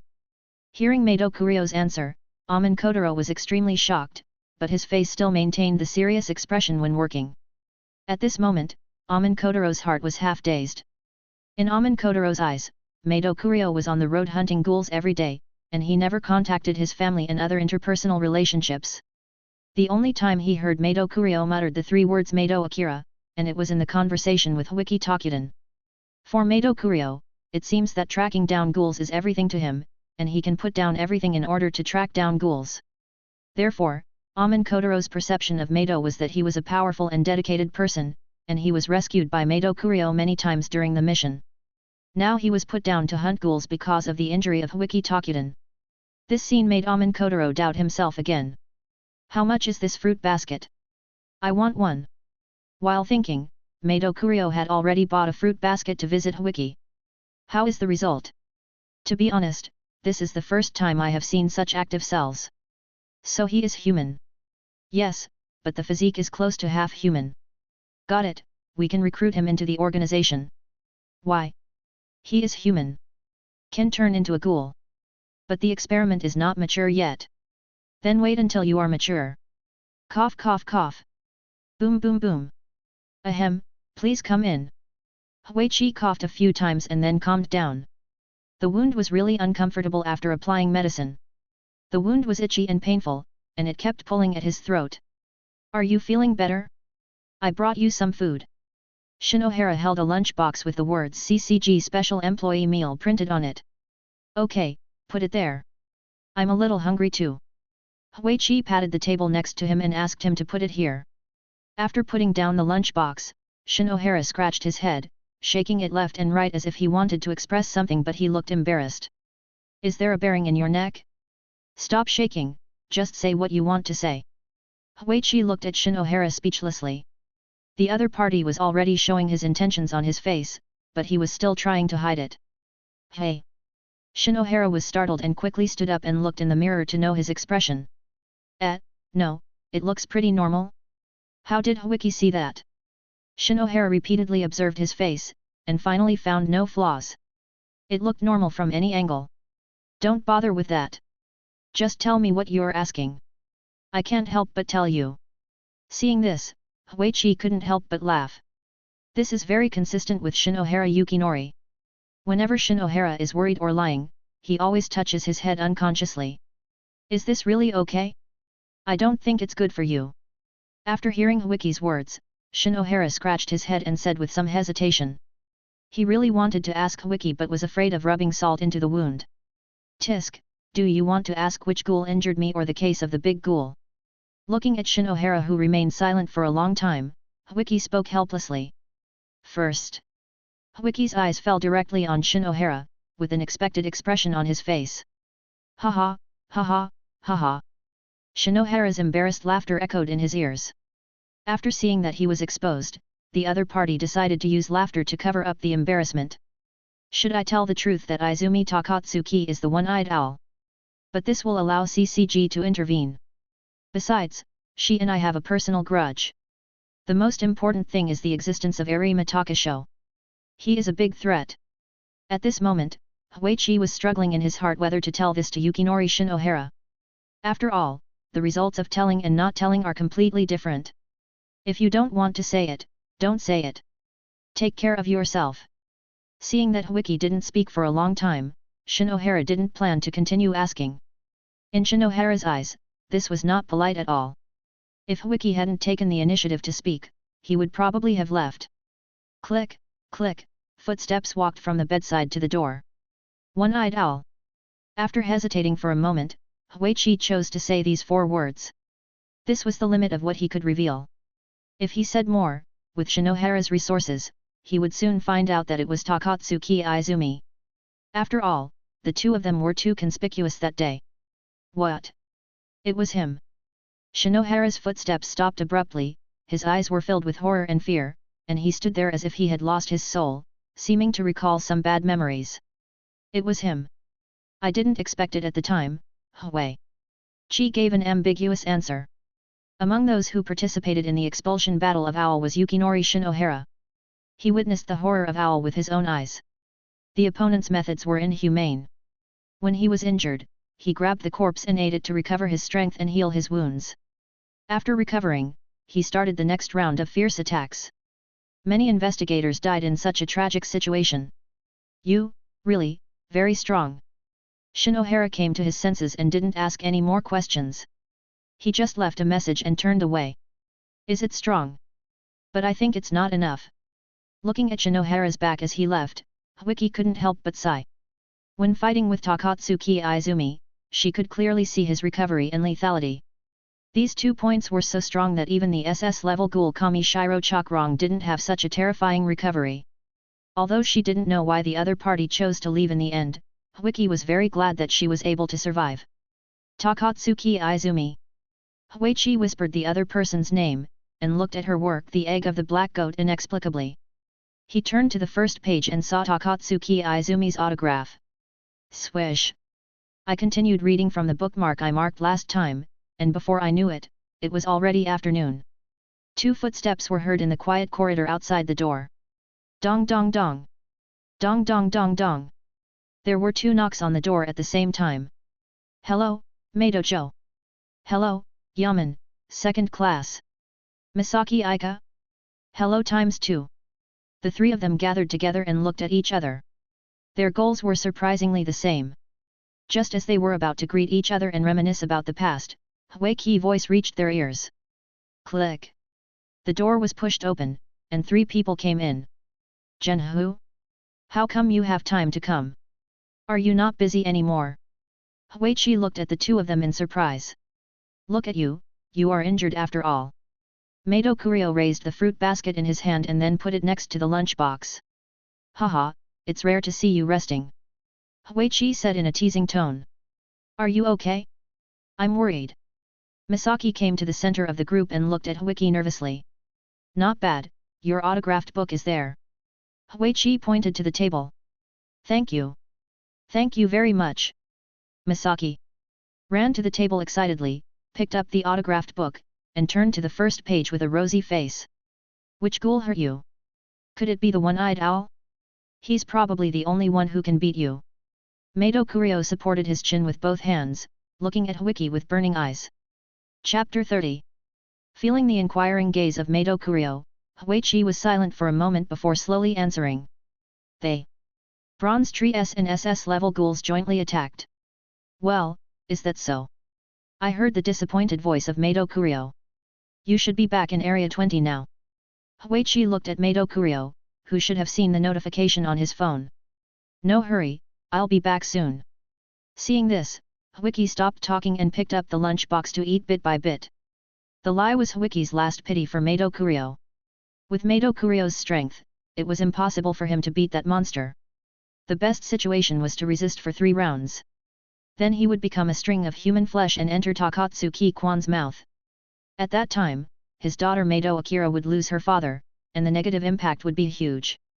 Huichi could already imagine Meido Kurio, female version, online. Yaman, you go back first. Good. Meido, wait a minute. Aman Kotaro turned and left, and Huichi also signaled Misaki to leave the ward with her eyes. As the 2 left, Meido Kurio reorganized his expression. Without the indifferent and nonchalant look just now. It's Akira, right? Only Akira can defeat you. You think too much, I was ambushed. Huichi frowned and replied to Mato Kurio. No. Impossible, I must find him. Kill him. At this moment, Mato Kurio was trembling all over, his eyes were filled with anger and murderous intent, and there was a deep resentment around him. Give up, you can't do it. Can't do it. If I can't do it, I will try my best to do it. Alas. Huichi sighed. He really didn't expect that the first battle to expel Akira had such a profound impact on Mato Kurio. Even after many years, he still didn't give up. You should take good care of your daughter, otherwise she will lose her father. Anyway, think more about her. Really familiar? Really familiar? You're right. The beautiful memories of the past kept emerging in Mato Kurio's mind. Whenever CCG holidays came, the Mato family would sit around the dining table and share the food in their hands with each other, laughing and chatting happily. Everyone's face was filled with happy smiles, and this harmonious and warm atmosphere made people feel extremely comfortable. At that time, Mato Akira often shared everything that happened to him every day with Mato Kurio and Mato Wei, and even if they were very tired of dealing with ghouls every day, the couple would smile and agree when they returned home. Every time the two knocked on the door, they would subconsciously guess what interesting things Mato Akira had encountered today, and usually Mato Akira would do housework, cook, and other things within their ability, which greatly relieved the burden of the two. Such a happy time was completely shattered until the CCG issued a mission. Owl's first expulsion battle. Before departure, everyone's face was very serious and nervous, because they knew what kind of ghoul they were facing this time. Killing, devouring, and death are synonymous with Owl. I am Kazuhide Tsuneyoshi, and I am honored to be the commander of this battle. A man on the stage gave a pre-battle speech. An hour later. K1 area cleared. T3 area cleaned up. P1 area has been cleared. The voice of the combatants report echoed in the headset. Judging from the current progress, it is very good. Command. A one-eyed ghoul has appeared in the M2 area. Requesting support. Requesting support. M2 team requests support. Kazuki. Tsuneyoshi in the command vehicle had a solemn look on his face. The appearance of the one-eyed ghoul was a serious threat to CCG, and the main purpose of this trip was to expel the one-eyed ghoul. All teams gather in M2 area. The one-eyed owl has appeared. Receive. Receive. Got it. 5 minutes later, the sound in the headset began to be noisy, the sound of gunfire, the sound of Quinqua and Kagun colliding, screams and wails continued. What happened? Report. Report. One-eyed owl is wrong. It is difficult for Quinqua to cause damage to it. The voice suddenly stopped halfway through, and Hishiu Changji in the command car clenched his fists with an extremely gloomy face. Send more personnel, one eye must be executed. There absolutely cannot be a second one of him. Yes. The members of the Hexiu team began to convey various orders. Wei. I beg you not to leave us behind. Wusu, take good care of Akira. In his memory, Mato Kurio once again saw his wife's decision before her death. Wake up, the past is over, you still have a daughter to take care of. Huichi patted Mato Kurio's shoulder.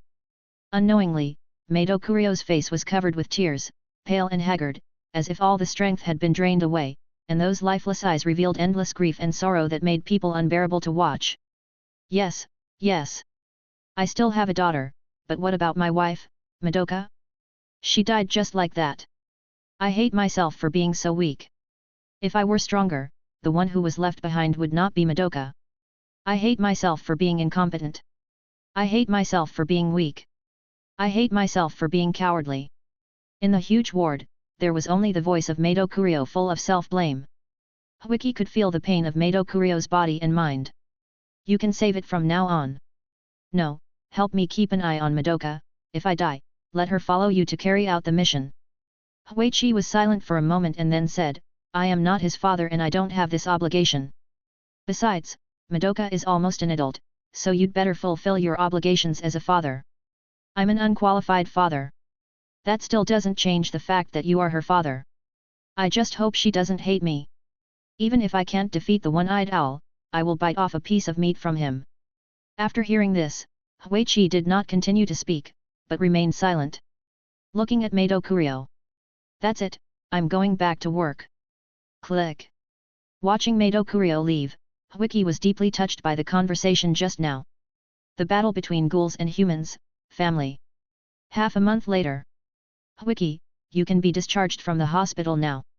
Okay. Wiki changed out of her hospital gown and put on her CCG coat. The first stop was the District 1 headquarters, where the Quinqua was being developed. It was cut off from the SSS One-Eyed Owl by Wiki.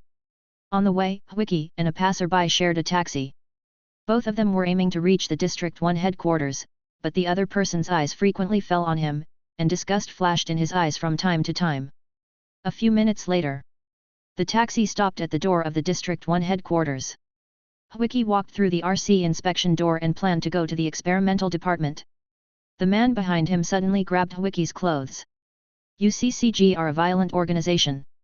You are not a good person. You are not a good person either. The security guard pulled him out. Huichi frowned.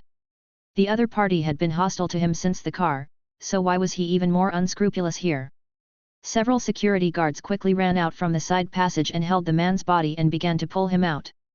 During this time, the man's insults became louder and louder, affecting the work of the staff.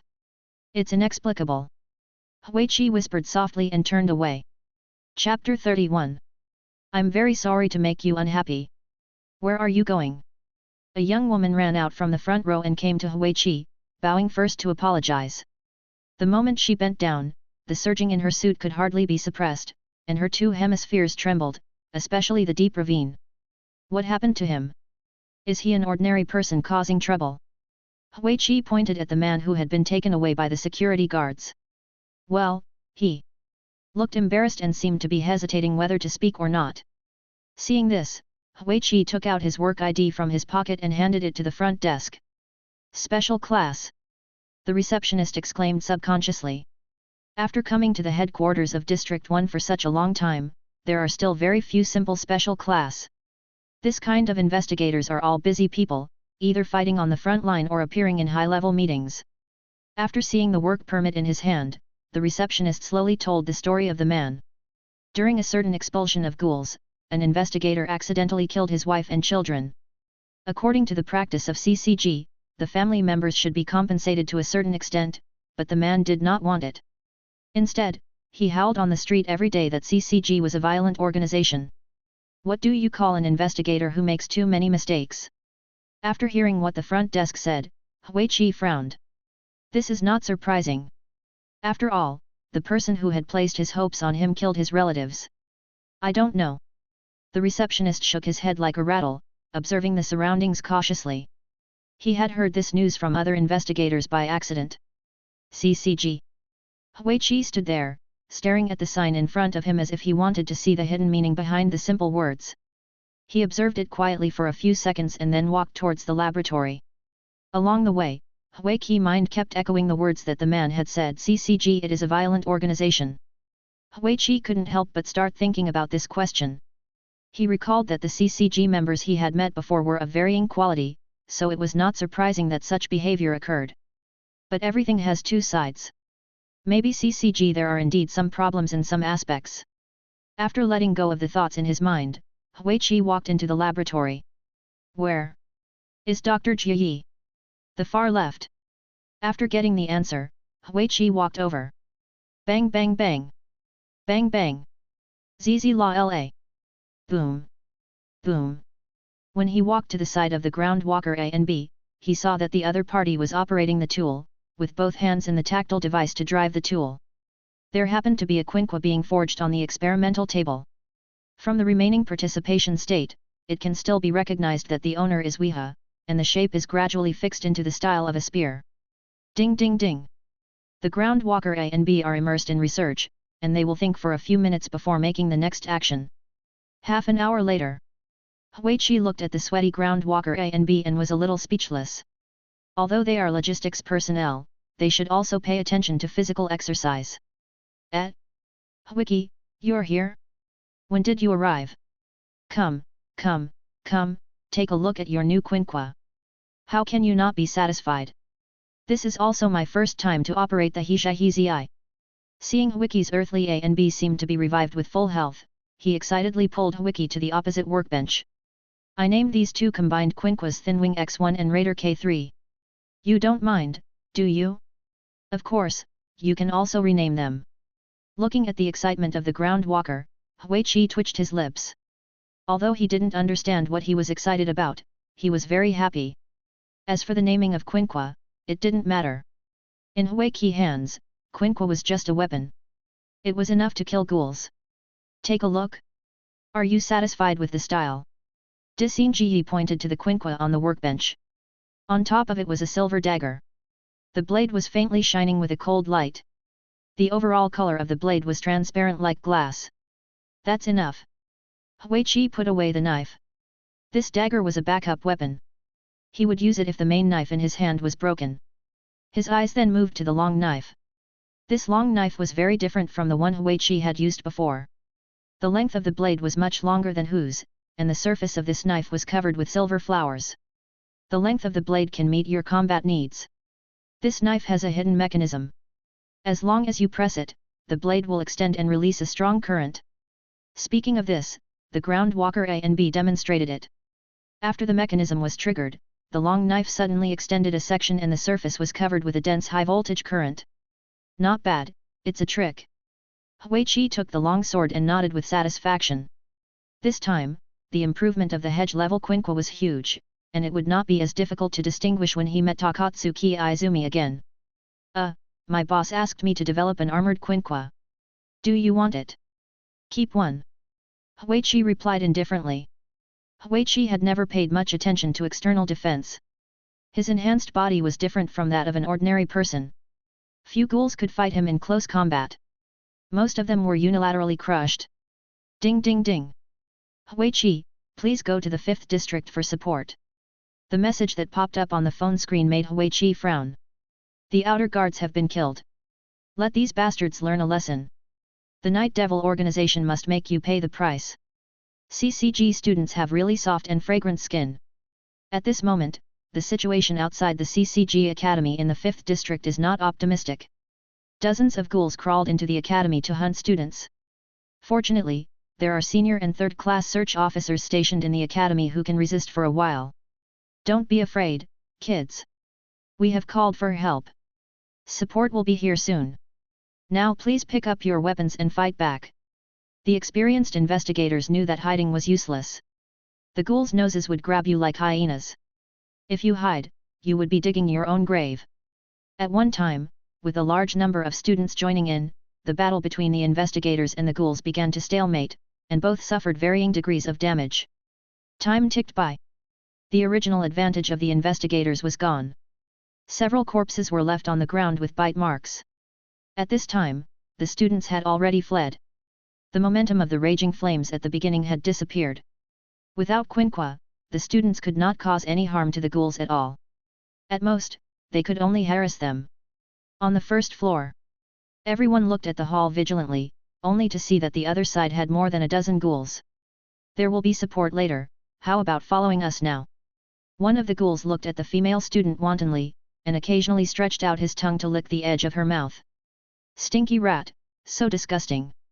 Mado Akira in the crowd subconsciously showed a look of disgust. However, the next moment, the ghoul heard Mado Akira's voice, and stared at the direction of Mado Akira with his eyes fixed. Who said that? Was it you?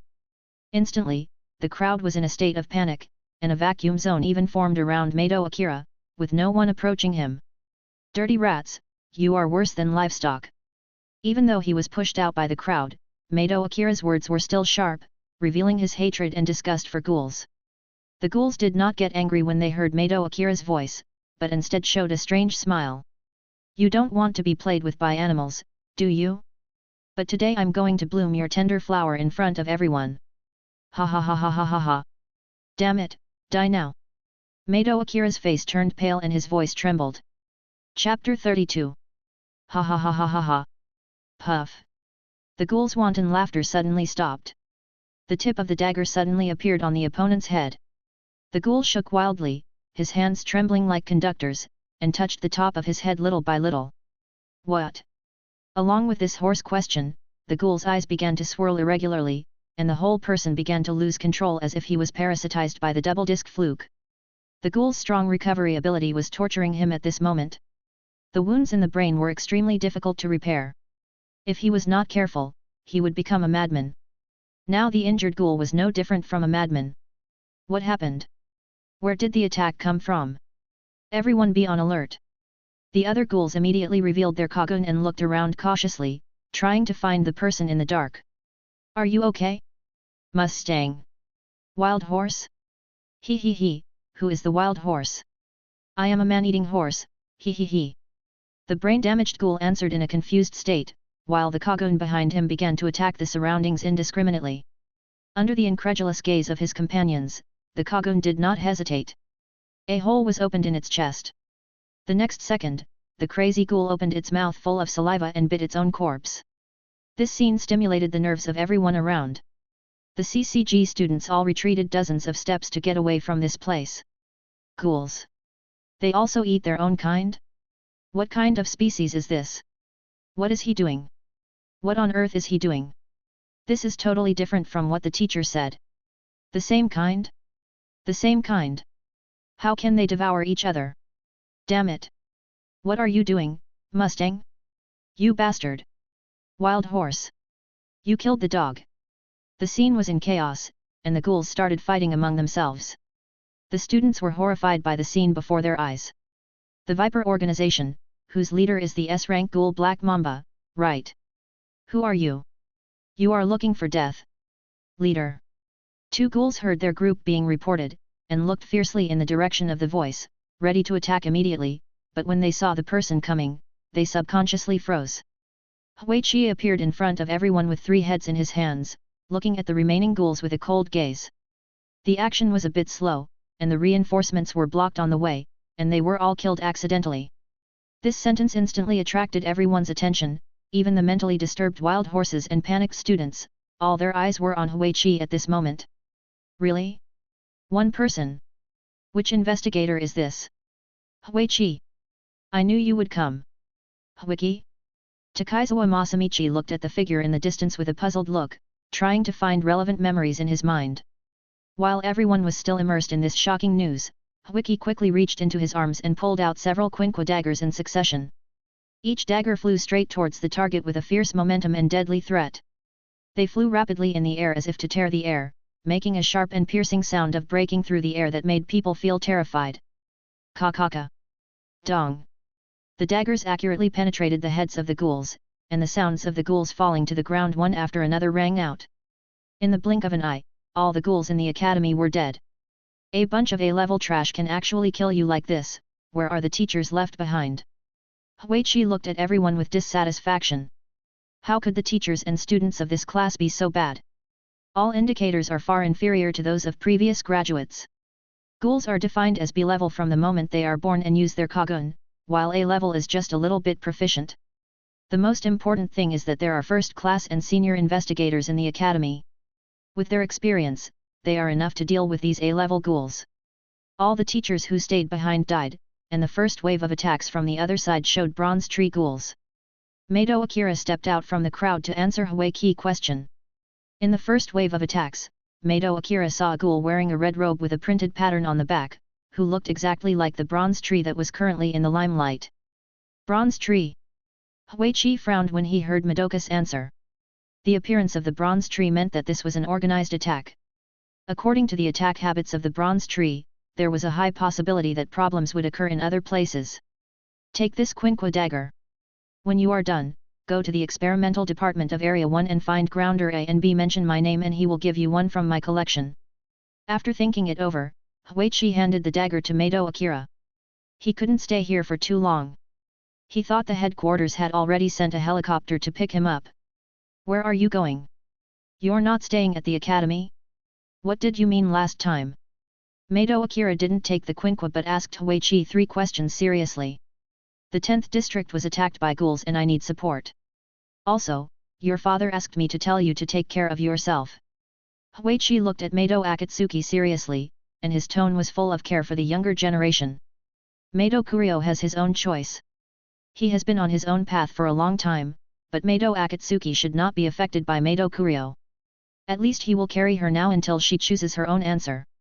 What, let him take care of himself. You too. Mato Akira's voice was a little stuttering, as if every word needed to be carefully thought out before she could say it. Her face was like a ripe apple, with a blush extending from her cheeks to her ears. At this moment, she looked so shy and cute, which was in sharp contrast to her usual cold and decisive image. Mato Akira was always serious in her usual state. She would only study hard at school and not communicate with anyone. The only person she could consider as a friend was the second best student in the grade, Takaizawa Masamichi. This scene shocked the students behind her, and they all rubbed their eyes and watched this moment. Got it. When you become an investigator in the future, don't use the inferior quinqua of Mato Kurio. After saying that, Wiki reached out and rubbed Mato Akira's head. Kawashima's daughter should be in middle school now. A photo of Kawashima and his family appeared in my mind, and when I first became his partner, we had a meal together, and he brought his child with him. At that time, he said that his wife was at work and had no time to take care of the child, and his work would become more and more busy in the future, so he took the opportunity to increase family affection, so he brought the child to eat together. Wiki just smiled at this. Family, are all the same. His daughter gave me a photo when they first met, and the words "me and my father" were written on the back. But everything changed after the 24th district mission. Mrs. Kawashima no longer works, and she cries every day looking at the photo. My daughter rarely smiles since then, and sometimes she just greets me quietly when she sees me. Cherish it, maybe you will regret it after you leave. Huichi looked at Mato Akira's nervous expression and said unconsciously. What do you mean? Mato Akira asked in confusion, with a big question mark on his head. It's nothing, don't forget what I said. Don't use your father's inferior quinqua. After saying this, Huichi turned and left. Now the helicopter from the headquarters has arrived at the academy, and he needs to support the branch in District 10. Who is he? Say it quickly. Just looking at the standing posture, I feel so strong. I can even make you blush. Tell me. Ouch. Mato Akira kicked Takaizawa Masamichi in dissatisfaction, with a tsundere look on his face, and refused to answer no matter how Takaizawa asked. Chapter 33. I'm so envious. I can choose any quinqua before I graduate. Yes, the rank of the investigator just now is definitely not low. I estimate that he is at least first class.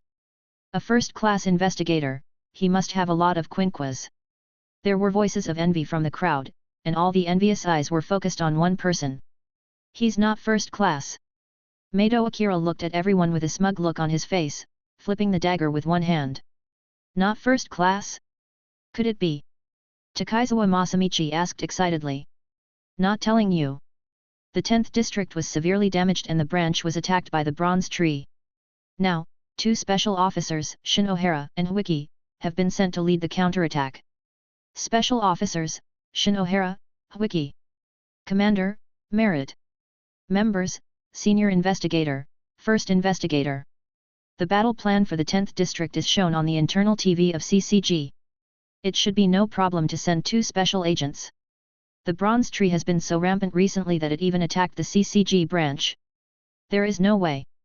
According to rumors, more and more ghouls have joined the One-Eyed King Ghoul organization. The society is not safe at all recently. Well, luckily I work at the headquarters of the 1st district. Let's find time to get accommodation so we don't have to walk home at night. Most of the people who were discussing this were CCG civilian staff. The rest of the people who had combat capabilities were also worried. A large part of them participated in the work of killing ghouls, and they were very likely to be retaliated by the ghouls' relatives. Hope you guys come back safely. CCG has started to counterattack the ghoul attacks in District 10. Recently, we hope that everyone will try to reduce the time they spend outside. At the same time, CCG will strengthen patrols and searches in each district. It was playing on every household's TV. Sighs and excitement were mixed. There was helplessness and sadness from humans, and excitement from ghouls. Things have been really turbulent lately. Business is starting to get hard. There is nothing we can do. I hope the disaster will not spread to District 20. Are you? Jian Xian now only hopes that District 20 will be safe. She has lived here for many years and has already developed feelings for it. Yes, Kanaki-kun, Do you have anything to say? You are watching so seriously. Yuji. Furuma asked the absorbed Kanaki-kun while wiping the cup. Me? Me? Senior Furuma. I hope for social peace.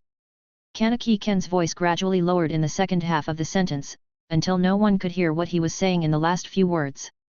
Kanaki-kun was exhausted by all the events that had happened since he left the hospital. Most importantly, he had not been to Kamiai University for a long time and could not eat human food. All these factors made him come to the coffee shop. At this moment, Kanaki-kun, as an artificial ghoul, was exhausted. He had many years of experience in human society and at a key university, which made him understand the conflict between humans and ghouls. A few minutes later, all of Kanaki-kun's worries and confusion turned into this sentence. Am I a human or a ghoul? Where do I fit in this society? I am Shinohara Takutsu, and I have arrived at the 10th district to fight against the ghouls. I am Special Officer Huichi. The helicopter has arrived at the 10th district. It is expected that the fight with the ghouls will begin in 3 seconds. Bronze Tree ghouls appeared in Area C2, and the team is destroying them. A group of ghouls appeared in Area C1 and are fighting. Progress is going well, I hope everyone returns safely. Merit, who was in the command room, looked at the computer screen, which showed that many green dots had intertwined with red dots. The city was in a state of tragedy, with wailing and roaring echoing everywhere. Residential buildings, shopping malls, office buildings, every corner was covered with blood, especially the CCG headquarters in the 10th district, which was even more miserable. The surrounding casualties were extremely serious. Various corpses could be seen everywhere, with white and black coats representing combat personnel and logistics personnel respectively, all of whom were dead and wounded.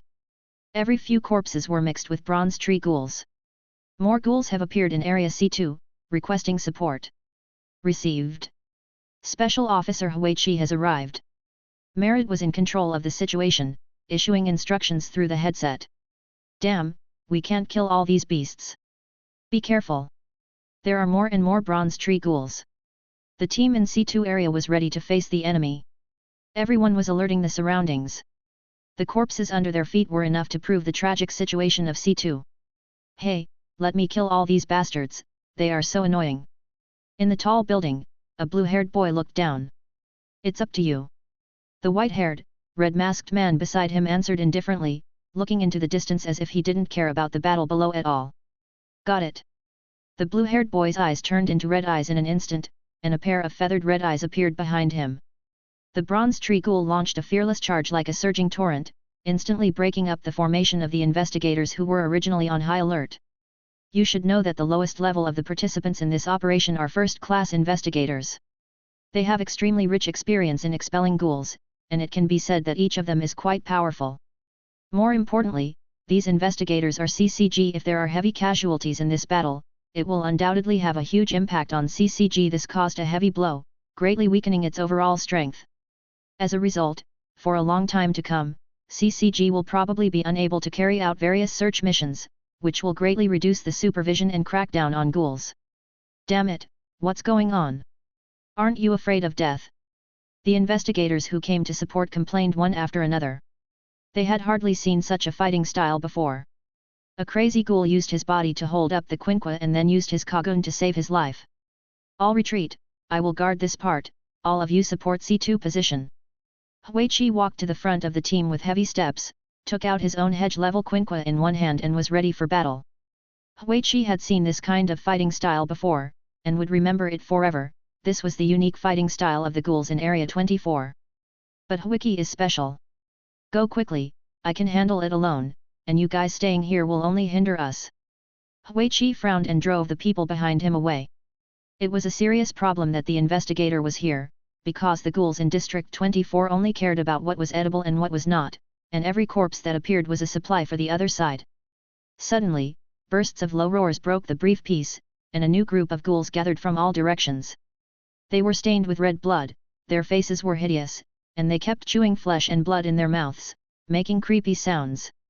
The ghouls' eyes flashed with a creepy red light as if burning with endless greed and malice.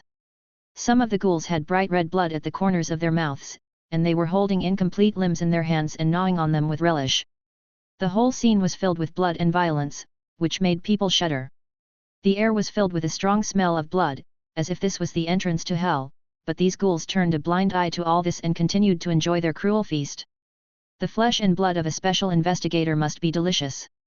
Hee hee hee, hee hee hee, ha ha ha ha ha. Now that I'm full, I'll kill people for fun. Don't make a fuss. Keep them in captivity and let them have babies. I heard that babies' flesh and blood are the most tender. Chapter 34. A bunch of rubbish. Huichi reached into his coat and quickly pulled out several extremely sharp quinqua daggers that flashed with cold light. Kill him. This action angered the ghouls, and they instantly opened their kagun and pounced on Huichi like hungry tigers. The next second, a sharp sound of breaking through the air suddenly sounded, and the dagger in Huichi's hand turned into a cold light that pierced through the void like lightning, piercing straight into several ghouls in front of him, and the powerful force directly penetrated the ghouls' bodies. Blood splashed and painful wails sounded at the same time, but this did not make the ghouls in the back retreat, but instead charged more fiercely, and the ghouls in the front were trampled underfoot the next moment. Looking at the ghouls getting closer and closer, Huichi took out the latest Kagun-level quinqua and began to attack actively. The long sword flashed with lightning and chopped straight at the ghouls, and in an instant the ghouls' flesh the body was cut open as easily as tofu, and the internal organs and blood splattered on the ground. There was no time to mourn the death of this ghoul, as the ghouls behind him had already attacked indiscriminately, even the corpses of their own kind. All kinds of Kagun appeared one after another and attacked Huichi. For a moment, all kinds of body parts flew upwards, and blood gradually formed a pool. The tragic scene was jaw-dropping. From the outside, one could only see many ghouls rushing forward one after another, and then limbs kept flying out from the center. At the same time, Shinohara Yukinori also encountered a strong enemy. Dozens of investigators confronted the ghouls. The ghouls Shinohara faced were the S-Class Hagaku Kirishima Ayadu, the SS-Class Ghoul Naroi, and the SS-Class Tadara. The younger brother of the leader of the Chinese ghoul organization Akaguni Ren SS-Class Ghoul Tadara. Shinohara immediately spotted the white-haired, red-masked ghoul among the ghouls. His prominent height and hateful eyes were very representative. Compared to the blue-haired boy and the high ponytail ghoul next to him, he was no longer noticeable. Merit Special, I request Huichi special support, the battle power gap in the C2 area is huge. ZZZZ. The request was rejected. Huichi had already sent his living forces over. He was entangled by the ghouls and had no time to provide support. Got it. Hearing the answer from the headset, Shinohara's face became serious, and he held the big sword quinqua in his hands with both hands. Everyone prepare to fight the enemy. As soon as the words fell, the attack of the Yuhi arrived. The sky was densely covered with Yuhi's Kagun, and the Kaihi ghouls below were sprinting in front to clear the way. For a moment, the ghouls fought in such a disciplined way. Facing the cooperation of the ghouls, the investigators gritted their teeth and persisted. The Kaihi was in front as a shield and everyone could not attack effectively. The only breakthrough was made by Shinohara with his strong body. The rest of the investigators had suffered varying degrees of injuries in just a few seconds. The S-level Yuhi Kirishima Ayado was still sweeping around, and the situation of the investigators became more serious. Hey! Kawakami, hold on! Be careful! Crack! A bloody hole was pierced through the abdomen of the investigator named Kawakami. The Kagun was stirring the wound wantonly through his body, and blood dripped along the Kagun and fell to the ground. Don't be distracted! Shinohara on the front line roared, asking the investigators in the back to concentrate, while he was fighting against the SS-level Ghoul Tadara. Every blow from the opponent was powerful and heavy, causing Shinohara's knuckles to hurt. Swish, swish, swish. Yuhi attacked from behind Shinohara, and Tadara in the front did not miss the opportunity and immediately accelerated the Kagun movement to put pressure on Shinohara. For a moment, Shinohara could only let Yuhi attack him, and blood appeared on his back. Even so, this is still a CCG special investigation. Kirishima Ayado looked down at Shinohara Yukinori with disdain. It's almost time to retreat. Tadara ignored Kirishima Arata's arrogant remarks. However, the next moment, Shinohara propped himself up with both arms and swung his broadsword at Tadara. There was a loud bang. Kaka. In the surprised eyes of the two, Tadara's Kagun was chopped into pieces, and the broadsword was aimed at the next target Kirishima Arata along the direction of inertia. Even Yuhi had no time to dodge such a close-range attack, and Kirishima Arata had to defend in a hurry. Puff! Hiss hiss hiss hiss! The The broadsword and Yuhi made a violent friction sound, but this sound did not last for a few seconds before Yuhi's defense was torn apart, and the broadsword followed closely and chopped Kirishima Urata's chest. Don't underestimate me. I am the unyielding Shinohara. Shinohara did not give the two ghouls any chance to breathe during the battle. Once the attack was successful, he immediately launched a second round of attack, swinging the Quinqua broadsword horizontally and directly at the ghoul's neck. You'd better die. Tadara frowned, looking at Shinohara Yukinori with gloomy eyes, and the Kagun behind him quickly covered his whole body to form armor. Cage. Seeing this scene, Shinohara blurted out subconsciously. No, half-hiku. The next second, Shinohara denied what he had just said. The current form of Todo Ryohei was not complete, and the armor formed was only half of the body. It's enough to kill you. Several huge Kagun extended from behind Tadara, each Kagun was full of oppression, and they began to attack Shinohara frantically.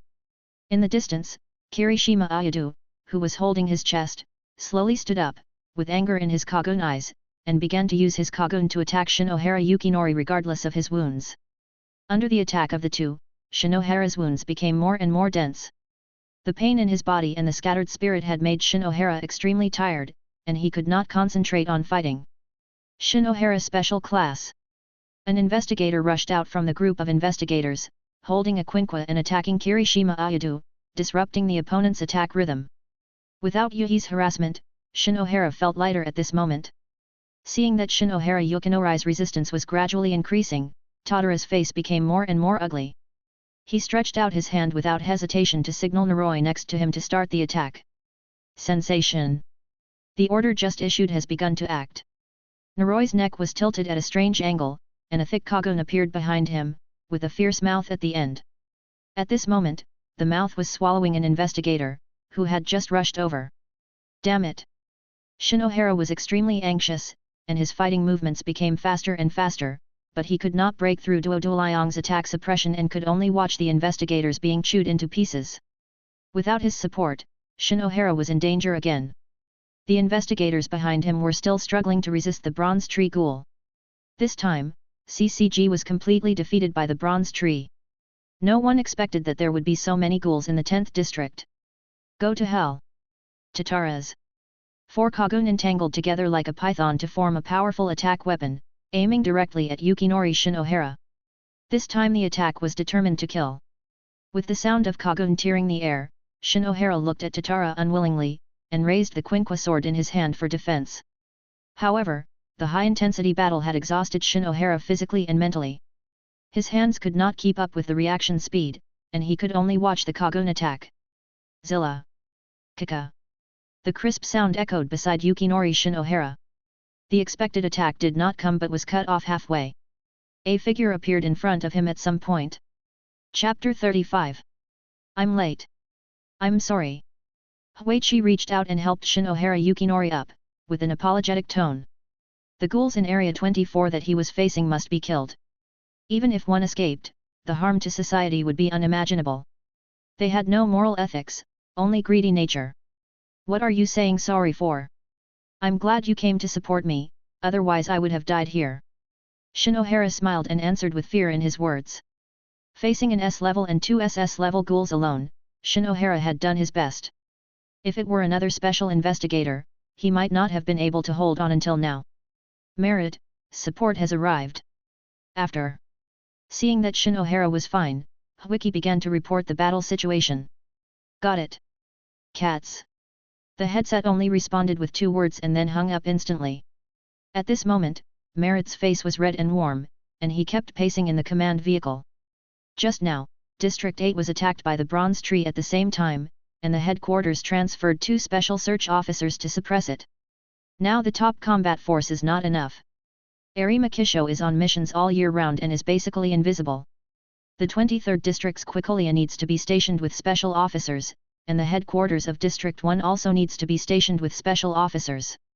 With this allocation, there is no extra special combat force at all. Everything depends on you, Maru. Xiao silently thought. Everything depends on you. Shinohara patted Huiki on the shoulder and then carried the Quinqua sword to support the investigators in the rear. It's not a big problem. Huichi replied with a smile. At this moment, Huichi was holding a red longsword in his hand, his white coat had turned red, and his face was covered with bloodstains.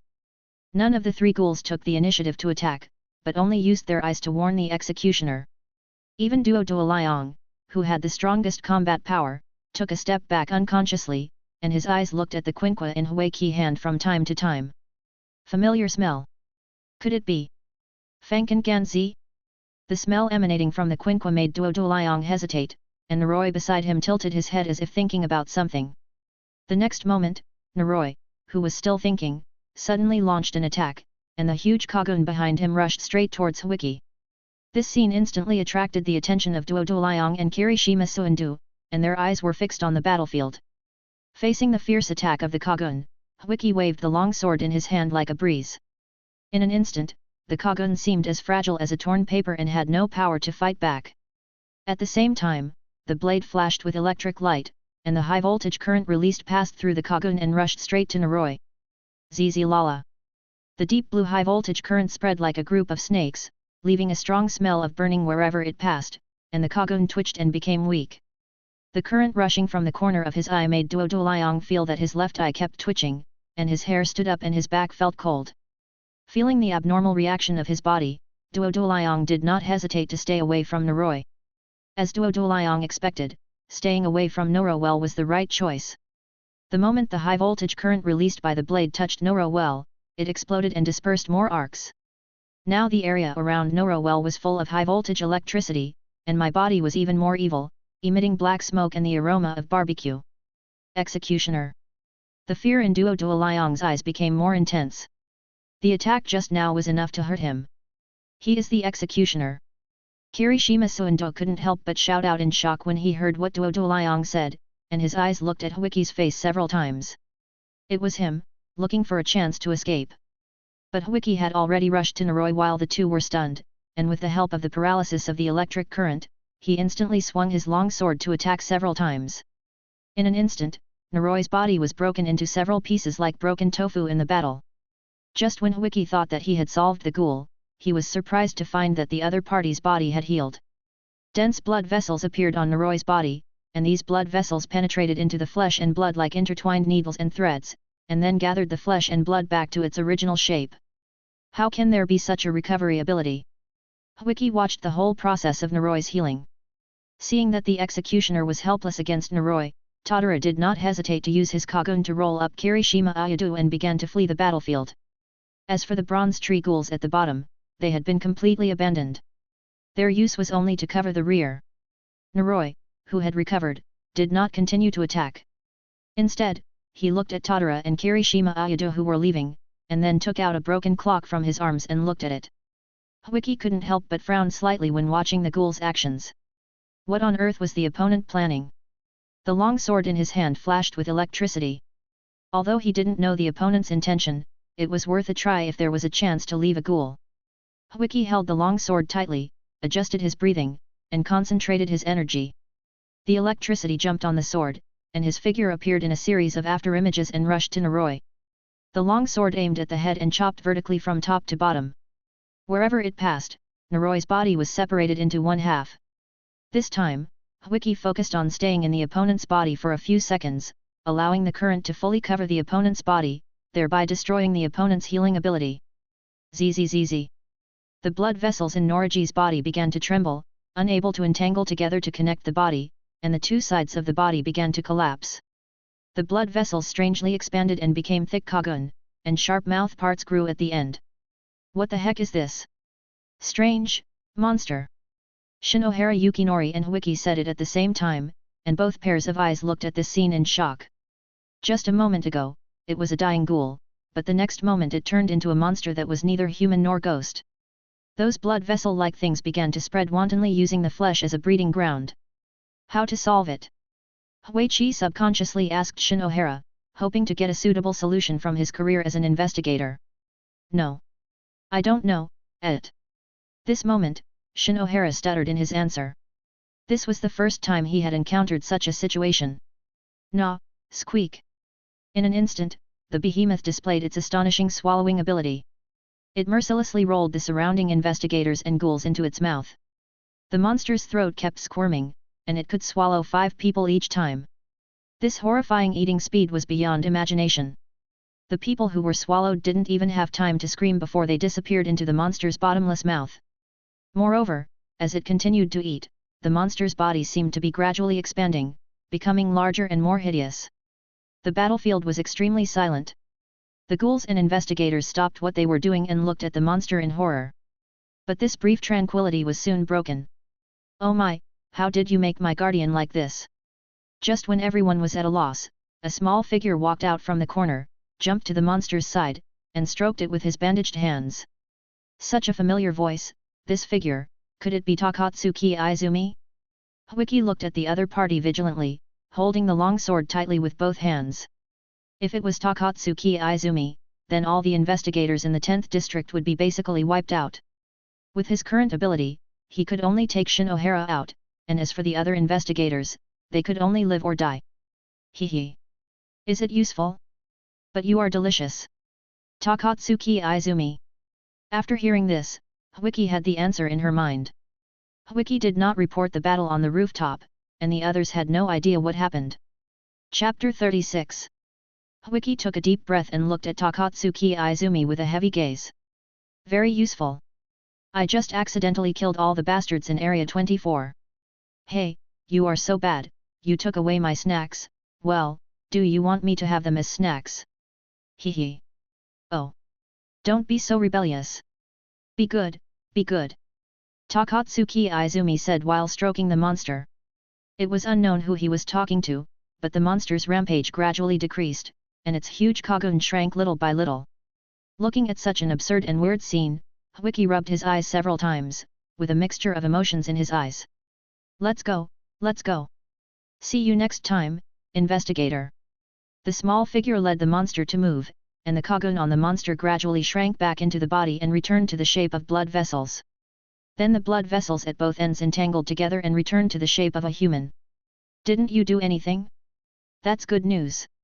Shinohara breathed a sigh of relief and wiped the sweat off his forehead. Not necessarily. Huichi denied Shinohara's answer. Based on her understanding of Takatsuki Izumi, she definitely had something to do, and it was far more important than what she and others did. Well, but it's always good to be alive. Some ghouls in Area 24 launched a rebellion. I'll go back and deal with it soon. Click. Takatsuki Izumi left and was heading to District 24. Some ghouls with bad intentions took this opportunity to start their actions. The battle in District 10 is over, more than half of the investigators are dead. Merit in the command vehicle fell weakly on the chair. Everyone clean up the battlefield, the logistics troops will arrive soon. After saying this, Merit closed his eyes and pinched his philtrum with one hand. A few days later, everyone in the headquarters of the 1st district was silent, and the stage was filled with portraits of the dead. These are the brave warriors who sacrificed their lives for humanity. They work hard and fight for society and the country. Here, as CCG as the chairman of the council, I, Hideyoshi Tsuneyoshi, pay my highest respects to the soldiers. All staff observed 5 minutes of silence. The hall was silent, everyone was silently mourning the dead investigator, and praying for themselves tomorrow. Every CCG investigator had their reasons for being here, and although they were afraid of death, they also had their own beliefs in their hearts. 1 minute, 2 minutes. 5 minutes, time is up. The subsequent promotion ceremony has been distributed to everyone's mobile phones, and everyone can leave. After saying this, Hishiu Changji bowed deeply to everyone. Yes, Speaker General. Outside the door, Huichi looked out the window at the sunset. A group of search officials' families had gathered outside the CCG gate. They cried with tears in their eyes, unable to accept the fact that their loved ones had died. Where do ghouls come from? Can they be solved from the root? Can I achieve it with my power? 3 questions came to Huichi's mind.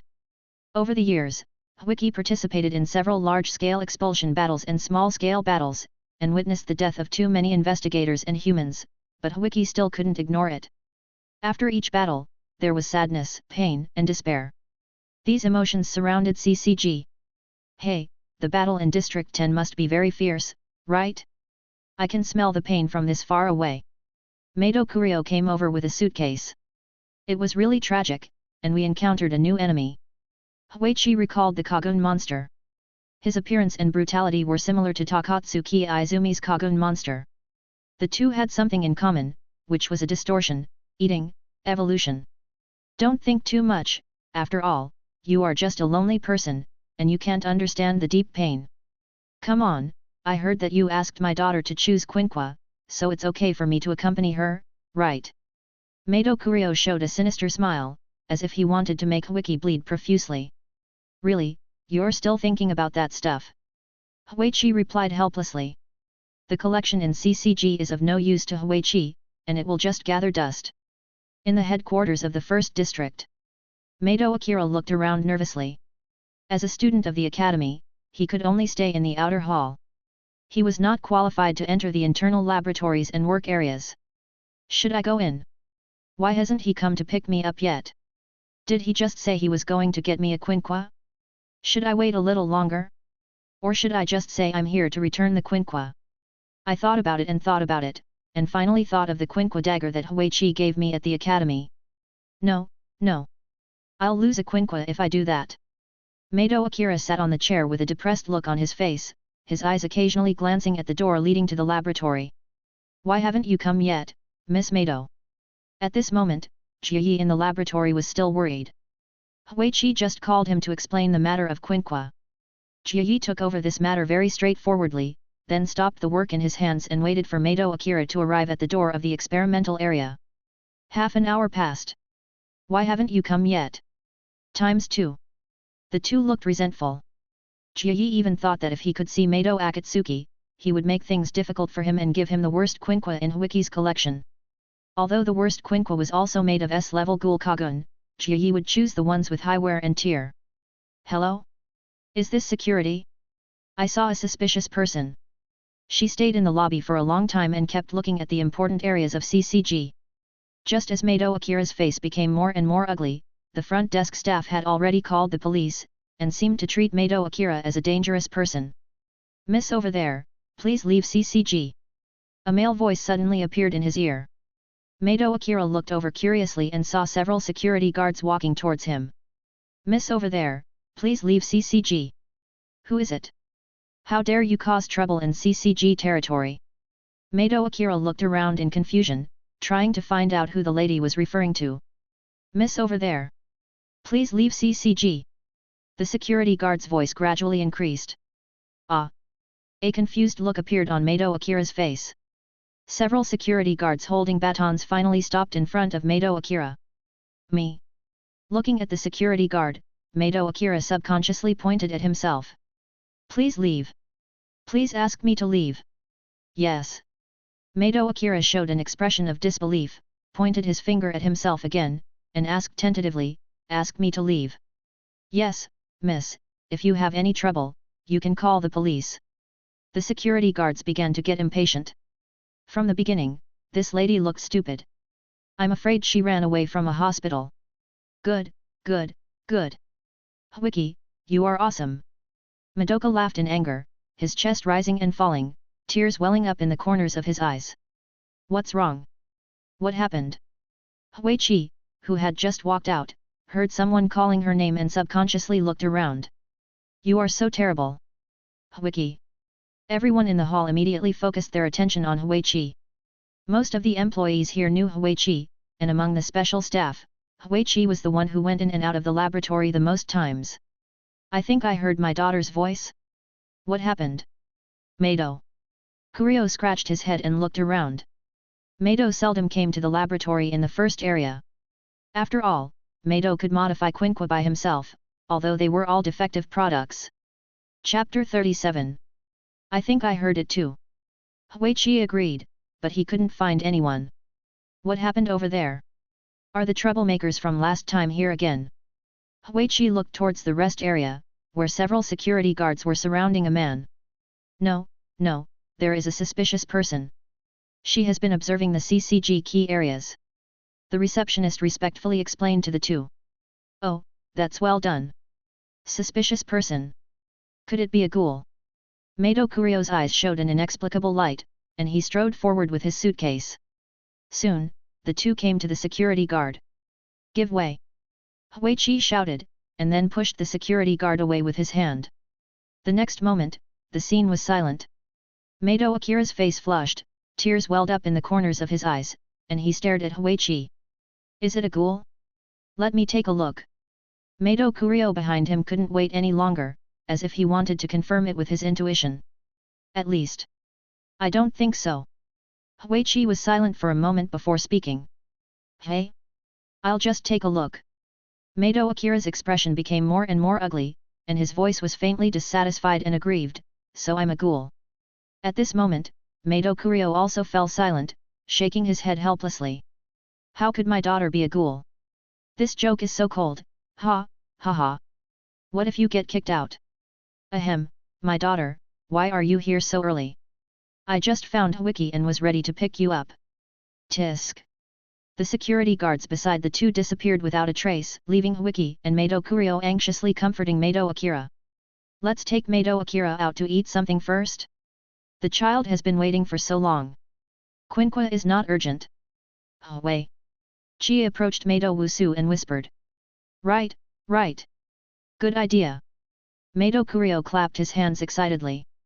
Then you do it yourself, I'll talk to the ground line Ji. Seeing this, Wiki picked up the phone and made a call.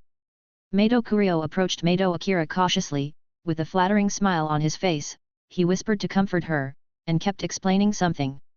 There was a hint of nervousness and worry in his eyes, as if he was very afraid that he would anger Mato Akira again.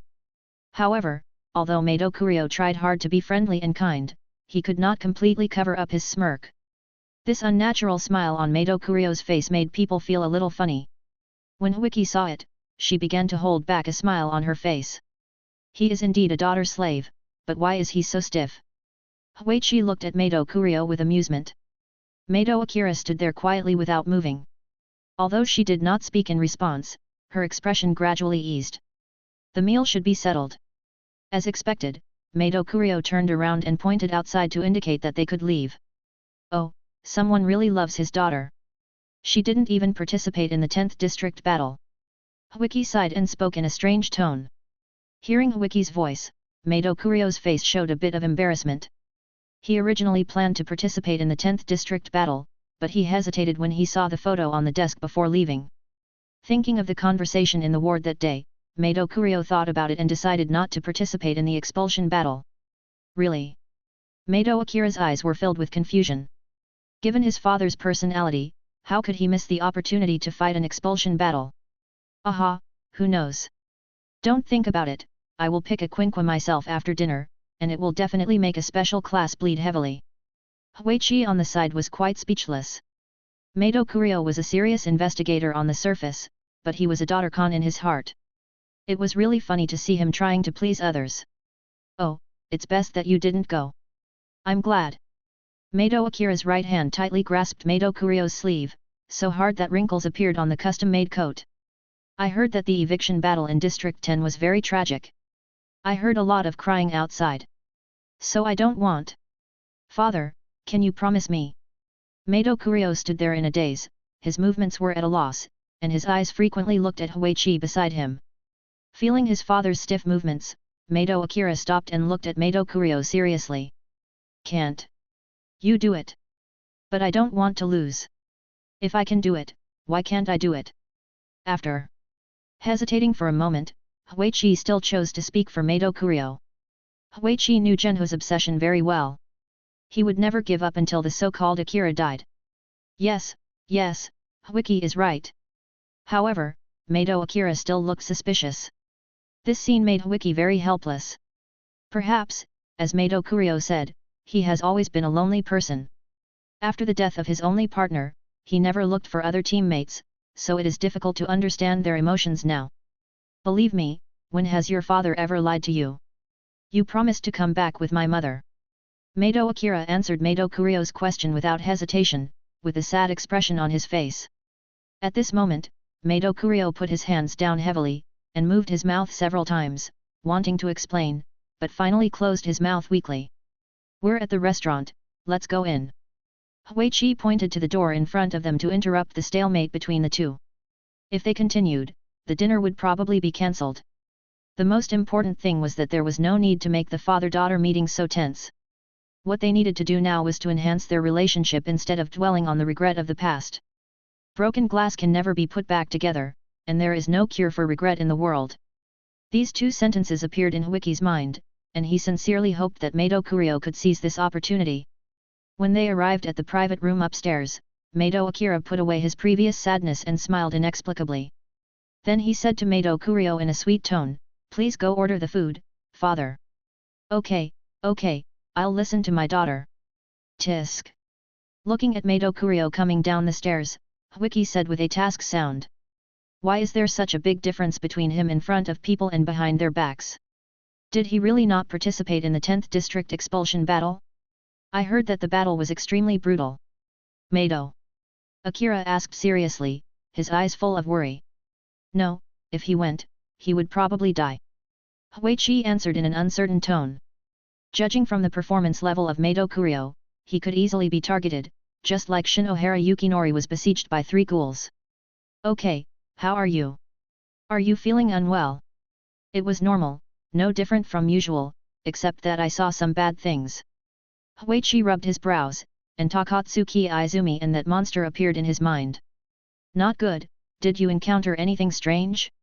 I plan to join your team after graduation. My team? I don't have a team. Huichi automatically filtered out the previous question. That kind of ghoul should not be known to Mato Akira, otherwise it would only increase fear. I asked, every special class must bring a new person, and you haven't brought a new person yet, so I plan to. No, I don't agree. Before Madoka finished speaking, Huiki immediately refused. Why? Mato Akira looked at Huiki in confusion. He had never expected Huiki to react so violently. Chapter 38. My mission is very dangerous. It's easy to die if you team up with me against extremely dangerous ghouls. You have to understand that. Huichi replied with a wry smile. His situation was not very good. On the surface, he had the grudge against Arima Kishou, and secretly, he was being harassed by the ghoul Takatsuki Izumi. If he teamed up with someone, he might die any day. We've ordered. Here are the drinks. It's a rare gathering. Mato Kurio came up excitedly from downstairs, holding 3 bottles of drinks in his hands. Seeing Mato Kurio coming up, Mato Akira stopped asking questions, and a smile reappeared on his face as he spoke to his father. Her mentality is already so mature. Looking at the plate around by Mato Kurio, Huiki sighed in her heart. She didn't know how many years she hadn't cared about her daughter. She didn't even understand her daughter's psychological growth process. 2 hours later, Mato Kurio fell asleep on the table, while Mato Akira wiped his mouth with ease. When did you learn to drink? Can minors drink? Oh wait. She looked at Madoka solemnly. It's not that I drink, but my father doesn't drink. Since my mother left, he has been obsessed with work all day and stays up late every day, so that his body can't stand the alcohol now. Mato. Akira's face was slightly red and he drew circles with his fingers. It was obvious that the drinking just now was not pleasant. So you both drink 1 cup each. Huichi raised his eyebrows. What do you care? Send it back to the old man now. I'm going to pick the quinquo. Mato Akira stood up tremblingly, came to Huichi and looked at him. Under the influence of alcohol, Mato Akira even touched Huichi's face with his hand. You are the second person besides my father who cares about me so much. It feels really good. Be more restrained, you are a terrible drinker. Huichi reached out and pulled Mato Akira's hand away. No. My father, he never smiled again after that incident. He works every day, leaving home early and coming back late. My family life started to become chaotic. Every time I came back from school and didn't see my father, I was really worried about him. I would cry late at night. Sometimes he didn't come home. I thought. Later, I took the initiative to apply to go to CCG Academy, just to reduce my father's burden and to be able to team up with him after graduation. Huichi didn't know whether to laugh or cry when he heard this, and looked at Mato Akira and Mato Kurio who was sleeping. You are indeed his children, you two are exactly the same. Thinking back to the conversation in the hospital and what Mato Akira said just now, Huichi didn't know how to answer. Take the hangover medicine, then go out for a walk to relax. I'll take you to get the quinquo when you're sober. He handed the hangover medicine to Madoka, then called a taxi to take Madoka home. Before leaving, he murmured his daughter's name even in his sleep. In the park, the breeze gently blew on his face. Madoka walked with Wiki's arm. The redness on his face had faded a little, and his speech gradually became clearer. Hey! I've heard about your deeds from my father, and I've imagined what you look like, but meeting you in person is another feeling. Big difference? That's not surprising. Yes, it is very big and legendary. According to my father, you are the second person after Arima Takashi in terms of mission completion and promotion speed. What a cold joke. When mentioning Arima Takashi, Huiki's eyes became even colder. He didn't know what task CCG had arranged for him. He hadn't seen Arima Takashi for a long time. A joke? I don't think so. In our eyes, you are already a legend. Legends are useless. But this is the path I've chosen and I'll keep going. You seem to be awake now, go back and pick a quinqua. Huichi tried to use the quinqua to distract Mato Akira's attention. Quinqua. Good, good, good. Instantly, Mato Akira's attention was diverted. For CCG students, it was a great honor to be able to get quinqua in advance, which meant that an investigator had already noticed their potential. The two took a car back to the headquarters of the first district. At this time, it was getting dark and people around started to get off work one after another, and Huiki took Mato Akira to the experimental area. This time, no one intercepted them. On the contrary, everyone looked at Huiki with respect, and the eyes looking at Mato Akira were only curious. Passing through the RC detection door and the corridor, the two finally arrived at the experimental area. Dr. Jiyi, I am really sorry to bother you. Huichi extended his hand and said hello. It's nothing. I must try my best to meet the special request. Besides, Huiki, you have helped me a lot. Shinji replied with a smile, but his eyes fell on Mato Akira who was standing beside him. It's you. I've been waiting for you for a long time but you didn't come. It's not my fault. Hearing the strange tone of Jiyi, Mato Akira's face changed a little. Who could have thought that such a thing would happen?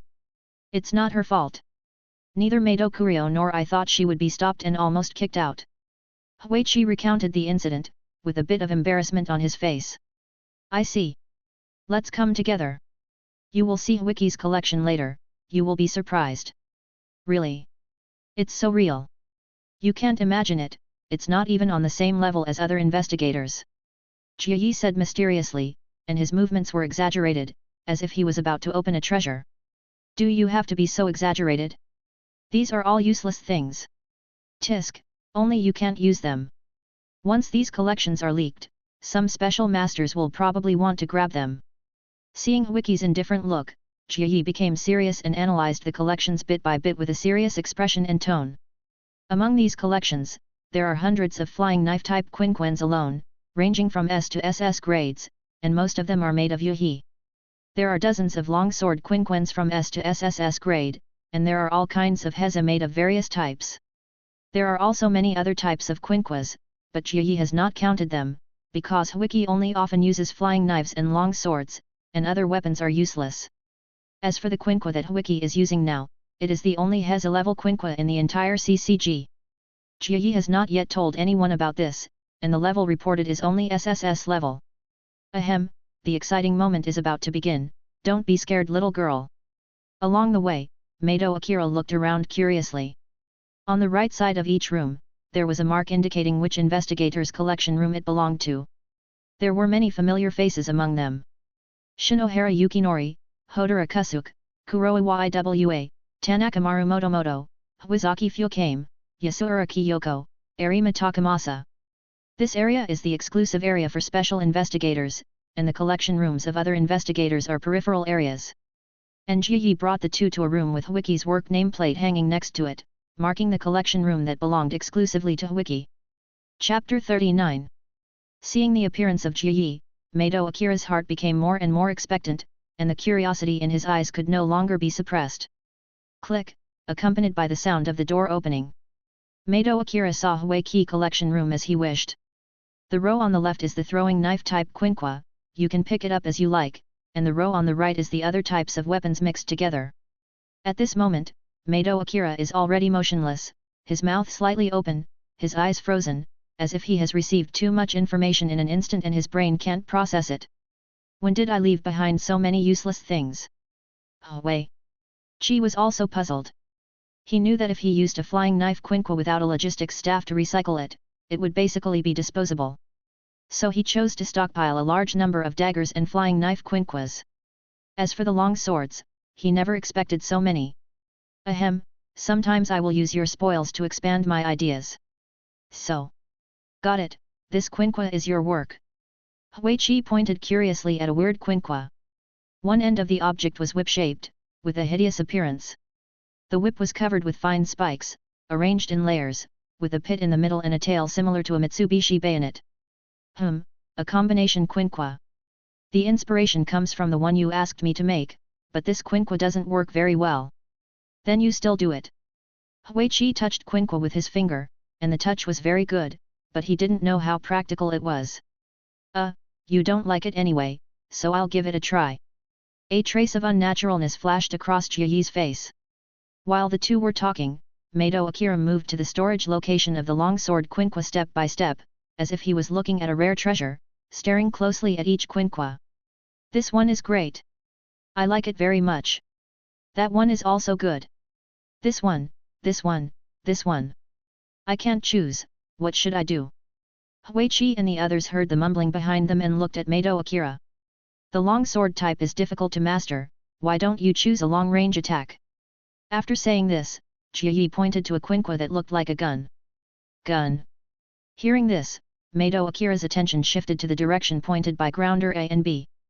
The wall was covered with gun-shaped quinquas, some smaller and similar to pistols, and some larger sniper rifles. Mato Akira's eyes repeatedly moved between the longsword and the gun, not knowing what to choose. Wiki, what do you think? You must know a lot after being an investigator for such a long time. After hesitating for a few minutes, Mato Akira threw the multiple-choice question to Wiki. I don't use a gun anyway. Hui Chi answered without any hesitation. Guns are far less practical than cold weapons. The most important thing is that even the damage they cause to ghouls is limited. In comparison, a long sword is enough to severely injure them with one blow. Oh, I see. Then I will choose knives.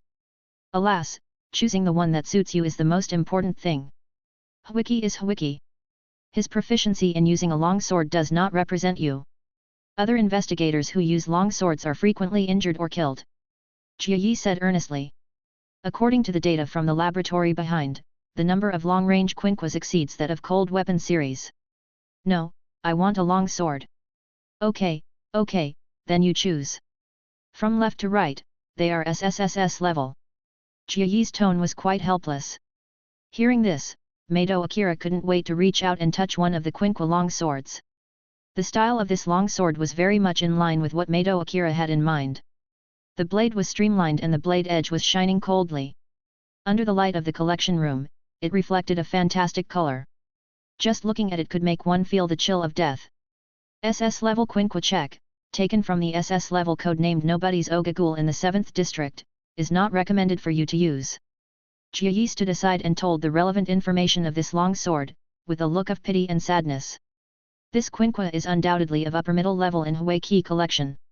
Mato Akira was quite discerning to see it at first sight, but the original intention of making this quinqua was not to design it for women. The heavy quality alone is an extremely high threshold. Mato Akira looked at Jia Yi in confusion, not understanding what he just meant. Please see the quality marked below. 70 kilograms. Okay. Seeing this, Mato Akira gave up decisively. With his own strength, he could not swing this long sword. Not long after, Mato Akira found another long sword he liked. This time, before Mato Akira could speak, Jia Yi shook his head first to indicate that he could not do it. Why? It's badly worn and I haven't fixed it yet. Okay.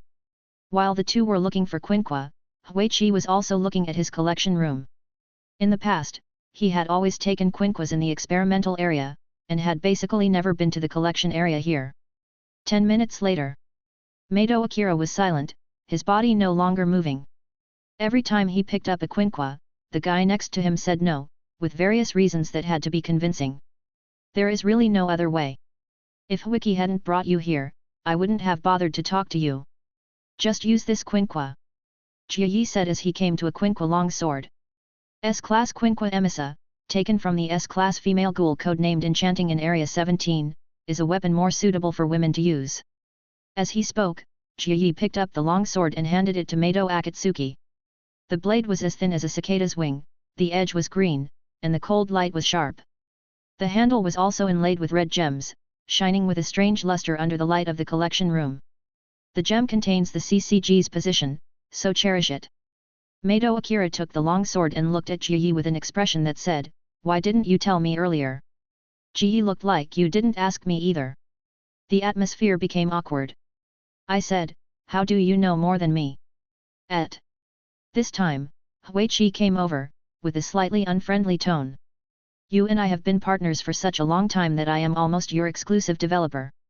Besides, every ghoul corpse is reported to me, and I have always been responsible for the maintenance of your weapons after the war." Jie.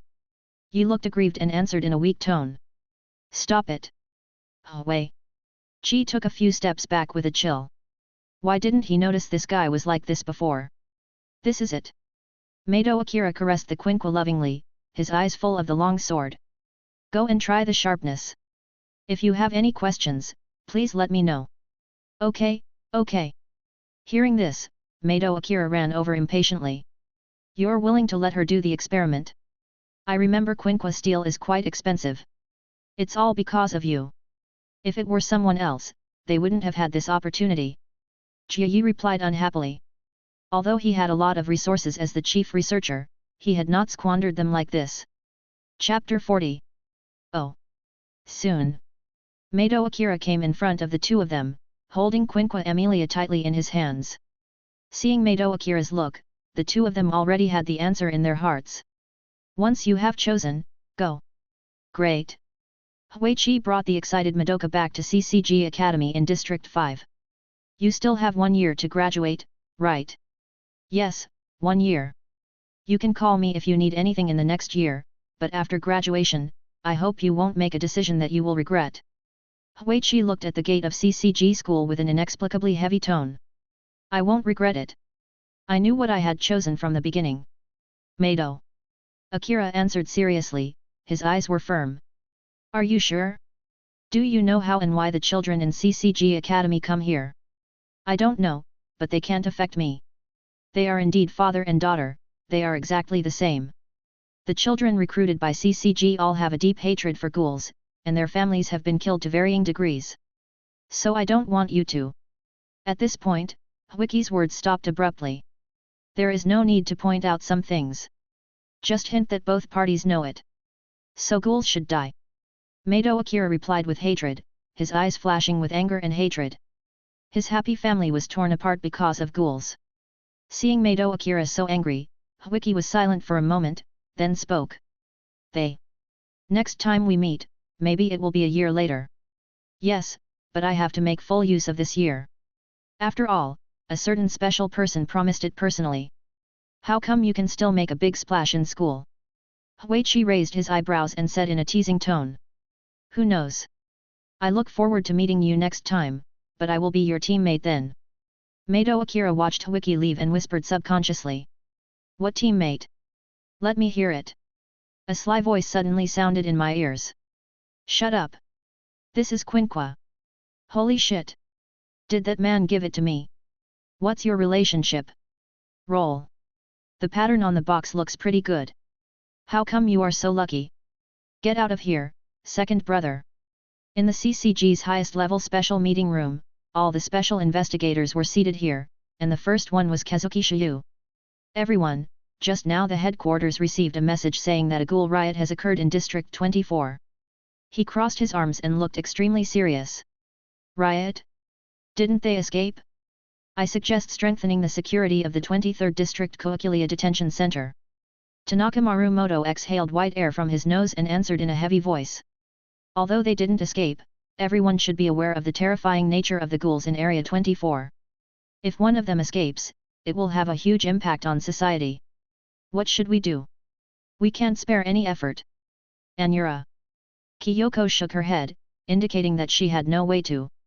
"I can run for a few more days, but I can't have no special investigators in my division," right? After thinking for a while, Yukinori Shinohara said that within the limits of his ability. I don't have time, I need to reorganize Area 20. Huichi refused and said to Shiujishi. Participating in several battles in a short period of time has already caused Huichi a lot of troubles. These troubles have to be dealt with one by one, and there is no time to participate in the problems of Area 24. The Ape Demon and Black Dog organization in Area 20 have not been resolved yet, which is always a problem. The most important thing is that he has to go back to Kana to get new equipment. I can squeeze in some time. Hei Painyan gave a positive answer to Hishiajishi. I can't help it. I'm just a commander. You can't let me go to the front line, right? Marriage shook his head regretfully. Okay then, but I still hope you guys pay attention to it, and of course, if any problems arise please support me quickly. No problem times all special. After the meeting, Huichi walked on the way back. His eyes looked up at the moon in the sky from time to time, his face without any expression, and his body was surrounded by a strange atmosphere. Mom! Mom, I want this. Fine, as long as Hinamai likes it. Honey, let's go have a barbecue together. Okay, it's up to you. Woo woo woo woo. Don't cry, sister.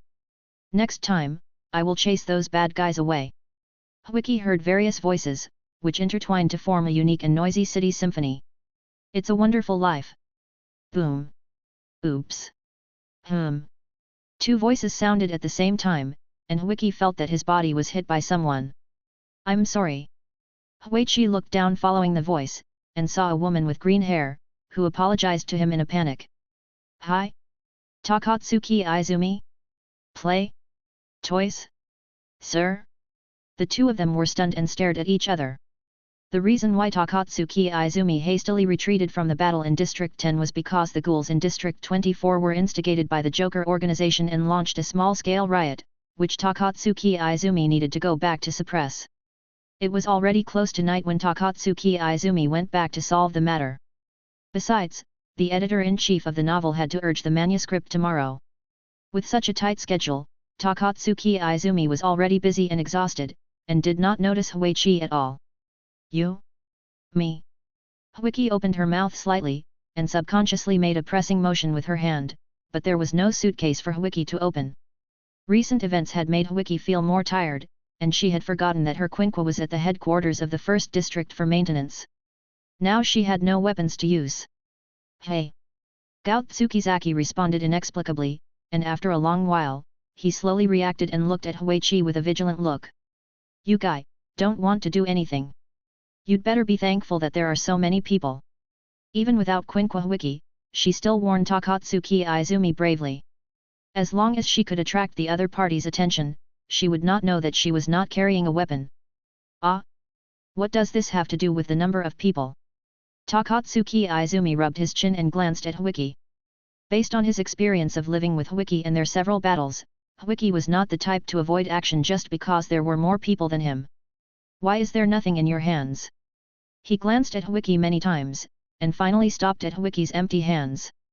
Takatsuki Izumi even reached out and held Huiki's palm. Huichi was in a strange cycle at the moment, and the word regret emerged in his mind. If he had known this situation, he would have picked up a quinqua. Even if it was a long-range weapon, he could have fought against it. But now he was empty-handed. The investigator didn't bring quinqua? He, do you want to go to a dark place with me to play for a while? Takatsuki Izumi's suspicious expression gradually turned into complacency, and there was even a hint of teasing in his tone. He held Huiki tightly with his little hand for fear that she would run away.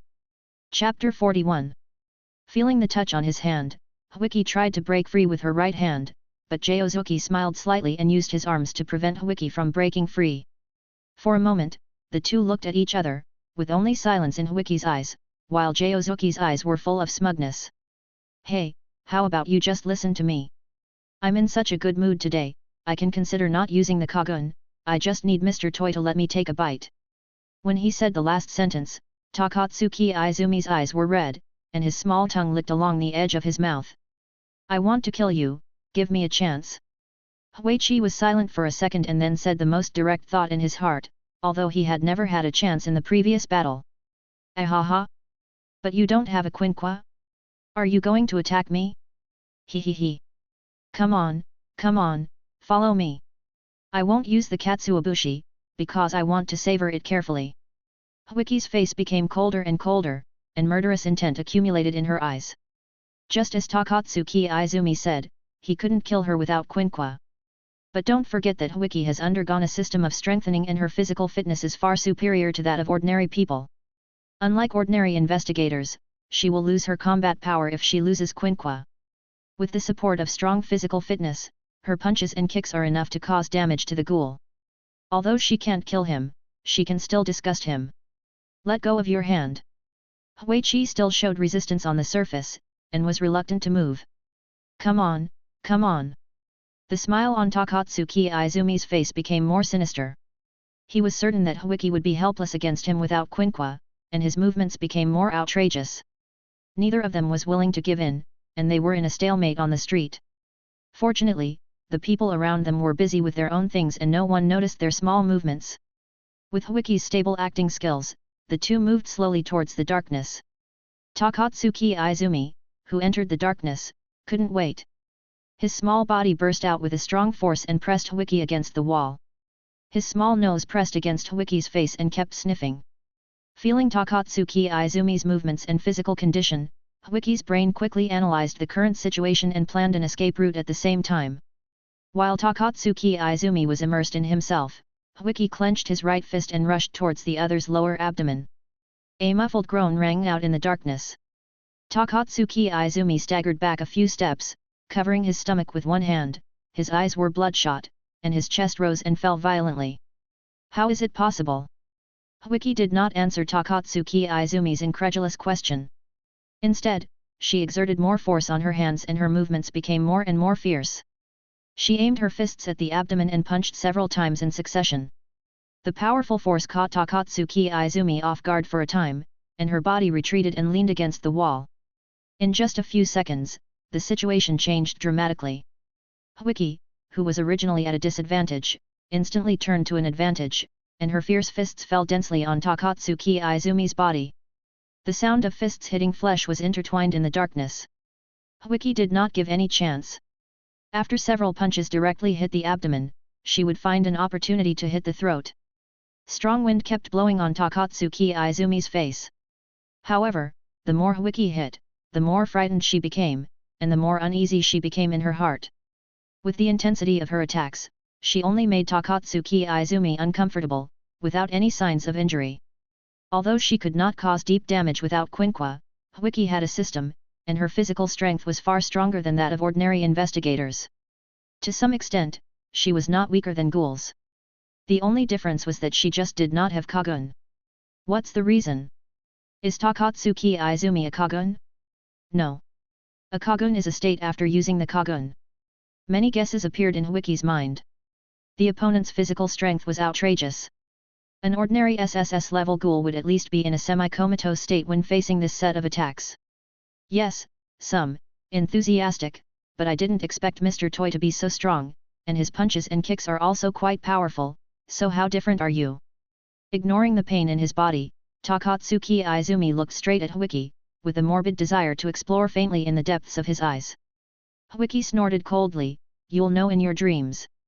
As he spoke, his right leg suddenly gathered power and kicked out sideways like lightning, aiming directly at Takatsuki Izumi's head. This attack was as fast as a gust of wind and brought a fierce momentum. Before the attack arrived, the strong wind had already blown Takatsuki Izumi's hair up. Bang! Grinding! Takatsuki Izumi had just stretched out his arms to block, but Hwiki's attack had already arrived. The powerful force instantly kicked Takatsuki Izumi away, and the small figure rolled into the shadows. At this moment, the two of them opened up a distance, and Hwiki turned around and ran without hesitation. She was agile and ran out of the alley in just a few seconds. Takatsuki Izumi in the dark could only watch Hwiki leave, and the waves of soreness and numbness in his hands made him unable to use any strength at all. It's really annoying that I can't use Kagun. I really hate this rule. The first one. You can defeat me as a human without quinqua. How many secrets do you have? I really want to peel you off layer by layer, taste your skin, and drink your blood. Looking at the entire CCG, only Arima Kisho was able to defeat the ghoul without using quinqua, but that Ghoul was not at the level of a Hikuge like Takatsuki Izumi. His physical strength and overall quality were far inferior to Takatsuki Izumi.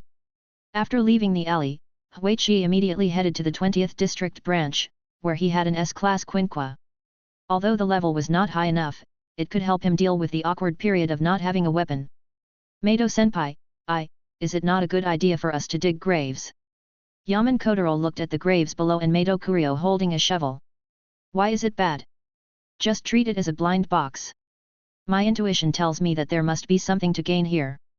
I think I should tell Huichi, right? He might have arrived at District 20 by now. Yaman looked at the notification on his phone and roughly calculated the time. He estimated that Huichi had almost arrived at District 20. No, he knows he'll just nag. I can enjoy the fun of digging graves by myself. The silence at this moment was thought-provoking. A helpless emotion could be seen on Aman Kotaro's serious face. Mato Kurio had captured many ghouls with his excellent intuition, and at the same time, he had done many disgusting things. Now he was digging graves in the middle of the night, just because his intuition told him that there were clues here. If someone saw him and called the police, it would be troublesome. Senior Mato, I'll go observe the surroundings. I'll warn anyone who comes. After hesitating for a moment, the importance of the work prevailed over personal thoughts. Although digging graves was not moral, it would be fine if I didn't get involved. It doesn't matter whether I remind you or not, since you don't want to dig the grave, then just stand guard. Mato Kurio waved the shovel in his hand and dug excitedly. Chapter 42. In the 20th District branch, Huichi was holding a suitcase in her hand and looking straight at Misaki Aika. You said that Mato Kurio took Aman Kotaro to dig graves. Yet. Misaki Aika nodded like a chick pecking at rice. This old man, I'm fighting on the front line, and he's digging graves. Huichi took a deep breath and cursed subconsciously. Well, I actually tried to persuade her, but it didn't seem to work. Never mind him. After saying this, Huichi returned to the office and began to sort out the remaining documents. Late at night, Takatsuki Izumi sat in front of the computer, surrounded by white papers and waste manuscripts. It's so annoying, why is his image always in my mind? I have to submit a manuscript tomorrow, this is killing me. And the damn clown organization is as annoying as flies. I really want to find a chance to crush them to death. What exactly is Arima Takashi planning? After the CCG was attacked, it is impossible to increase the number of investigators. Ding dong! Just as Takatsuki Izumi was mumbling and complaining, a message suddenly popped up on the computer. CCG is short of manpower, and Huichi Special Forces seems to be in a state of fatigue. You can try to attack the 23rd District, Quicolia. Hey? What a wonderful news! I can eat again. Looking at the news on the computer, Takatsuki Izumi's mouth curled up slightly, and he made a good plan in his mind. Not long after, Huichi resumed his long-lost normal life. Without high-intensity overtime and redundant documents, he could enjoy a leisure life. Through the last emergency, Huichi learned to be smart. He would always carry a dagger quinqua in case of emergency.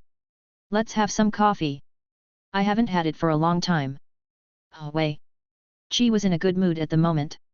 His expression softened and was not as stiff as before. Recently, CCG had not issued any missions or held any new meetings, which made Huichi return to his lazy life as a third-class investigator. Ding-ling-ling. The doorbell of the antique coffee shop rang. Welcome Light. Dongxiang was about to say the fourth word at the door, but when she looked up, she saw that it was Huichi, and her mouth immediately closed tightly. If I remember correctly, your name is Kirishima-tuka? What's wrong? Seeing Kirishima-tuka suddenly stop talking, Huichi's eyes showed a puzzled look. No, nothing, I'll ask the manager to come down and make you some coffee. Dongxiang ran upstairs with clattering steps, and for a moment, Nagachika Hideyoshi was the only one left in the hall. You are Special Investigator Huichi. Yajin. Yingliang stood up and looked at Huichi carefully, with uncertainty in his tone. Who are you? Huichi looked at the yellow-haired boy in front of him in confusion. He felt that he looked strangely familiar, but he could not remember his name. I am Nagachika Ira, a good friend of Kanaki Ken. Remember we met in the hospital? Nagachika Ira became more and more excited as he spoke, gesturing with his hands to imitate the scene at that time. Stop it, I remember it. Huichi reached out to stop the dancing Nagachika Irioshi, indicating that he had remembered the other party. Wow! You remembered me. I'm honored. The voices of the two people's conversation came into the corner of the stairs. At this time, Kanaki Ken, Tuka, and the store manager stopped going downstairs at the same time. Do you want to kill him? Dong Xiang's eyes flashed fiercely and he spoke in a fierce tone. Who to kill? Nagachika Hideyoshi. No. He's my friend. But he knows the executioner. Do you know how dangerous this suitcase carrier is? Forget it, I'll tell you in detail later. Tuka glared at Kanaki Ken angrily, then turned to look at the store manager beside her. Don't take any action yet, just serve them normally for a few days. The store manager stopped the two people from getting restless, and walked down the stairs with a smile on his face again. Hey, old friend, long time no see. It's really long. It's rare that you're not busy today and come here for a drink. Huichi walked to the chair by the window and sat down, then took out the egg of the black goat from her arms and flipped through it. This scene was also seen by Kanaki Ken, but when his eyes saw the book, Kanaki Ken's mouth twitched slightly. Hee, I'm awesome. I know a special agent. By the way, this special agent investigator has also seen you. Have you seen me? When we were in the hospital. Kanaki Ken scratched his head. He still had no memory of the other person in his mind. He just felt that the voice was strangely familiar. Kirishima Tuka clenched her fists behind her back and looked at the two of them unkindly. Such important news was not mentioned by Kanaki Ken at all. Your coffee. The store manager placed the coffee in front of Huichi and stared at the black goat egg for a few seconds. Thank you. Huichi picked up the coffee and replied, his eyes stayed on the book. After a while, the three people on Kanaki Ken's side seemed to be unhappy. Kirishima Tuka's face was very cold and her tone was unfriendly. I'll leave now. I won't bother you anymore. Nagachika Ira saw that things were not going well and sold Kanaki Ken directly. When Nagachika Ira walked out of the store, it was already drizzling. He pulled up his hat with one hand and rode away on his bicycle. What a strange mother and daughter.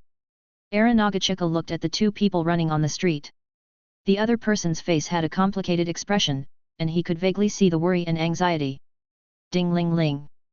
The doorbell of the antique coffee shop rang and then it was pushed open, and a mother and daughter appeared at the door. What is this? Kanaki Ken saw the mother and daughter, with a helpless look in their eyes, and the child in her arms hugged her mother tightly. Dong Xiang. Ms. Ryoko. Dong Xiang, who was wiping the cup, rushed over, her eyes full of concern. Kanaki, go get the towel. Oh. After a while, Kanaki Ken came back with a towel, and Tuka took the towel and dried the little girl's hair. Excuse me. Dong Xiang. The woman named Ryoko said helplessly. It's not a problem. We need to help each other. This is the purpose of the antique coffee shop. Kanaki Ken watched the people talking and scratched his head. He wanted to ask something but didn't say anything. Beep, beep. Huiki's phone on the table suddenly rang. Marut-isai. Huiki looked at the caller on the phone screen. Hello? What's up? Ahem, meeting. Are you there? Huiki is waiting for you to come back for the meeting. I know you are here, and I am sorry to interrupt your vacation, but I have something important to announce. Got it. Huiki pressed the hang-up button and drank the remaining coffee. At the front desk, Kanaki Ken looked at Huiki who was about to leave and asked subconsciously. Have we met somewhere before? As Kanaki Ken spoke, Kirishima Tuka and Ryoko's mother and daughter all turned their eyes to Huiki. Chapter 43. Hearing the question in his ear, Huiki stopped. You think too much, we haven't seen it. But your voice. There are many people with similar voices. After that, Huichi opened the door, held up her umbrella and left the antique coffee shop, leaving behind Kanaki Ken who looked confused. Hey! Now it's time to settle the bill, and you'd better explain your relationship with the executioner. I really don't know.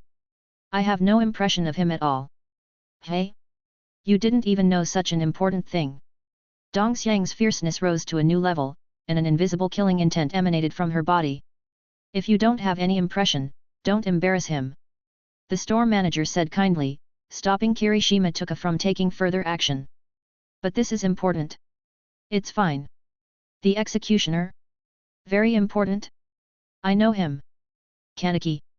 Ken felt his head was about to explode, and he didn't understand anything. First, let me explain to you the executioner.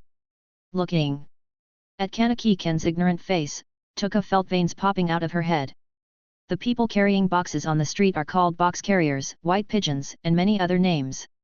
They are all from CCG, which is responsible for expelling ghouls. These guys have different strengths. If you are lucky, you may encounter a rookie. If you are unlucky, you may encounter an experienced veteran. However, the executioner is one of the top combat forces of the investigators. At the end, Kirishima Tuka's tone was particularly heavy, wanting Kanaki Ken to understand Wiki's powerful strength. I don't understand. I just feel like it's hard for me to survive. Kanaki Ken murmured. CCG large meeting. The aftermath of the encounter in District 10 has been dealt with, but an organized ghoul action has occurred in District 11.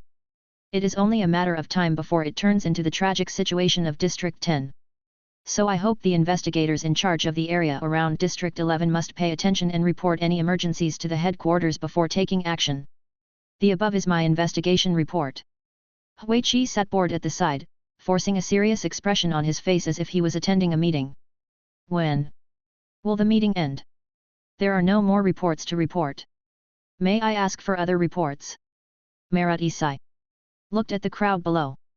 I am first-class investigator, Kotaro Aman. Please look at the pliers on the screen. I think everyone knows that the gecko in Area 13 has had contact with the S-level ghoul Daishi. Investigator Mado and I discovered this tool together. What is this? Merit looked at the red pliers on the screen and said in a puzzled tone. Hemostatic forceps. I'm not sure about the details. Huichi looked at this familiar thing, vaguely remembering Mado Kurio's damn intuition, letting him be in charge of the inner field, but he found something outside the field. In the end, the figure was almost invisible, and he spent the whole day looking for clues. Suspected to be a special healing tool for ghouls, after analysis, it was found to be composed of Kaihukuink. Although Jason's purpose was unclear, the two ghouls never found any trace of the dashi again after the contact. Listening to the detailed report made by Aman Kotaro, Wiki couldn't help but take a look. No one in the huge CCG should be able to find the whereabouts of Kami Shiroriz. After all, she had been sent to the laboratory by herself.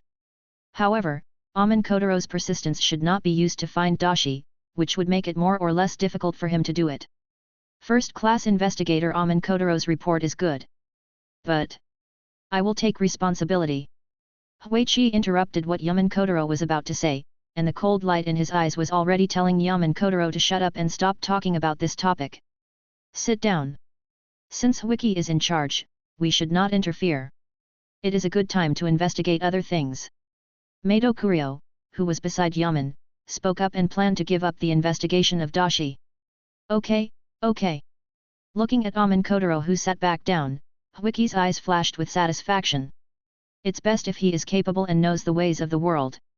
If he really wants to continue investigating foolishly, don't blame me for transferring him away. Yaman's report is very good, but since Wiki will be in charge, then there is no problem. Next, please pay attention to what is happening in your area. With the experience of District 10, we should pay attention to the actions of the ghouls, especially the recent changes. In short, our CCG's goal is to expel all ghouls from Tokyo. Please do your best to carry out the mission. Yes. Times everyone. Merit finally ended the CCG's large meeting, and everyone walked out one after another. Wiki, do you want to go to District 11? Merit Isai pointed to the spots marked on the map. Originally, the green and red were in balance, but now the green spots are visibly decreasing. No, it's not like there are S-level or above ghouls, you guys can handle it on your own. Huichi fiddled with the pendant in his hand in boredom. That's right, it's not worth it to kill a few small ghouls. Merit's tone was also full of worry. After the battle in District 10, the core strength of CCG was vacant. Now the students in the academy will need some time to graduate, and then CCG will have fresh blood to join. Don't think too much, some things are destined, if it comes, then try your best to solve it. Huichi patted Merit Isai's shoulder. Haha, so cool and carefree. Merit Isai was left alone in the meeting room. After leaving CCG, Wiki planned to drive to Kano Akihiro's private hospital. She still had many questions to ask, and the most important thing was that she had not yet received the new equipment. Half an hour later, the car parked in the parking lot of the hospital. Wiki followed the nurses in the hospital into the basement. Mr. Kano has been wanting to contact you recently, but I've been too busy to get in touch. The nurse chatted with Huichi on the way, occasionally talking about Kano Mingbo's research progress. The researchers are normal, but the Underground Research Institute has changed a lot recently. At this moment, Huichi frowned and looked at the things around him that looked like tumors. There were no such strange things when he first came to the basement. How come there are so many of them recently? Those are RC tissues, which are essentially a collection of high-density RC cells. It's annoying, just like District 24. Has there been any breakthrough in Kano recently? There is progress. Mr. Kano has prepared the next implantation based on Kanaki Ken's experimental data. Next time, Kanaki Ken, the experimental subject, is pretty good. He didn't cause me any strange troubles. And it seems that his life is pretty good. He found a job. Great. The nurse's voice suddenly rose a few notes, and she answered with joy. This scene attracted Huichi's attention. Although he didn't know what the other party was happy about, he was almost at Gianna's laboratory, so he could solve the problems in his mind one by one. Chapter 44. Mr. Huichi, please come in. Inside the door, Akihiro Kano looked at the portraits on the big screen. This covered most of the population of Tokyo, and there were also physical fitness labels below. A distinguished guest has arrived. It has been a long time since I last took your equipment. Janna. Mingbo turned around and greeted him with a smile. I forgot. Now that I'm here, I'll ask a few questions. Huichi looked at the screen thoughtfully, with an inexplicable look in his eyes from time to time. The equipment will be delivered soon. Do you have any questions for me? Ghouls can be created artificially, but what is the origin of ghouls? This question. I have also thought about it and have done related experiments. Ghouls can be said to be the evolution of humans, right? Of course I'm not sure. Listening to Kano Akihiro's words, Huichi spoke subconsciously. Human. Evolution. Almost. Let me tell you in detail. This is also what I gained from the experiment. Kano Akihiro then manipulated the computer to retrieve the human body data of the ghoul. There were densely packed red markings on it, and its importance was self-evident. Look here, the location of the ghoul's Kagun. There is a high concentration of RC cells in the Kagun. They derive Kagun as hunting organs. I know, this has nothing to do with my question, right? Not necessarily. You may be asked to redefine ghouls next. Kano Akihiro stretched out his index finger and shook it, denying Huichi's answer. His hands quickly pressed on the computer. Pictures appeared one after another on the big screen. These pictures were all human body data. The computer compared the two pictures separately. The one on the left is human, and the one on the right is a ghoul. They have a common substance in their bodies, which you would never imagine. Shared. Huichi answered with a twitch in her mouth. In Huichi's eyes, ghouls are the same as humans only in appearance. As for other things, they are not on the same level at all. First of all, the development speed of ghoul children is obviously higher than that of human children. Secondly, there is a big difference in physical strength. The human body is very fragile. It only takes a relatively sharp object to destroy the surface defense of the skin. The body of a ghoul is extremely hard. Even sharp objects such as knives cannot pierce the surface of the skin. The most important thing is that ghouls have hunting organs, Kagun, while humans only have eating organs, mouths. This is the fundamental difference between humans and ghouls. It's okay for you to think so, but what I want to say is that humans also have RC cells in their bodies. This means that humans and ghouls are fundamentally the same. Hey? The human body also has RC cells? Isn't today April Fool's Day? Huichi said in disbelief, while looking at himself and asking the system in his heart. System, there are RC cells in the human body. Have. Huichi's brain short-circuited at this moment. This is not scientific at all. If we look at the common points of RC cells, ghouls are likely derived from humans. How could humans derive something like a natural enemy? So humans are trying to exterminate themselves. After hesitating for a moment, Huichi still asked tentatively. Gianna Mingbo was not surprised to see Wiki's expression. Everything was within his expectations. When he first discovered this, he was much more surprised and unbelieving than Wiki. No, although both have RC cell values, the RC concentration of ghouls is several times that of humans, which is the basis for the derivation of Kagun. It's hard to understand verbally, but you'll understand if you follow me and observe an experiment. Kano Akihiro opened the door next to the laboratory. Experiment. Away. Chi followed behind Kano Mingbo. Yes, it was a failed experiment, but it was able to fully prove something. The two walked in a silver-white corridor, with large and small incubators on both sides.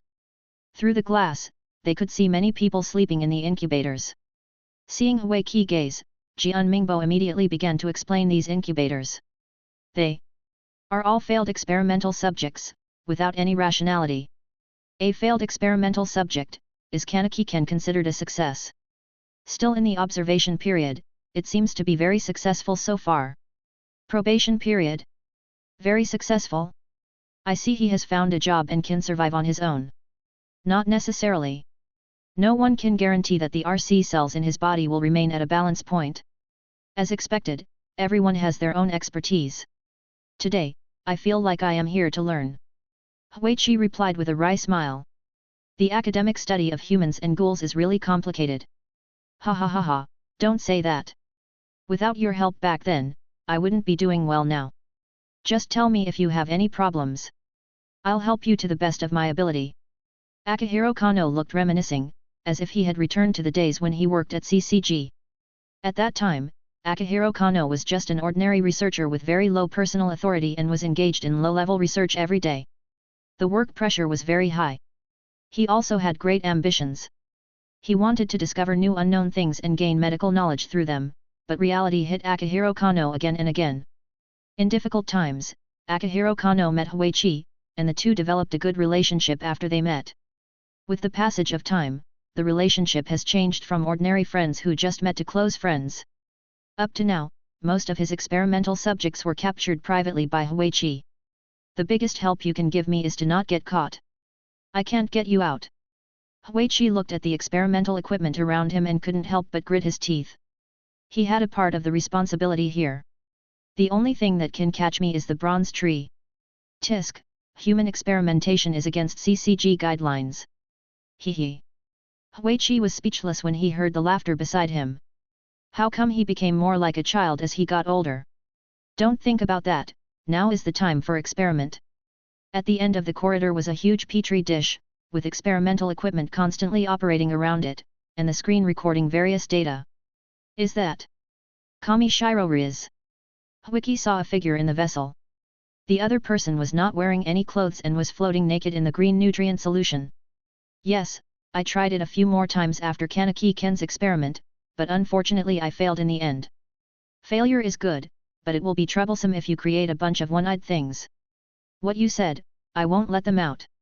While talking, the two of them had come to the petri dish to observe the state of Kami Shiroriz, only to see that the other party fell into a deep sleep in the petri dish and did not respond to any sound from the outside world. First, extract the RC cell concentrate. Under the control of Akihiro Kano, a mechanical arm with a needle passed through the rubber protective cover above and pierced into the position of Kami Shiroriz's genitals. As the machine operated, an unknown liquid was slowly drawn out of the needle tube. Kami Shiroriz, who was originally suspected to be asleep, suddenly opened his red eyes, his whole body twitched violently, and waves of severe pain filled Kami Shiroriz's brain. Chapter 45. Awake. Huichi looked at Kami Shiroriz in front of him. You must have woken up because of the pain, it's always like this. Kano Akihiro looked at Kami Shiroriz with a smile. In the transparent petri dish, Kami Shiroriz's eyes were filled with endless resentment, staring at the two people in front of her.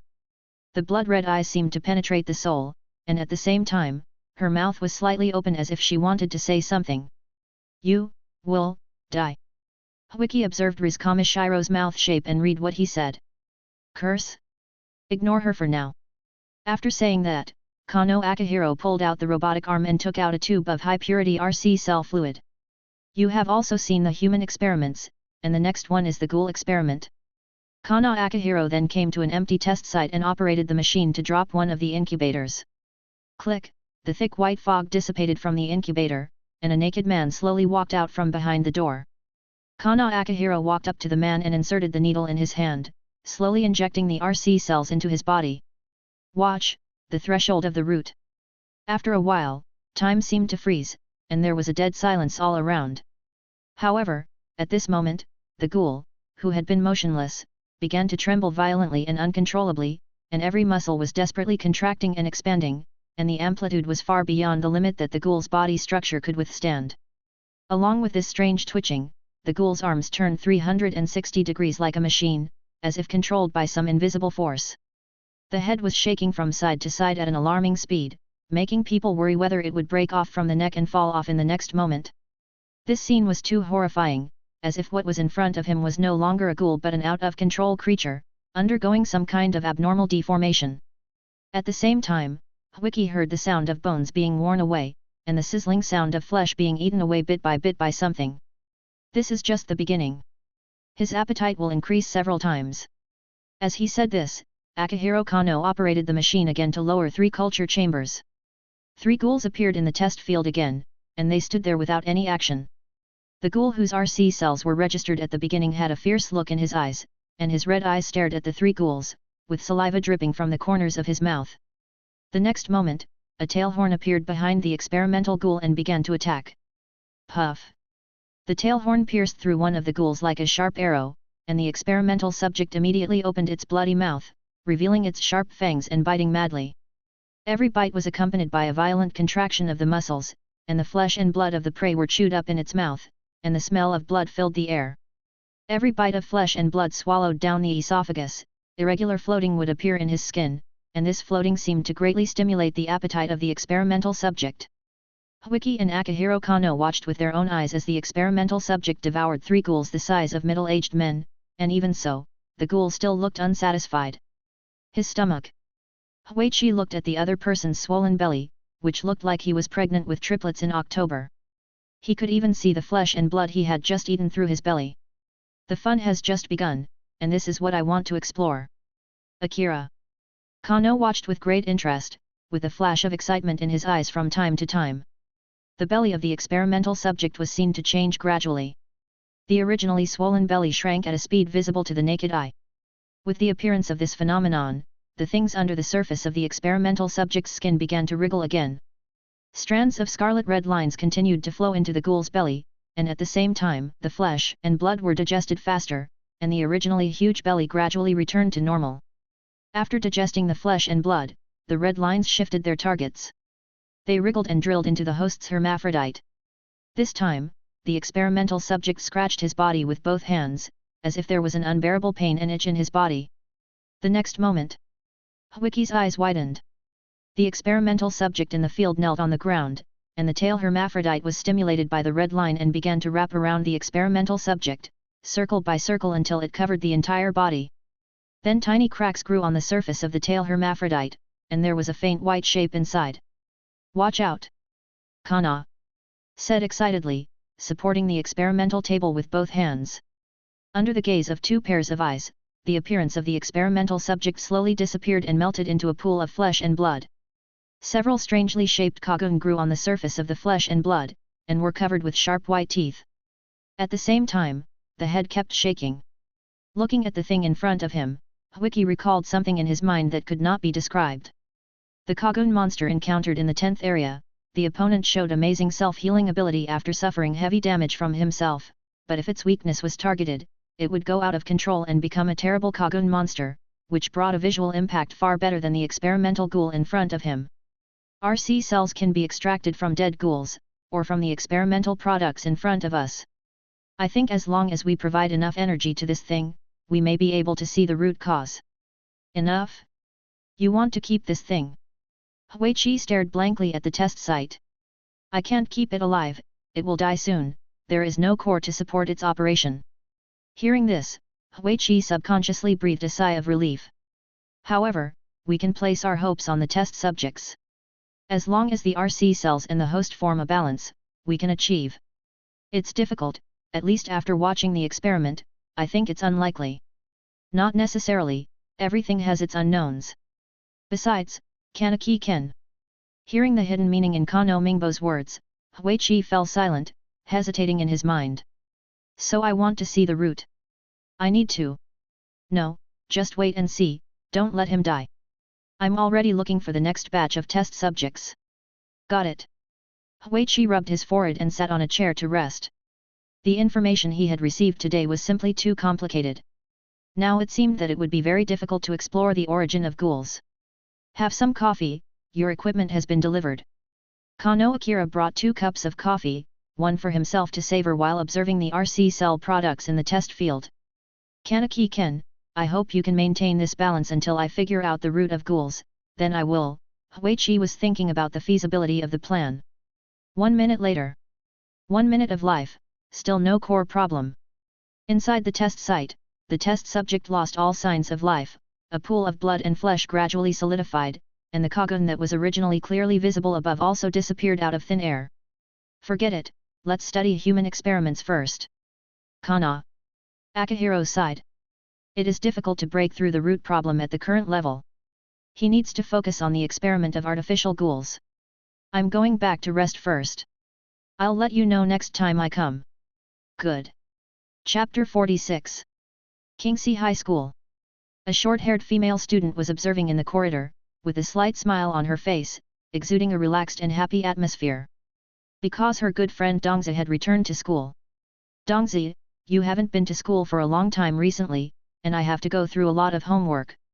Do you want me to give you extra lessons? The girl named Dongzi has long brown hair and obvious dark circles around her eyes. No. I may have to drop out of school. Drop out of school? Why? Did someone bully you? Or what? No. No. I need to go home to keep vigil.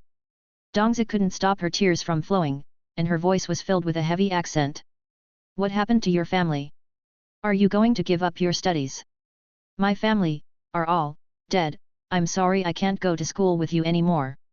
Is that so? I'll take a leave to help you. Hey you, Ningzi replied in a low voice, holding something in both hands to comfort the other person. Thank you very much. My best friend. What's the matter? It's nothing, I just came to see you. You haven't been doing well lately. Misaki Aika twirled her hair in her hands and said softly. It's really not good. I'm exhausted both physically and mentally. Huichi shrugged his shoulders, his tone mixed with negative emotions. I'll make you some coffee, I hope it helps. Seeing Misaki Aika busying around, Huichi couldn't help but smile. It felt good to have a good friend taking care of her. Beep, beep. The phone in the office suddenly rang. Hello? What's up? Mr. Huiki, there is a girl at the front desk reporting a ghoul. Let Kotaro Aman handle it. Inspector Yaman isn't here. Let the other investigators handle it. Can I help you find other investigators? The receptionist looked at the girl in front of her. No, no. I want the best investigator in District 20. Huichi was silent on the other end of the phone. He could hear the little girl's voice clearly. Mr. Huiki. The receptionist called tentatively into the phone. I'll be down right away. Huichi replied helplessly. Since it was a ghoul incident, he had to take responsibility. It was a good opportunity to see what the other party was confident of. Downstairs. The little girl's face was full of anxiety, and her hands were fiddling with the hem of her skirt. Don't worry, Special Investigator Huichi will be here soon. As long as he takes action, your problem will be solved. Seeing the little girl so anxious, the receptionist couldn't help but comfort her. Really? To be honest, I didn't want to do this. I knew I was being unreasonable. But I saw my classmate kill another classmate. Oh? Did it happen at school? Huichi looked at the girl, who was wearing high school clothes and looked like a high school student. No. No, I followed her secretly because I had long suspected that Fuyako was a ghoul. Follow me? Where to? Dongzi? Let's talk while we walk. Huiki took the girl to his car. Yes. I overheard the other day that Dongzi had been on leave for a long time. According to my research, the time of his leave was just in line with CCG's previous publicity. What publicity? It was the time when CCG urged people to go home early and sent more people. The girl looked at Huichi with suspicion. Hey? The time of the 10th District Expulsion War. Huiqi's tone was somewhat speechless. How could he understand the logistics when he was only responsible for the front-line battles? Besides, the schedule was too tight and Huiqi had hardly watched TV. What is the 10th District Expulsion War? The girl looked at Huiqi in confusion. She had never heard of what he said just now. It's the time you mentioned when people should go home early. That's when our investigators are fighting ghouls in District 10. CCG is afraid that some of them might escape and harm others, so they ask you not to walk at night. Oh, that's it. He is indeed the most powerful investigator in District 20. They. Girl suddenly realized and looked at Huiqi excitedly, with her eyes full of curiosity. So you spent so much time at the front desk just to ask me to handle this matter. I guess it would be enough to just assign a third-class search officer. No, no. It has to be you. I don't trust anyone else. Seeing the girl shaking her head, Huiqi bared his teeth. Is that the place you mentioned? Hearing that, the girl looked at the house in front of her that was filled with white letters. Yes. Should we sneak in? What are you lurking for? Why are you doing unnecessary things? Oh wait. She looked at the girl in confusion. That's what the male protagonists on TV do. Hearing this, Huiqi stopped talking decisively. This kid has watched too many TV dramas and can't explain it clearly. Looking at the black and white house in front of him, Huiqi found the door and pushed it open without hesitation. Aren't you the best investigator? Why did you barge in so brazenly? Aren't you going to investigate? The girl's question echoed in her ears. Huiqi was too lazy to answer. According to the information provided by the girl, the ghoul was at most A level. If it was S or SS level, Huiqi would consider doing a preliminary investigation. Click. Pushing open the door, the first thing she saw was blood all over the room. You could vaguely see white cloth from the blood. The ghoul's name is Fuyuko, right? So her full name is Anjing Fuyuko. Huiqi's tone became colder. Using the body parts of living people as funeral objects, these damn ghouls. Yes, yes, the one who was killed was called Kurabaniako. As Huiqi picked up the white cloth, he could vaguely tell it was a school uniform, and the style was similar to the girl behind him. He also found a nameplate on the upper body of the clothes. Name, Kurabaningzi. Grade, 2nd grade, ordinary 2nd class. School, Kingsi High School. The victim's remaining clothing was confirmed. The victim's blood has been collected. After finishing the things on hand, Huiqi looked at the rest of the house and prepared to explore them one by one. Dongzi brought back new food? We have to leave in 2 days, otherwise we will be easily tracked down by the investigators. Chapter 47. A voice came from the room, accompanied by the sound of dense footsteps. Huiqi could clearly feel the other party's footsteps gradually speeding up, and the force of stepping on the ground was getting stronger and stronger. He felt impatient. A bunch of scum. Pulling out 3 quinqua throwing knives from his coat, Huiqi walked towards the voice. Dongzi, why don't you say anything? You're eating first? You're such a good kid. Wait uncles, I will reward you when you are full. Did you enjoy last night? I'll do something different for you today. Listening to the footsteps approaching from far away in the corridor, Huiqi's face became more gloomy, and anger burned in his eyes. Dongzi will die with you later. At the corner, Huiqi looked at the 3 ghouls. Investigator. Damn it. Dongzi is such a traitor. If I had known that girl was not a good person, I should have eaten her after playing with her yesterday. Kill him. Let's run away. The 3 ghouls cursed Dongzi and used their Kagun to attack at the same time. In such a restricted terrain, the Kagun of the ghouls quickly approached Huiqi. Looking at the upcoming attack calmly, Huiqi aimed the flying knife in his hand at the ghoul's head, and raised his right arm slightly. In an instant, the flying knife made a bang like lightning, and the tail brought a silver-white light. Boom! Boom! Boom! The Kagun of the 3 ghouls stopped in front of Huiqi, and the ghoul had been nailed to the wall through the head by the 3 flying knives. Bright red blood mixed with brain matter dripped along the wound. Take me to school now and take care of the last one. Oh wait. She returned to the main hall and looked at the girl hiding in the corner. The girl looked at Huiqi through the gap between her fingers, and at the same time, she saw blood flowing in the corner. The pungent smell of blood in the air made the girl's face even paler, and her stomach was churning. Lily, are all the people inside dead? Dead, now go get rid of the ghouls in the school. Huichi stretched out his hand and pulled the girl up.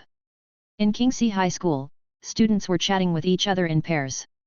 Most of the topics were complaining about the difficulty of the recent exams, and a few were discussing what to eat during lunch break. Ahem, excuse me, does anyone know where He Yuningzi has gone? My parents and I have not been able to contact each other since last night. A middle-aged man on the podium said. Kuruba Ningzi. Yes, I haven't seen her for half a day today, and there is no news of her talking in the group. The ones who are good friends with Kuruba are Fuyako and Yuri. Where are they? Instantly, everyone in the class started looking for them. Fuyako was sitting in the corner of the class, her hands shaking nervously. Dongzi, do you know where Kuruba-san is? No, I don't know. I couldn't get in touch either. Dongzi's voice was a little off, but he still managed to calm down and answer the teacher's question. Kuruba Ningzi, I am sorry for you. I beg you not to blame me. I don't want to either, you must be able to go to heaven.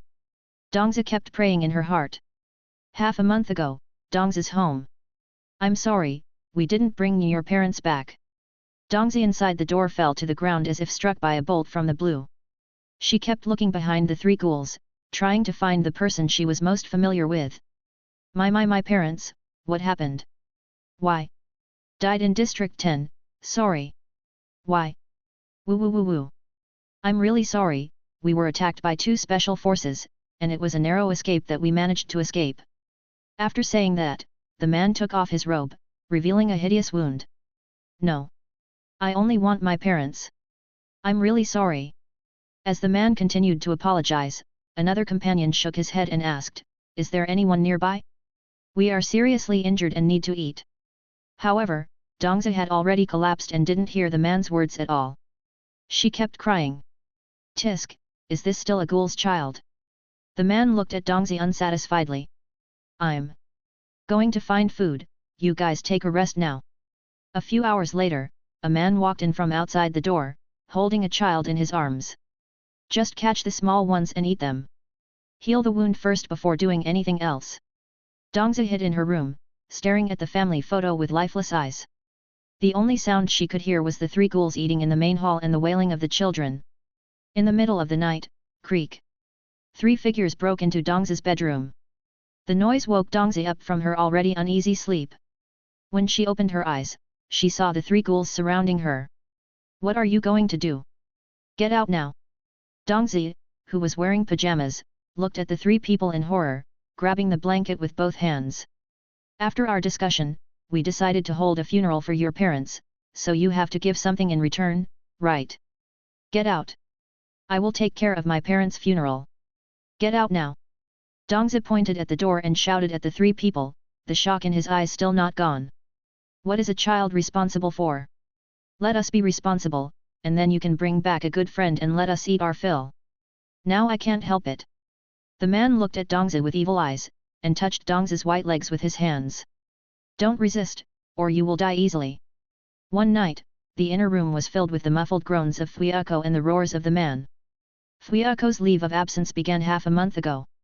Every day passed in a daze, and Fuyako was tortured by the ghouls every day. Her body was covered with scars, and there were some deeper scars on the places covered by her clothes.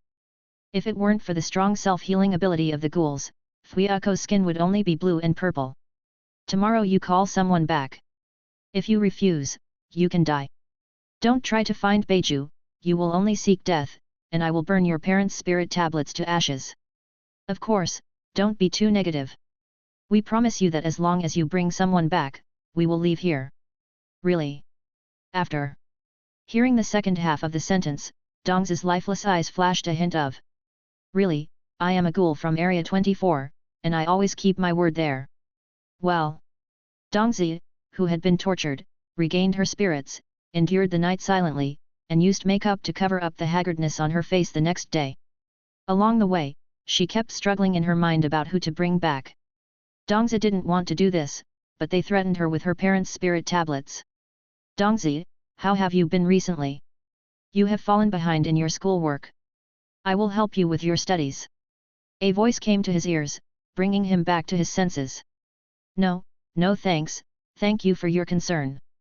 Dongzi answered with all his strength, his heart was struggling with his conscience. You look so bad, what happened? I can help you. Chapter 48. The next day. Fuyako's face was pale, and there was only despair in her eyes. They broke their promise, her good friend Kurobaniako also died, and the three ghouls did not leave. She suffered another night of bullying. Fuyako entered the school again with guilt and uneasiness towards Kurobaniako. Time passed little by little. It's lunch break. Everyone, please pay attention to Hei Yuning's contact status. If you have any news, please let me know. After listening to what the teacher said, Dongzi sat there like a puppet, with a dead air around him. Go tell CCG, let's all die, my father and mother are gone, and my best friend is gone. You are a ghoul, change your place and start over, you can make new friends and live a new life. At this moment, two figures, one black and one white, were discussing with each other, both sides were arguing with their own reasons. At this moment, Dongzi was in a state of panic and didn't know which way to choose. Is it her? Yes. It's her. The quiet lunch break was broken, and everyone looked towards the door. It's Yuri-san, what is she talking about? In the corner, Yuko looked at the door in confusion, while Kirishima Tuka opposite was unhappy. Every lunch break was a torture for Tuka. In order to integrate into human society, she had to eat human food, and she had to be careful to maintain relationships with humans to prevent being reported. Ghouls eating human food is like eating tasteless sponges, which is a double torture of taste and taste.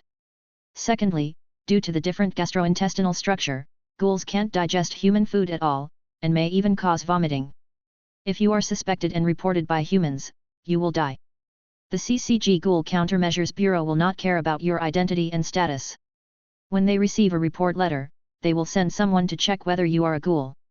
Looking at the hard-to-swallow food in front of her, Kirishima Tuka swallowed the food Yuko gave her as if she was going to a battlefield. Kirishima Tuka didn't even dare to chew more. She just kept imitating the frequency of people eating and then swallowed it with nausea. Fuyako is a ghoul. She killed Kurobaningzi. Yuri pointed at Fuyako and shouted. It seemed that returning to human society gave her a sense of security. Her voice was no longer as low as before. What? Yuri, are you kidding me? Fuyako is a ghoul? No wonder she took such a long leave of absence. Is it true? Dongzi, I believe your answer. Fuyako is actually a ghoul? Can she just die soon? She is not a human but still lives in human society. You are worse than an animal, go to hell. I was blind to be in the same school with you. Yuri's words were like a boulder hitting a calm surface of water, causing a huge wave. All the students in the class looked at Dongzi with condemnation and disgust. Although a few people spoke up for Dongzi, they were still drowned out by the bad words. Fuyako is a ghoul. Yizi exclaimed, her eyes full of disbelief. Meanwhile, Tuka had already set her sights on the man next to Yuri. The fact that Tuka was a ghoul did not cause Tuka to change her mood. The executioner, what a terrible human being. Kirishima Dongxiang looked at Huichi solemnly. Even though her strength had reached S level, she was still trembling with fear and terror in her heart. Me, Dongzi. Stammered to explain something, but in the eyes of everyone, Dongzi was just covering up his. Don't explain. I saw you take Kuroba back that day. No, they promised me, as long as I brought it back I could leave and my parents could come back, but they lied to me. Do you know how much Kuroba-san cares about you? She cherished her friendship with you so much, but you hurt her. I regret it for her. I'm sorry, I'm sorry, I'm sorry. Dongzi knelt on the ground and kowtowed with tears in his eyes. You shouldn't apologize to me, you should go to hell and find Kuroba Ningzi. Huichi watched this scene impatiently at the door. The other party was slow to use the Kagun and she couldn't take action immediately. According to the CCG rules, only ghouls can use Kagun in the city, and investigators can use Quinqua. Of course, Huichi will not follow the rules in some special cases. After all, people are alive and rules are dead. Go to hell. Go to hell. I really deserve to go to hell for killing my best classmate with my own hands.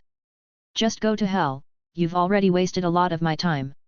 Seeing this scene, Huichi became more and more annoyed, and a black flying knife appeared in his hand and pointed at Dongzi's head. Please kill them before you die. They are in my house. Dongzi said with hatred, all her misfortunes were caused by those three ghouls. Already killed, 3 bastards that escaped from Area 10. Thank you. Seeing this, Huichi swung the flying knife and stabbed it into the opponent's heart. This blow was fatal enough but would not cause the opponent to feel pain. Dead. Dongzi is dead, Yuri was looking at the scene in a daze. The person who was talking just now was now a corpse. The classmate who had played and laughed with him died in front of him. It all seemed like an illusion. Witnessing the departure of his old friend, he felt mixed emotions. Can't accept it. That's how society works. We investigators face a lot of things while fighting on the front lines. Huichi turned around and looked at Yuri, who was in a low mood. I kind of regret it, Yuri spoke in a voice that only she could hear. Well done. Well done. Should have died long ago. Kill her earlier, and shouldn't listen to her nonsense. What does a ghoul know? Good kill. If it is not discovered in time, it will harm others again, this scumbag. Good job, investigator. You will be my big brother from now on. The students around shouted excitedly. The scene was excited for a while. Everyone was happy that Special Investigator Huiki killed the ghoul. However, in the corner, Kirishima Tuka was silent. Thinking back to what the store manager taught her. Love for humanity. Not all humans are malicious. We have to help each other to survive. Manager, did you see that? All we did with all our heart and soul was met with betrayal and cheers. In the afternoon, Kirishima Tuka returned to the coffee shop, her face lost and her movements stiff. What's wrong? Kanaki-ken looked at Kirishima Tuka in confusion. A gloomy mood was emanating from her. Nothing, I just feel unworthy of something. Not worth it. Looking at Tuka's back as she went upstairs, Kanaki-ken said subconsciously.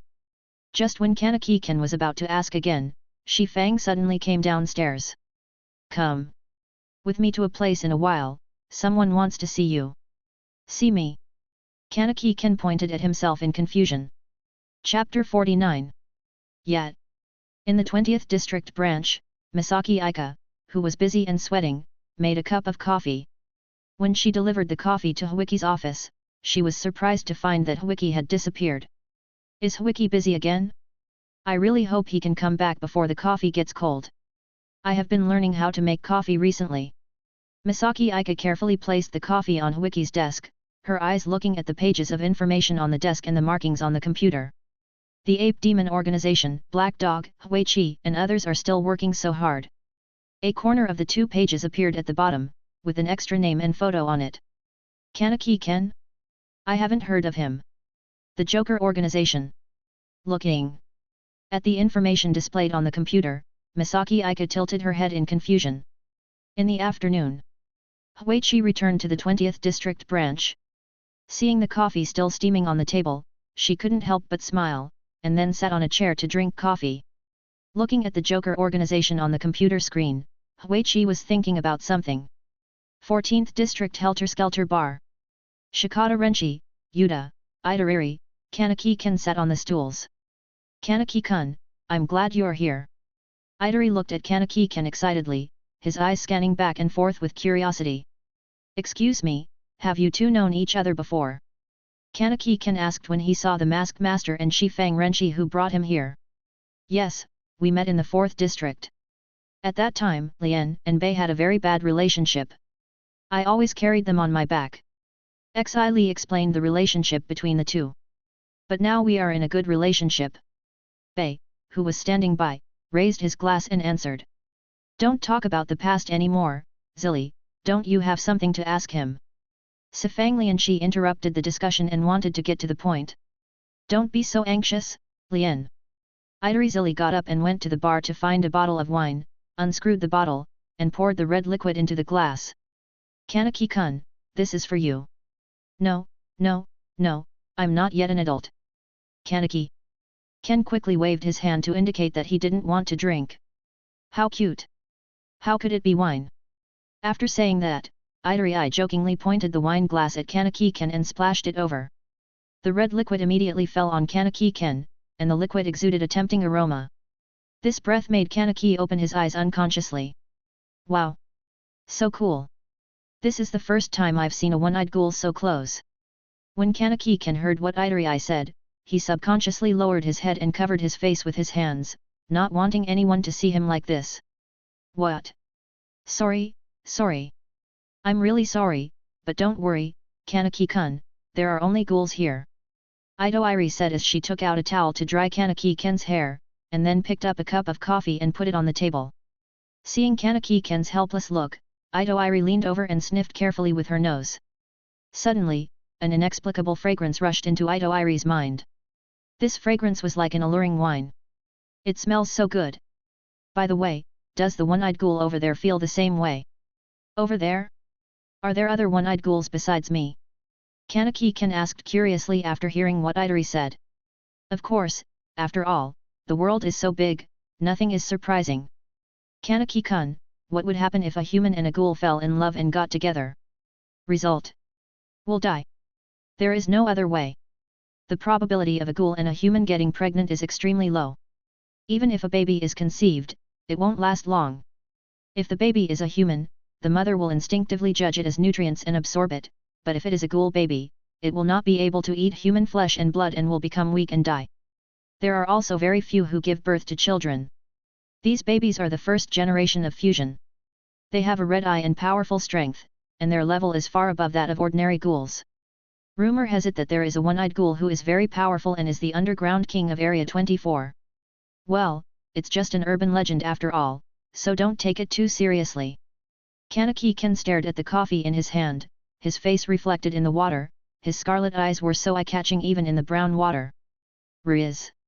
May I ask where Riz is? These eyes changed me when I met Riz. Riz. Aogiri held her chin with both hands, with a puzzled look on her face. 5 minutes later, Kanaki-ken was full of questions. According to Aogiri, someone was behind all this, and what role did he play in it?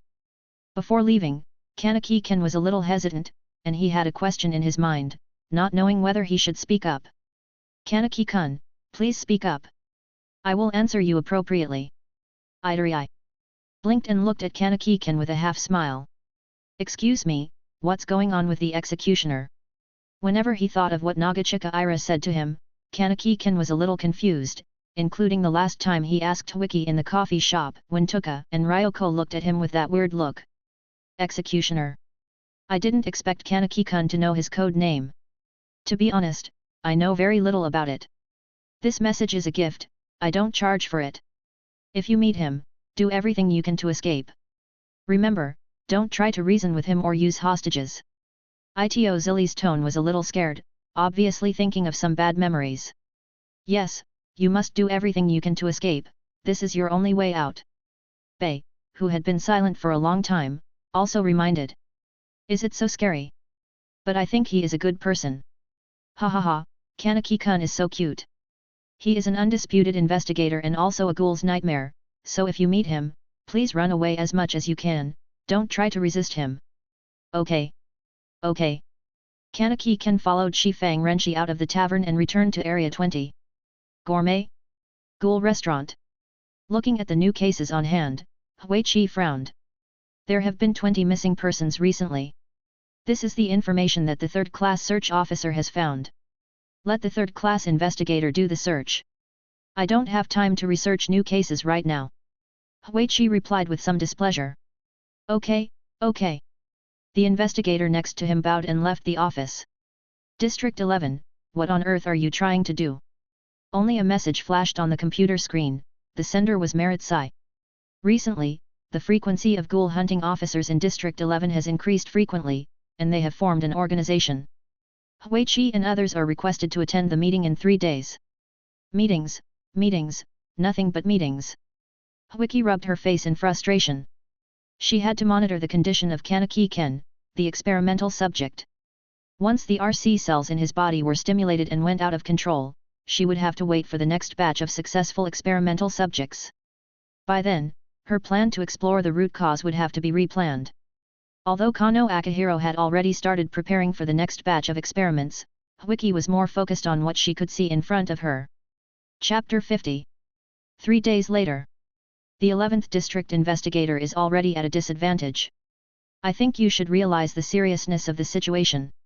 Merit Sai tapped the table heavily. The investigators below said nothing. Everyone was waiting for Maritsai's next words. Seeing this scene was within Maritsai's expectations. Given the characteristics of CCG, few people would take the initiative to speak in large meetings. Everyone was busy with their own things. Please clean up the partitions you are responsible for. If there are any problems, I will directly seek the command from above. Please behave well at that time. Okay. Everyone responded in unison, and then began to leave the venue in an orderly manner. Is the ghoul in Area 11 a bronze tree? Wiki looked at Maritisei's half-smile. You guessed it, it is indeed bronze tree. These ghouls are well-trained and low-level investigators are no match for them. Bronze tree, if that's the case, I'll go there myself. Wow, it's rare to see you. I feel relieved when you come. Tisk. Huichi shook his head and walked out the door, leaving Maritisei alone. The weather forecast reminds you that it will rain today. Raining? What a nuisance. He casually took out a public umbrella and opened it. The drizzle outside began to fall. It's nice to have rain, I really want it to rain harder. A small figure stood on a high place, surrounded by many ghouls. S-Class Scaled Kagun Ghoul Jason, S-Class Feathered Kagun Ghoul Kirishima Ayadu, SS-Class Ghoul Tadara, SS-Class Ghoul Naroi, SSS-Class Ghoul Takatsuki Izumi. The four of them watched the fierce battle below. The bronze tree ghouls frantically hunted the investigators below. The armored Kagun was responsible for restraining other types of Kagun to launch attacks, and after just a few rounds, a large number of investigators died. The blood gradually spread throughout the block under the dilution of the rain, and there were traces of red everywhere. The water in the sewer had been dyed blood red. Ganzi officer, it is estimated that the investigators will launch a strike against District 11 in 5 days. Is your plan okay? Tado turned to look at Takatsuki Izumi, who was standing beside him. It's okay, trust my inside information. They. Little girl named Fankin Ganzi replied Duoduoliang. Was it given by the king? The king is very busy. After answering Duoduoliang's question, Fankin Ganzi said the next task. Gecko, go to Area 20 and find something related to Kami Shiroris and bring it back. No problem, it's easy with Nicole's help. The pliers in the gecko's hand were clenching and the excitement on his face could no longer be concealed. He had not yet taken revenge on the incident at the aquarium. This time, he must catch Li Ziyi and torture her severely. Are you okay, toys from Area 20? We are so close. Takatsuki Izumi was in a position where he could see Area 20. Area 11 and Area 20 were very close. In the dark alley, bursts of light appeared and gunshots were heard. However, the gunshots lasted less than a few seconds and only screams were left. Executioner. I need. Crunch. Crack. Crack. Stronger power. Duoduoliang tore into the body of the investigator wantonly, hatred burning in his eyes. Why does my back feel cold for no reason? Oh wait. She tightened her clothes, feeling that someone had bad intentions towards her. When will it stop? The rain will always wash away some traces. Ding dong. Buzz buzz buzz. The phone in my pocket rang, followed by waves of vibrations. Huichi picked up the phone and swiped the screen. 20th District Investigator. Nakajima, Kyuzuba, found a pair of suspicious people, they are suspected to be mother and daughter. Mado Kurio, got it. Unexpected harvest, the ghouls in Area 20 should know about the monkey demon or the black dog. With excitement, Wiki opened the map and followed the red dot above. Mado senpai, is this plan feasible? I don't know, I'm just trying it out. Anyway, the information says that ghouls have a keen sense of smell. Hearing this, Amin Kotaro stopped talking and focused on observing the surroundings. Don't be so nervous, Amin. It's raining hard today, I hope nothing bad happens. Mado Kurio observed the suitcase in his hand. This suitcase is not a quinqua type but one that can be bought anywhere on the street, but inside is a real quinqua. Because the quinqua made by CCG is highly sealed, it will only emit the smell of the original ghoul when it is used. Father, father, da-da-da. The rapid shouts and footsteps mixed together, and Huiki's 5 senses were far more sensitive than those of ordinary people to detect the direction of the sound. Following the sound, she walked quickly, and the feedback received in her ears made Huiki move towards the ghoul at an extremely fast speed. Mom, I feel Dad. Flute-mouthed chicks looked up at their mother from time to time. Hinamai, how could it be possible, Could it really be him? Ryoko said in an abnormal mood, with hesitation and expectation in her pupils. It must be Dad. I can smell Dad. Fuegaku Hinamai hadn't finished her words yet, but stood in the street, letting the heavy rain hit her. The father she imagined didn't see, there were only two tall men in front of her, one of whom looked particularly creepy. It's a nice rain, but it would be troublesome if it gets heavier. Tisk tisk tisk, whose baby is this? Is he looking for his father? Good boy. Mato Kurio lifted the suitcase, and at the same time, Fuegaku Hinamai's pupils moved up and down along with the suitcase. Father is here, do you want to reunite as a family? Only when we are together can we be happy. What is this smell? Fuegaku Hinamai's voice trembled. Hinamai. Ryoko. Fuegaku, who had arrived late, stopped immediately when she saw this scene. The child's guardian? He, the whole family is here. Now please give me your time, okay? Facing Mato Kurio's question, Fuegaku Ryoko did not reply, intending to open her eyes to buy time for Fuegaku Hinamai to escape.